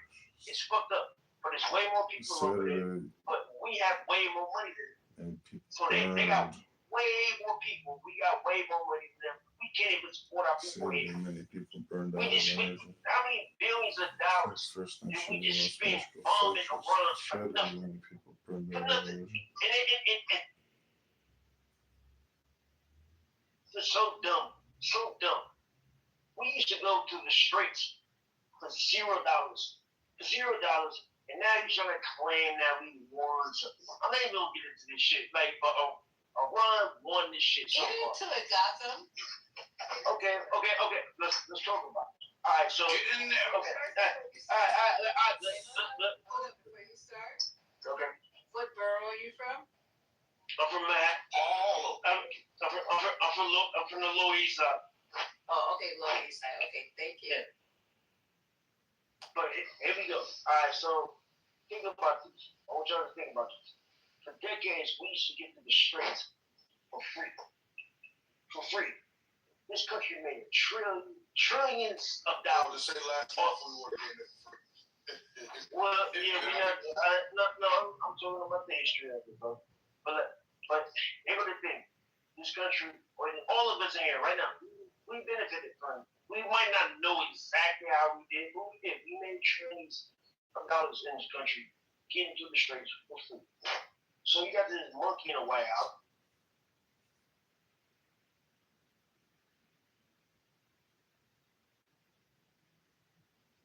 Hello? Hello? Can you hear me? Oh, now I can hear you. Yeah. But, no, I'm sorry. My wife gave me some shit. But anyway, so, he let Netanyahu, this racist ass Zionist, convincing monkey ass, that he needs to attack Iran. So now, this ceasefire deal, I don't know if any of you guys have read it, but I have. We got to pay them. Oh, by the way, yeah, let me start from kind of the beginning. Trump thought he could bully Iran. Because Trump is a bully. That's what he's been doing his entire life. Like, you could go back and look at his history. He was a bully when he was a kid. But he had no idea who he was struggling with when he was struggling with Iran. His generals tried to warn him. Like, multiple people tried to warn him, like, leave those people alone. They are not to be played with. You know what I'm saying? And he does his dumbass Trump shit or whatever, he bombs them or whatever because of the Israelis. And they showed them, like, we're not afraid, we can't bully you. Bomb the shit out of multiple American bases in the Middle East and warned them. Saudi Arabia was scared. Like they were scared of it, like, dude, we're building a bunch of shit over here, we don't want no problem. And it was like, why the fuck would you open your airspace to the United States so they can come bomb us? Saudi Arabia was scared, but I'm not gonna get into that story. Bahrain, the UAE is terrified because they're allowing data centers over there from AI. There's a big thing with AI in the UAE and shit. But, they're ready to nigga, we will bomb Abu Dhabi and we will bomb fucking Dubai. Stop playing with us. And they voted to. They scared to death. And I had never in my life seen Israel bomb like that. Like they're ready to somehow stop. You haven't seen Gaza? You haven't seen Lebanon? Syria? No. I was getting to that. I have never in my life seen them just shred the fucking Iron Dome. Like for years, they didn't really because the Iron Dome. The Iranians was like, nigga, fuck your Iron Dome. I have never seen Tel Aviv bomb like that. That shit, I thought it was AI at first. I'm like, this is not real. I have never seen that. So what's happening right now? They're trying to get through Lebanon. They're trying to open up something so they want the Americans to land in Lebanon to get there to try to get to Iran, but that'll be stupid. Like we will never win a ground war in Iran. Wait, are you saying that Israel's bombing Lebanon to make way for the U.S. military to get to Iran? Yes. Yep. That's not even a fact. That's what I think. That's just my opinion. I never said it was a fact. That's my opinion. But anyway, and then the Strait of Hormuz, which we've known for years, military generals have said for years, if you fuck with the Iranians, they will. The Iranians is like, we're not playing with you. If you fucking play with us or whatever, any shit that has anything to do with America, we will send. Do you support America at all, bro? No, it's not about supporting America. It's about supporting. I'm not supporting tyranny. That's what I'm not doing. But that was a dumb question. But anyway, listen. But anyway, the Iranians said like, yo, if y'all anything coming through the Strait of Hormuz, like if you send it through here, we're gonna send it to the bottom of the fucking Persian Gulf, like period. And people are scared. So what happened was with this ceasefire deal or whatever, and this is how dumb Trump is. This is how stupid he is. Like I said, we never had to pay anything to go through the Straits. But we're not supposed to. But do you know why? There's a let me get to it. Okay. Now they're saying the deal that Trump's this great deal maker made with the Iranians.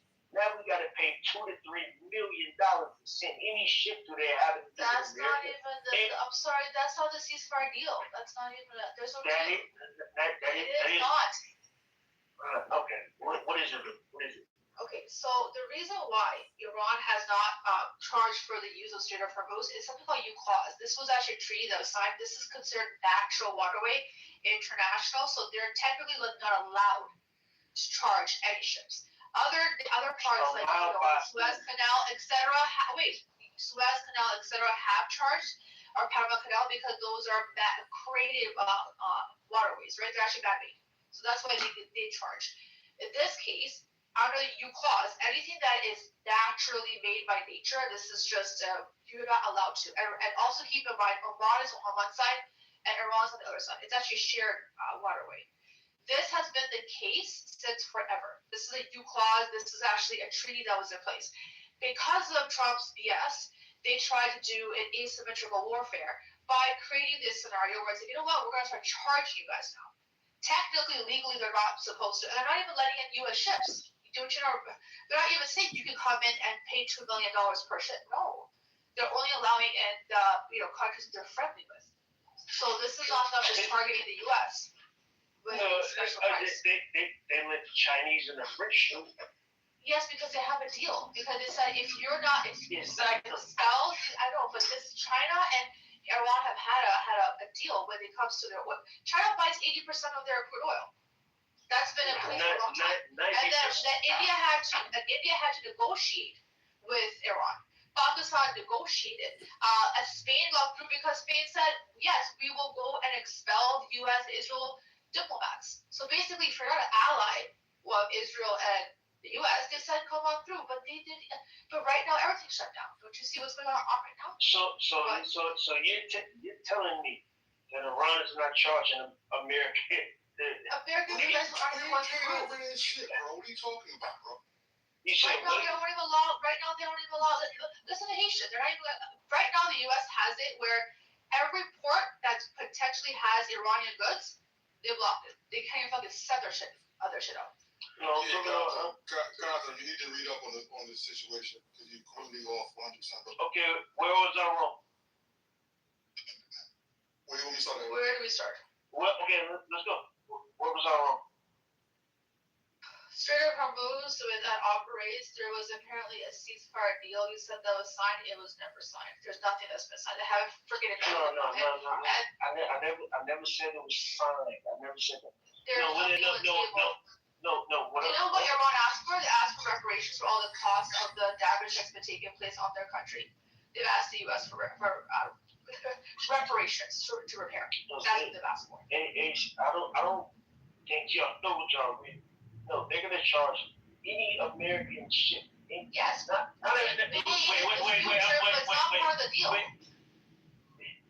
They're gonna charge them $2 million. They're gonna charge us $2 million. Yes. Okay, so yes. But so why they charge everybody? Why are you saying I'm wrong? You said it's part of their deal that they proposed. No, fuck y'all. But nobody's paying them, bro. Ain't nobody free to pay the shit. No. You're gonna pay it when you pay taxes. What? I'm gonna pay it when I pay taxes. Hold on, bro. Did you not hear when Aisha said that anything with that stuff we was locked? From where? The Persian Gulf. So you're telling me that America is gonna block anything that comes from Iran to try to get it? No, they're shooting at them. They're shooting at them. I don't think y'all understand. I don't think y'all understand what's going on. And also, America is gonna pay between $1 and $2 for every barrel of oil that goes in. They are going to billions of dollars that American taxpayers are gonna pay. Y'all don't understand what's going on. America. Every single commercial vessel that's what they're charging them. It's not just America. And America hasn't even had it. Of course. Yeah, anything that has to do with America. The only people who are into there are the Chinese, the Russians, the French. Period. India paid, Pakistan paid that price. $1 per barrel, which ended up being $1 million, $2 million. Greece paid, Spain paid. They have this toll. Right. Iran is gonna make hundreds of billions of dollars for this shit. Yeah. And it would have never happened if Trump dumbass didn't bomb them. That's like now, and we don't even know what those people are gonna do with those hundreds of billions of dollars. This is their revenue. This is what America does. They fuck over the American people, and y'all defend them. Wait, do you know Iran's been under very strict sanctions by America? You said what again? Did you not know Iran's been under very, very strict sanctions by the U.S.? Yeah, I know that. Yeah, so I don't understand the point of all this. No, but that was before this. We're talking about the Strait of Hormuz. Yeah, and right now the sanctions have not just economic, they're physical. The fact that Iran cannot ship or receive anything, dude, that's huge. You think those people care? They don't care. They want to wait. Oh my God. They don't care. Same thing with China. When Trump dumbass tariff they had, the Chinese told them like, we don't give a fuck. We're good. China tariffed back as a reciprocal. They don't care. China didn't care. They didn't do a reciprocal tariff.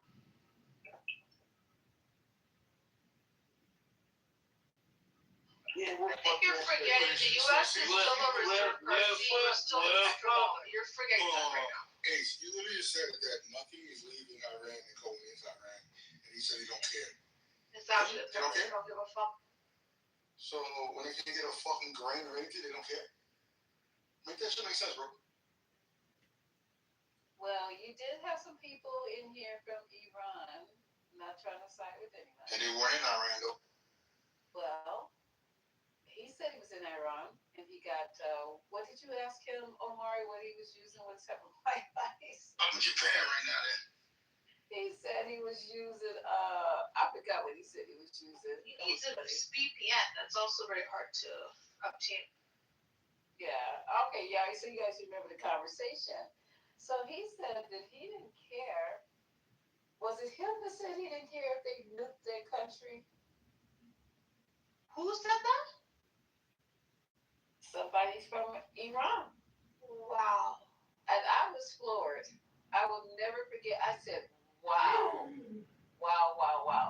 Like he thought that it was actually going to be somebody left to start over. I was just like, what? I would never even say that, even in jest, that I would want somebody to nuke my country.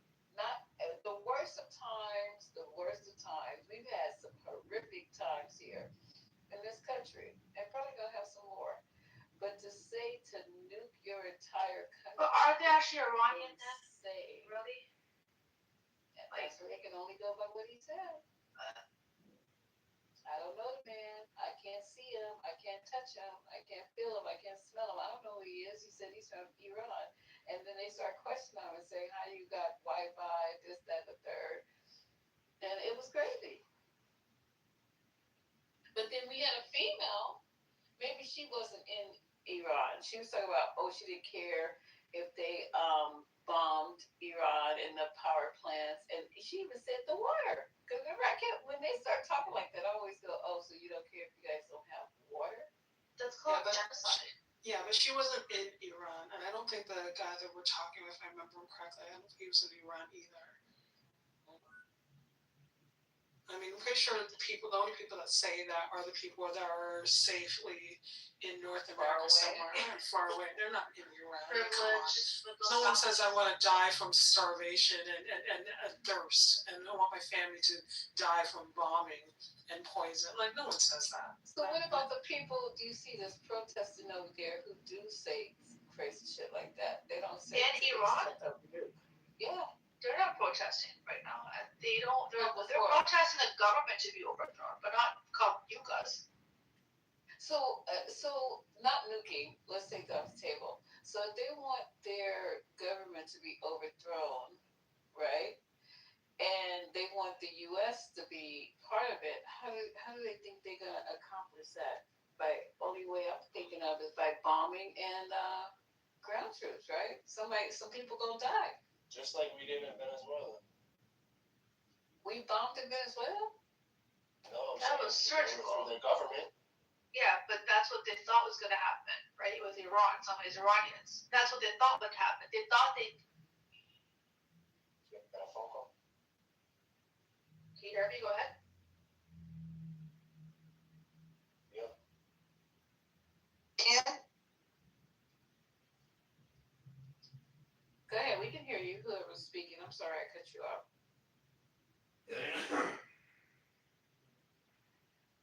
Hello, Ace.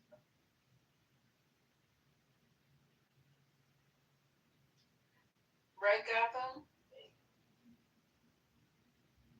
What y'all do with Gotham? Oh, there he is. How do you feel about that part, Gotham? Because Gotham said they don't care.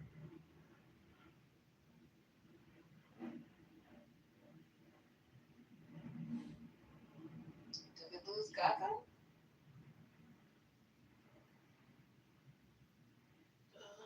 He's still there, but I guess maybe he's walked away from his phone or bad connection. Gotham. Okay. Optimus, the CCTV got his shit. Well, I just said a little part right there. I'm not taking up nobody's side or anything like that, but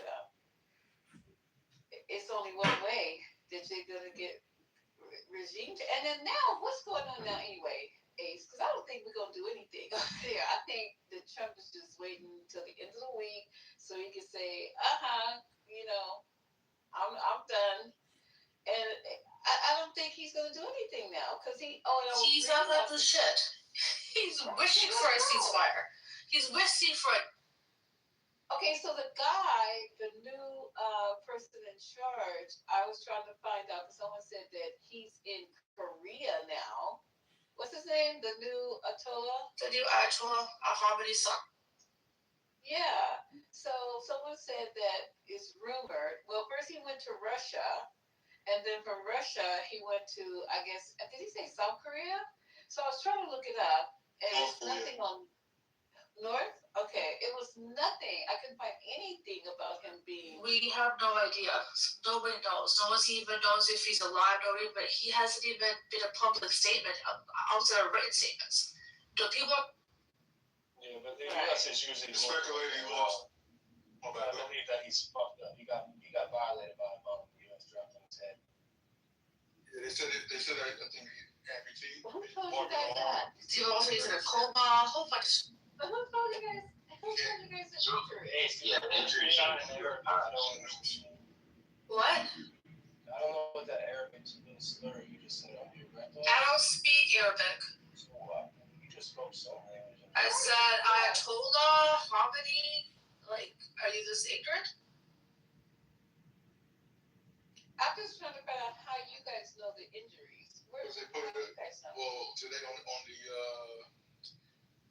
NPR this morning, they spoke about it on the Today Show, the daily. But it's not confirmed. It's Lisa, I just put an article in the chat where they talk about some of his injuries in the New York Times. So did they give a source? Frank Cannon. They also said apparently he was gay. That also was a rumor going around. So I'm just trying to figure out. Okay, so I'm just wondering. I'll go to a New York article and see where their sources is, but because they gave specific injuries. One I read when I was trying to look up the Korea thing, that he had an injury to his foot. The other article I read said that his whole leg was missing. Then another article I read said he was missing lips and had something wrong with his eyes. And then another one I read said he just had cuts on his face. Yeah. there's a pullback. There's a pullback. I can read a couple of sentences from this article. Okay, thank you.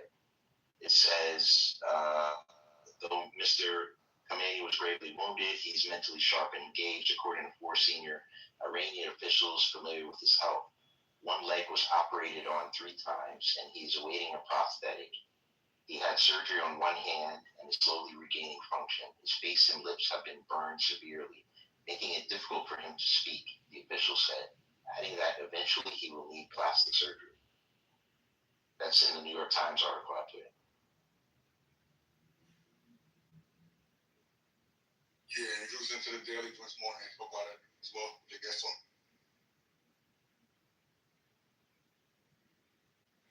Okay. Waiting for a prosthetic. And he had surgery on his leg. So that means he has an amputation of the leg to be able to fit a prosthetic on it. He's lucky. He's alive. I mean, and no lips and no eyes. So they think he's still in Iran and had all this work done in Iran, or do you guys think he really went to Russia? I mean, Russia's medical system's all like great. I thought Iran's medical system was better than Russia's. No? I don't think anybody knows. Yeah, but they're in a war right now, Lisa.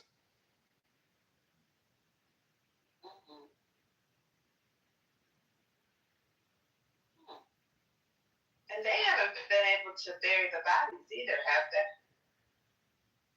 The 60,000? No, I'm talking about the Ayatollah that got killed and the other relatives. I thought you had Maybe they were. They're supposed to, but they were. Something came out a couple weeks ago. They were talking about that they hadn't been able to bury. Yeah, it's been postponed. Yeah, that's what we all know. It's postponed. But one thing I did read, did you guys see the 5 guys that are they being hung or are they being fire squad in Iran? And they made a video. And I don't know if this is true because how is this stuff getting out? They made a video. You guys can Google it. It was early during the day when I was looking for clips. I came across this. They made a video of them singing some song. It's 5 of them before their execution. You don't see that?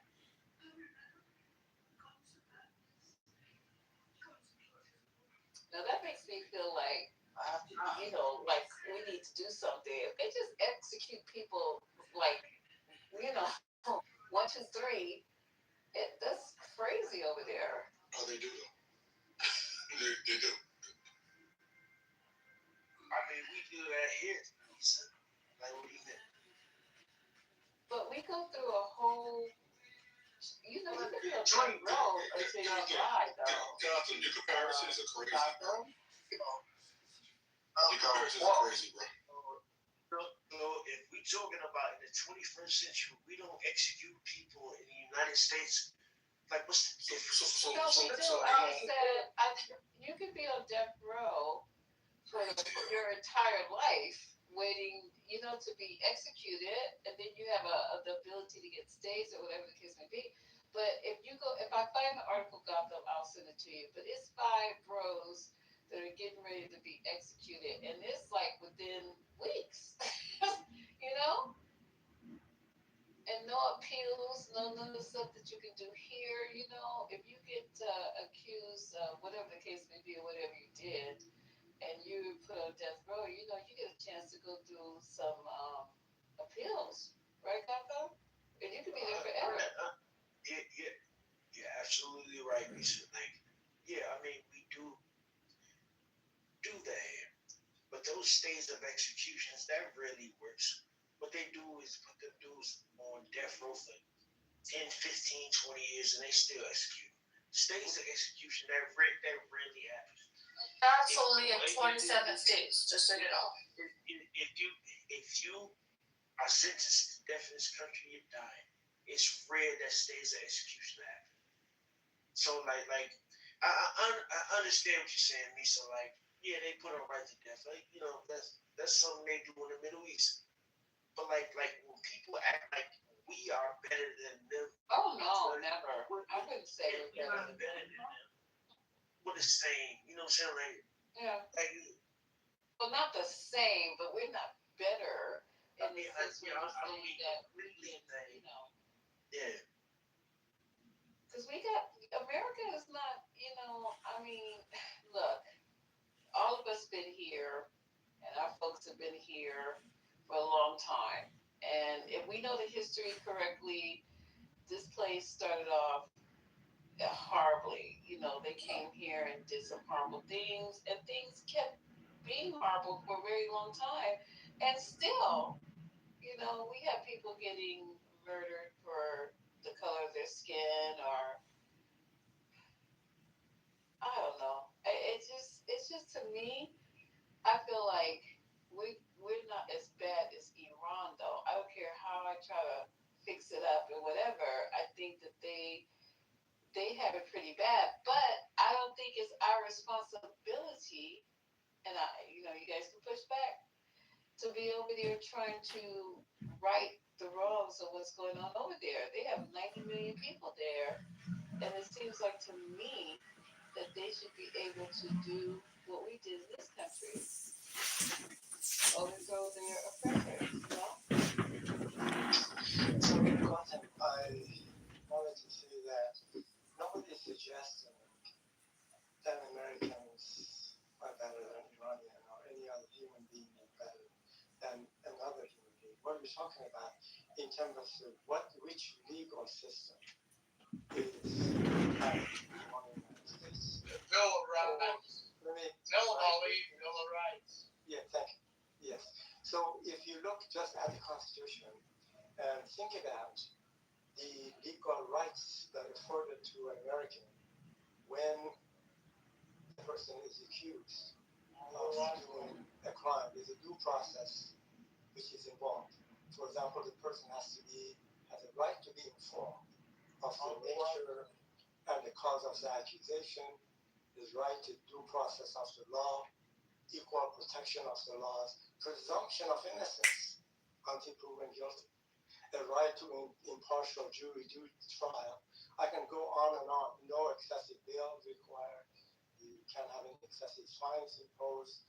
A right to appeal, and the rest of it. So these are the mechanisms that had to put in place by the Constitution to protect and preserve the right of an individual being accused of a crime.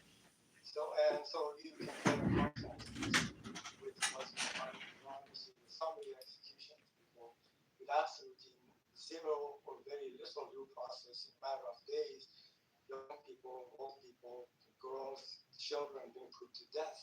So comparing so good land with this. So what we're saying, the system, a legal system in the United States, according to the Constitution, in principle, is by far better. Wellington's on the run. I caught him at Kitover.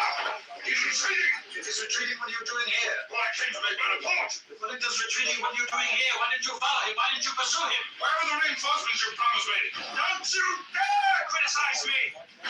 Don't you dare! Don't you see if Wellington's free to choose his ground? Everything I've won in this campaign, you lost. Mashubuka, the sector is broken. I have ordered a retreat. Retreat? I am Sir Kitover, a proud soldier. This steel is my ground.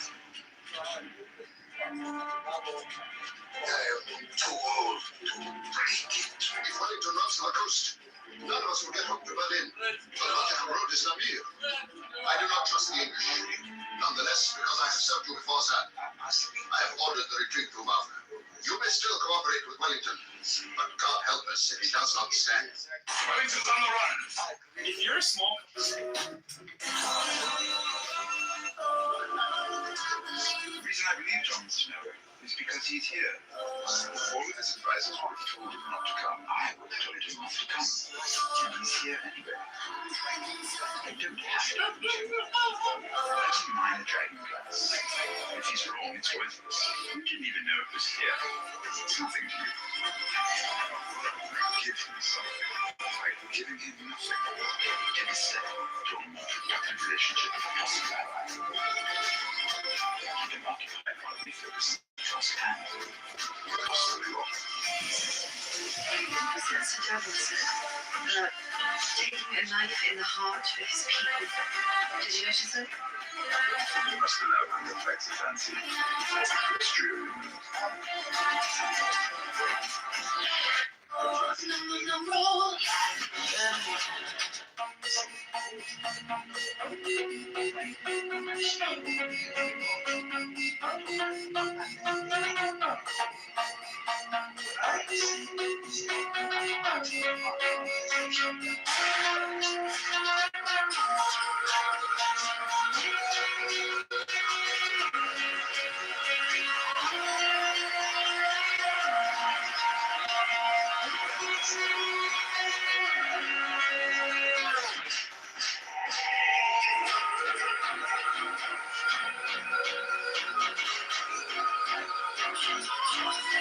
There was a literal tornado dream. Greetings to you, beautiful morning star.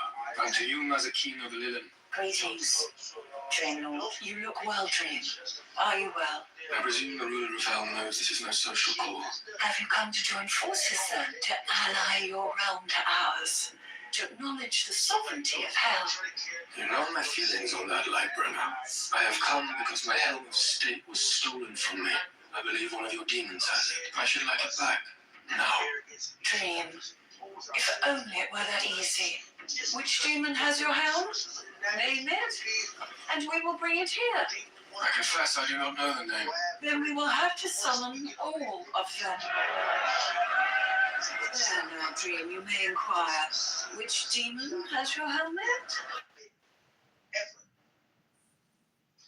Okay, well, thank you for that.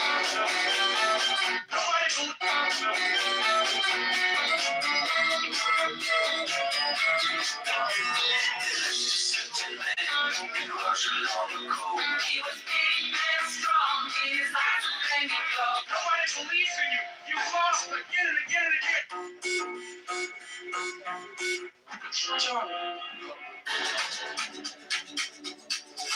They're two separate things. And most of our comments here is specifically about the behavior of Islamic Republic of Iran in general and IRGC specifically. That's kind of one thing. The second that we talked about is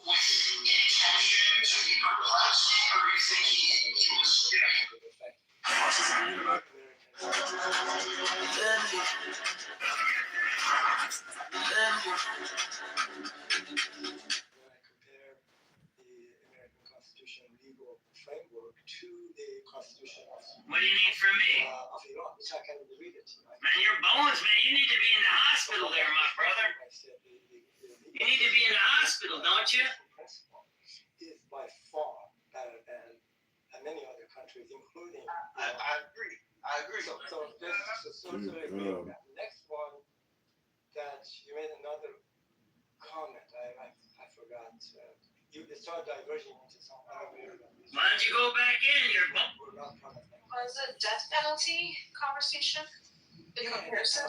Yeah, that's a good one. That's right. So I think the point, actually, my comment, the impetus to what I tried to say, we were talking about death penalties, which in Iran, it could be a very short time, and in terms of somebody being accused and executed, the due process and the way in the U.S., as somebody mentioned, it takes many trials and appeals, and individual could be in a death row for decades, and waiting maybe is not a good thing, but certainly that's completely the difference that we are talking about here. Anyway, so you cannot compare. It is unfair. It's unjust to compare the two systems. I don't know any kind of equality between the two. Yeah, please go ahead. I'll follow you real I fuck with you, Ali. I like you.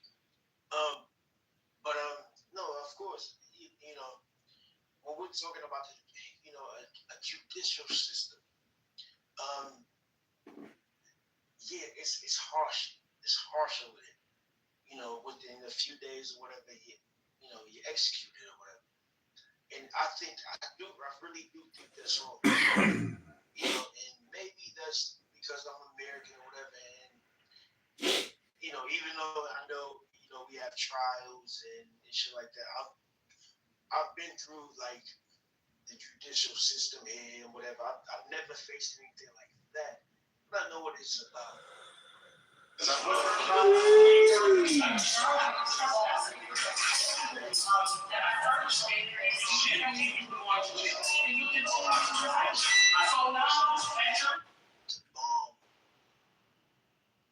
This country or whatever, and it's not going to change anything. In this fucking country, because they can't afford medication. They can afford medication. Think about it, 600,000 people in this country die every fucking year. You have 4 people here, just my island alone. Manhattan is so small you can't even see it from a fucking map. I would have to point it out to you. You make our network. No person of interest is in custody, and that woman, as you mentioned, $1 trillion a year. is still in the hospital in critical condition. Not only are writers shaken up about this, but now a community activist. Schools are good in black communities and stuff like that. Stepping up and offering a $10,000 reward, hoping someone out there will come forward with new information. Chicago police say it happened around 9:25 Monday night. A 26-year-old woman arguing with a man in his 40s on the blue line when things suddenly turned violent. Getting multiple calls for even a blue line. A little bit of a run or whatever. You guys are kind of doing well over there. Your government is fucked up. It is fucked up. But the people, I think some people are actually, happy over there. And you guys could do better or whatever. But I'm thinking about Americans, and people are suffering over here. I do not give a fuck about April 24th, 2024. Drug use, drug dealing. Like, I don't care about Iranians getting nuclear weapons. If the Iranians get nuclear weapons, You just seen an exchange. to bomb the fucking world, no, they're not. Even if they get them. I graduated from college in 1993, and if you want to give some sense of progress or the lack thereof, 50. You know that's.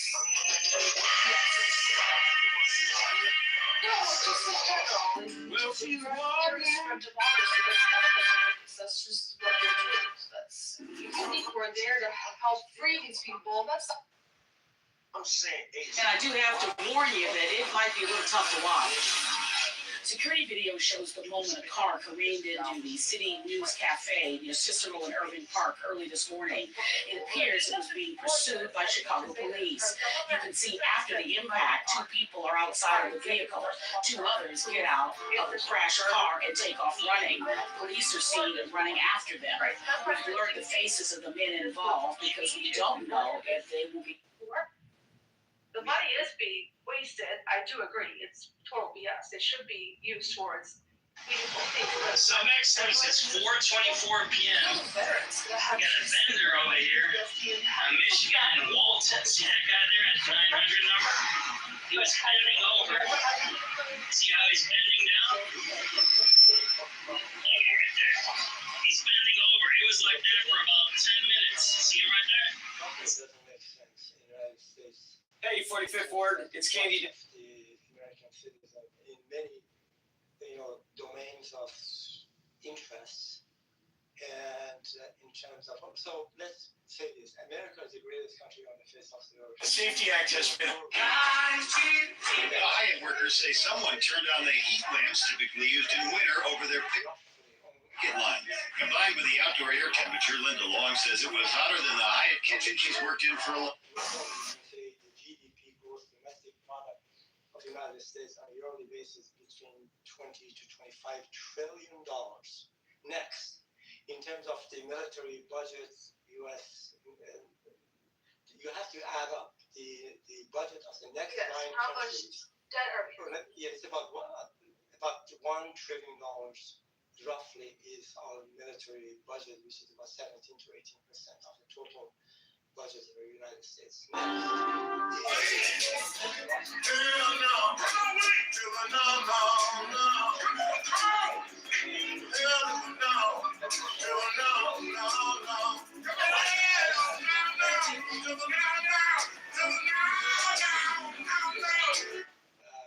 Documents, the principal documents in terms of the governing bodies, which is the Constitution of the United States, the first law to run the business. Why was a guy with a long criminal record who was awaiting trial for Those are, at least in principle, they're fantastic documents how to run a carjacking? The question is, with all of these strengths that I mentioned, how is it and how come that the plight of the U.S. citizens in comparison with the European countries in terms of the well-being, let's call it, in terms of longevity, infant mortality rate, the education, number of people in jail, the healthcare system, infant mortality rates, we do not stand in comparison with the European country. We rank sometimes from 10 to 20 in the categories that I just mentioned. So the question is, how come this greatness does not translate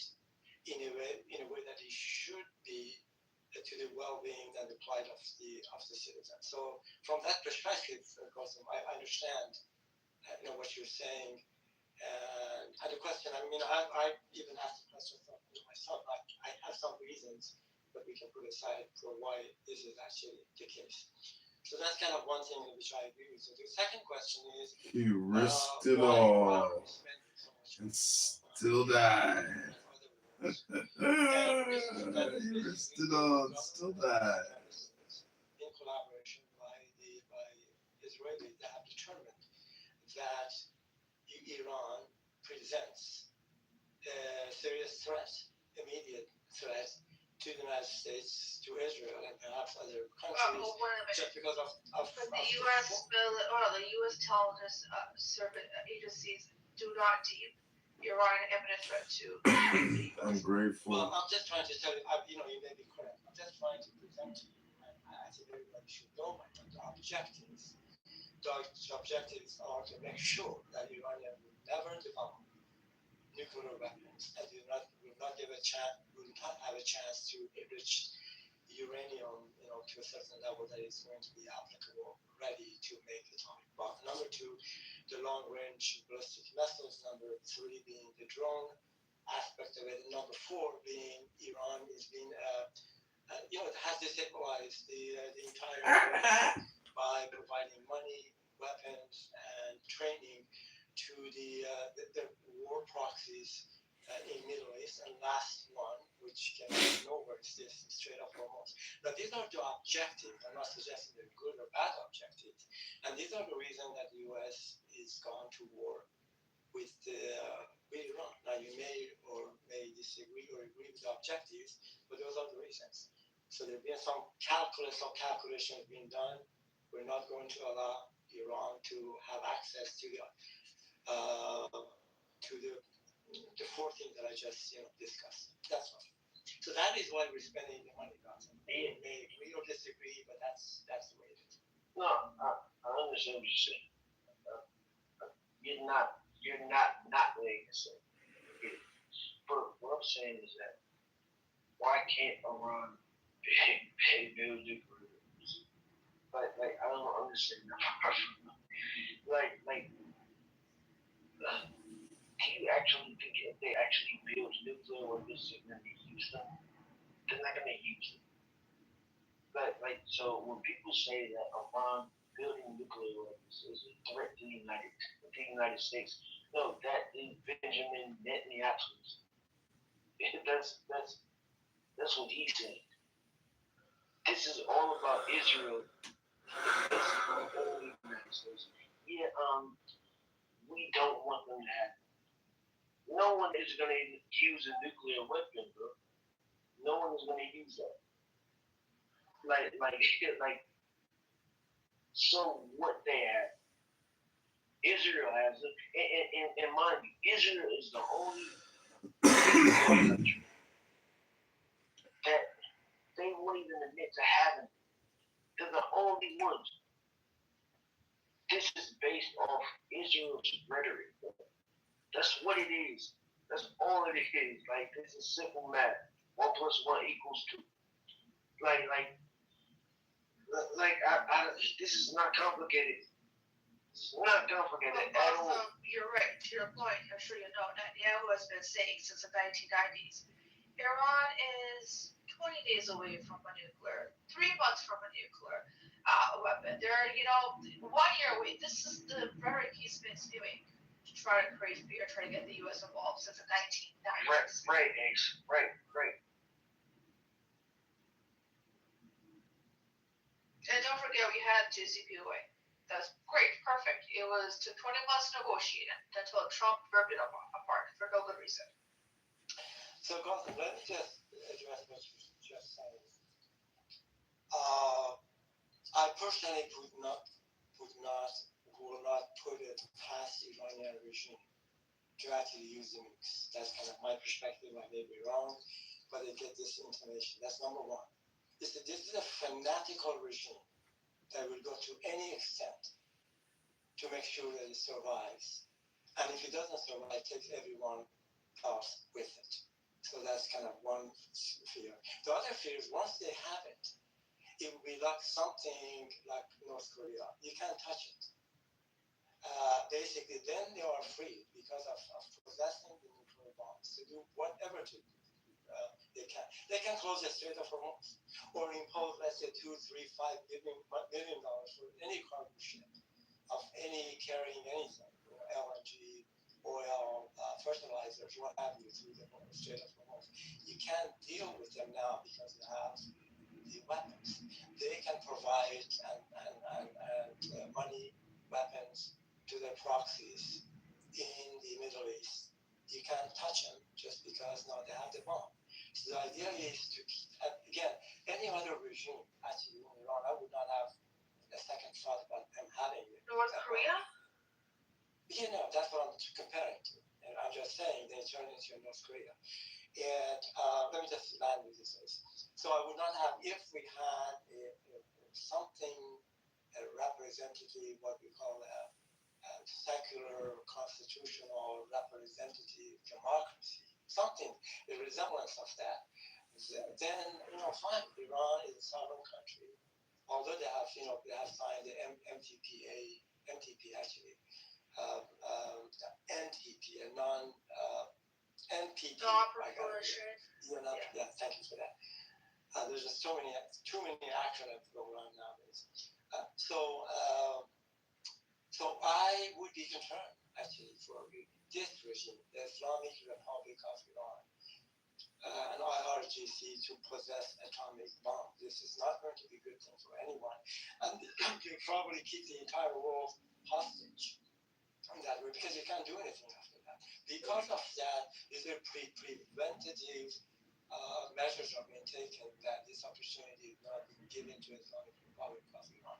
Now you may disagree with this, but actually this is what is germane. But Ali, there's been a fatwa that was put up by the previous Ayatollah. Religiously, he said, you cannot possess a nuclear weapon because of proximity to the Kaaba. It's just as recent. People don't know. He seems to, operate differently. So this has never been something that Iran has actively pursued. Yeah, it is possible. I don't know. Right. So yeah, I mean, when we okay, so we have to take these back to the Cold War. Like,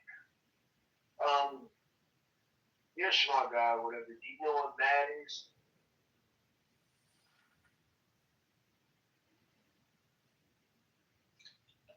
I'm sorry, Gotham. Were you asking a question? Yeah, I was actually like, do you know what that is? Mutual assured destruction. Oh man, yes. Yeah, so we went through this for like 60 something years with the Cold War. Like, mind you, like when we talk about nuclear weapons or whatever, the Russians they have just as many nuclear weapons as us. So why haven't they used it? Like the Iranians are not crazy. These are, and you're from there. These are sophisticated people. These are not some sand. Because Trump just think these are sand niggas who are gonna just bomb the world or whatever. That's not gonna happen. Like it's just not gonna happen. Like the Russians understood this for 60 years or whatever. Like for people to actually think that the Iranians are some imminent threat as far as nuclear weapons bombing the United States, that's not gonna happen. It's not gonna happen. It's not gonna happen with Israel. Gotham, I have a question. Gotham, isn't it true the Samson option is something that Israel does hold a part of their doctrine? That if their back's against the wall, they will utilize a nuke? Part of the Israeli doctrine, Samson option. But no one seems to be afraid of it. No one seems to bat eyelash to that. That's actually written, encoded. This is not even conspiratorial. So why aren't we concerned about that? Exactly. This hypocrisy of being concerned about one country as opposed to another, which is actively aggressive and going and literally bombing their neighbors, and does not bend to any kind of sanctions, any kind of criticism, anything at all. But so I find it kind of funny that Ali, respectfully, that you would say that about Iran, but you mentioned nothing about Israel, which is actively doing exactly what you're saying. So Gotham, let me. When you say, but notice you still won't actually address what both Ace and I just said, Ali. You keep going back to not addressing the hypocrisy of what you're saying. I think if I answer to everybody, tell you're asking your question. So Gotham, when you talk about the Iranian people are smart and they are calculated, they are non-violent, you said it, they're not going to atomic bomb. remember, we're not talking about the general population of Iran. We're talking about Islamic Republic of Iran, again, in general, and IRGC, the military arm, fanatic military arm of Iran, which has terrorized the entire country, the entire population. We're talking about those groups that they are crazy, okay? We're not talking about Iranian people. We need to separate the two things. So we're talking about the Islamic regime of Iran. So that is what my concern is, and what I can safely assume that is the concerns of America and perhaps other countries, that this regime possesses. Hello, everyone. Joe Severino running to be the next Republican governor of Illinois. Many of you already know Illinois is the corruption capital of our nation. Intention is to enrich uranium, providing as fuel for generation of electricity using nuclear power plants. Now, it's been a long time coming. Second or third richest reserve of hydrocarbon on the face of the earth. Number one, which again, having nuclear power plants is. It's like I'm looped. Can you quickly answer that and come back to Ronnie's question? Sure. I will. Hold on a second. So, the recent, so that is their intention to say but it was offered to them to build for them 3 nuclear power plants free of charge and provide all of the fuel that is needed for them to run the power plants. Iranian did not accept it. So that's. Wait, that was after in August. Wait, hold on. That was after August, July 25. Strike the master cold. Negotiate after that 12-day war occurred. Like this, the terms have completely changed. The landscape has changed. So don't look at Iran and say, "Oh, how dare they not trust their, people that bombed them." I mean, and have sanctioned them for more than a decade and have literally threatened them every single step of the way. Exactly, but can and you are answer close allies to their enemy? Exactly, Ali. Can you answer what we talked about? Israel, who does have nukes, who also does not abide by any of the treaties that other countries are held to, and also have the Samson option, and they are aggressive. Yeah. Why is that a threat to you, Ali? I think Israel has had atomic bombs, probably in tens or hundreds of them. I'm not sure, various kinds. That is not correct as well. But why don't you find that to be the gravest event? But Israel has never signed NPT. Because that's bad. They have also never allowed anyone to go in to inspect them, which, I agree with you. They've never admitted they even had nuclear weapons. Disagreeing with you. I think if you have an atomic bomb, you ought to be subject to the same kind of criteria that other countries that they possess atomic bombs. And this is not the case with Israel.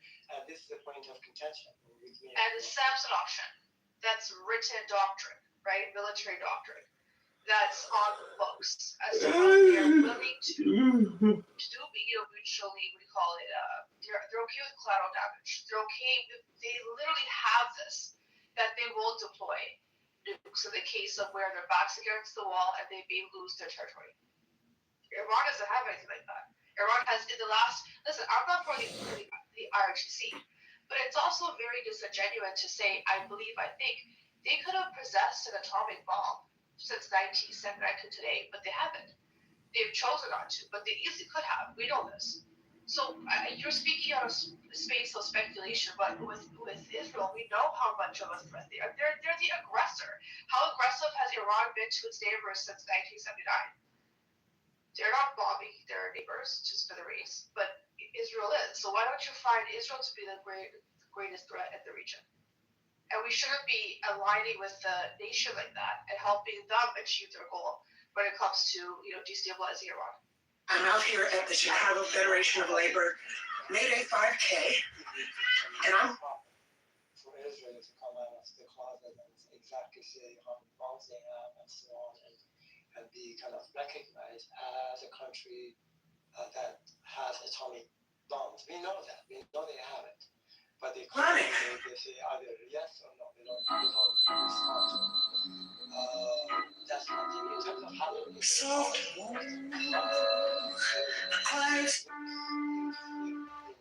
I have not seen it.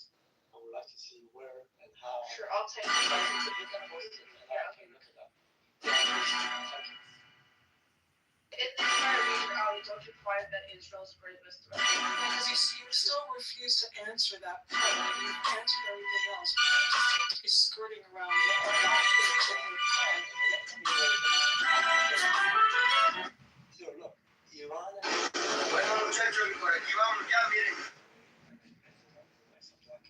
before this regime of Patrick, I want to go back to you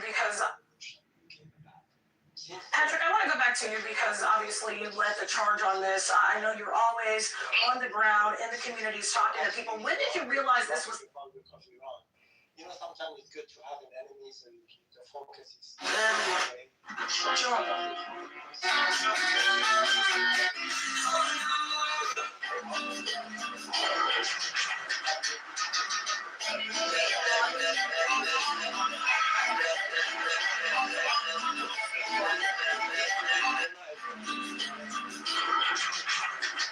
These two just look. You admit you poisoned the king. No. That I mean, I'm guilty of a far more monstrous crime. I'm guilty of being a dwarf. You're not on trial for being a dwarf. Oh, yes I am. I've been on trial for that my entire life. Have you nothing to say in your defense? Nothing but this. That's also against I did not do it. I did not kill Joffrey, but I wish that I had. Watching your vicious bastard die gave me more relief than 1,000 lying holes. I wish I was the monster you think I am. I wish I had enough poison for the whole pack of you. I would gladly give my life to watch all swallow. Why is it full of green?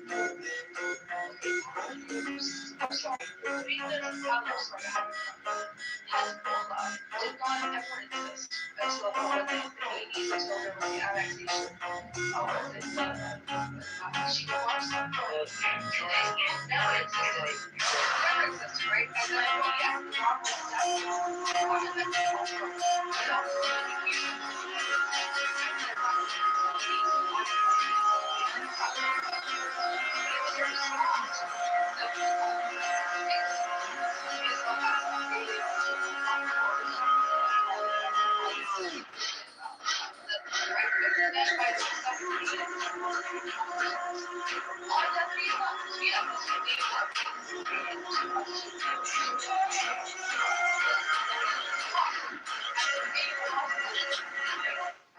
Our ship is ready to sail. What's the meaning of this? Grandpa, it's my first ship. What do you expect to be a Marine when you're wasting your time on this nonsense? I don't want to be a Marine. I'm a pirate. No! Grandpa, don't! That's my ship!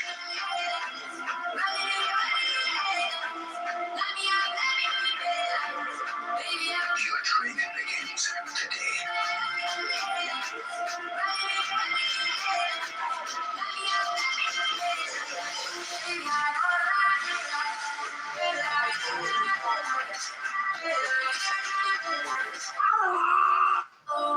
When I first created my YouTube channel,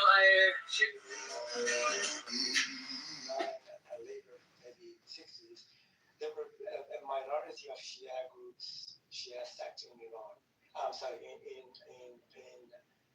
Lebanon, which they wanted to have a say in their rights, and they wanted to have a say in participation in the government in some form and shape.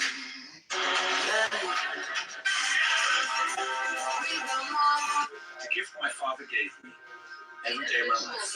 A 6-figure job in tech. Oh, I need some. What the hell do you men want? It was around that.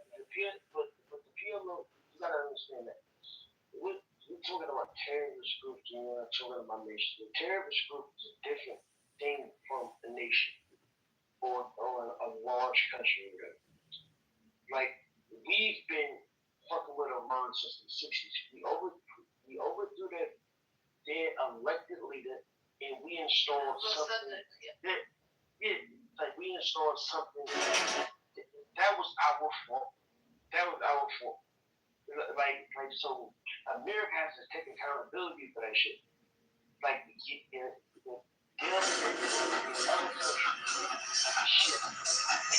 Like we should have never done it. Hey besties, come along with me as we go hang out in the VIP section at Beyond Wonderland Chicago. First we head to King's Domain. This is VIP Central at Beyond, and this is where you can get your VIP lanyard, candy, hair accessories, trinkets, all of the goodies. What I love so much about VIP here is that you get so much included. Awesome bathrooms,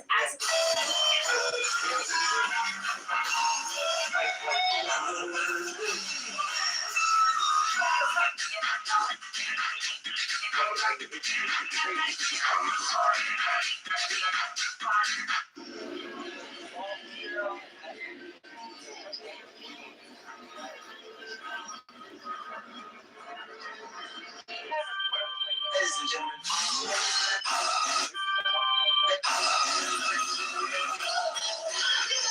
ladies and gentlemen.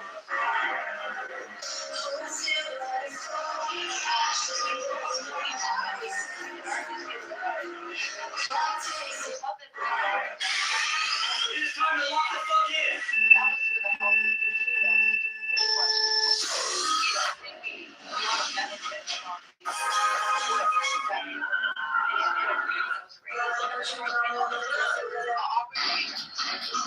We have a Holly challenge. This is going to benefit every single Iranian. God forbid he does that. Our RGC wouldn't have even existed if we didn't start to meddle there. Then bringing in the Shah, who isn't a democratic, he's an authoritarian monarchist, who's also very, Ali, you cannot deny this. You know that the Shah at that time was very brutal to some of his people that he opposed. He actually didn't allow Muslim women to wear on their jobs. They committed suicide. He said freedom, but then said no, but not freedom of religion. But whatever. Point being, people are fed up with this individual, and this is when the RGC came in. It wasn't a violent revolt. They came in pretty peacefully. They would never have come in. They came in peacefully. There would have been no need for them if we didn't meddle. So it is relevant. All of these things, we wouldn't be where we are today. No, we wouldn't be where we are. Going to sleep, everybody. Good night. So he didn't know the relevant. Okay, I have some comments here, but I think I've spoken enough, and I know for sure.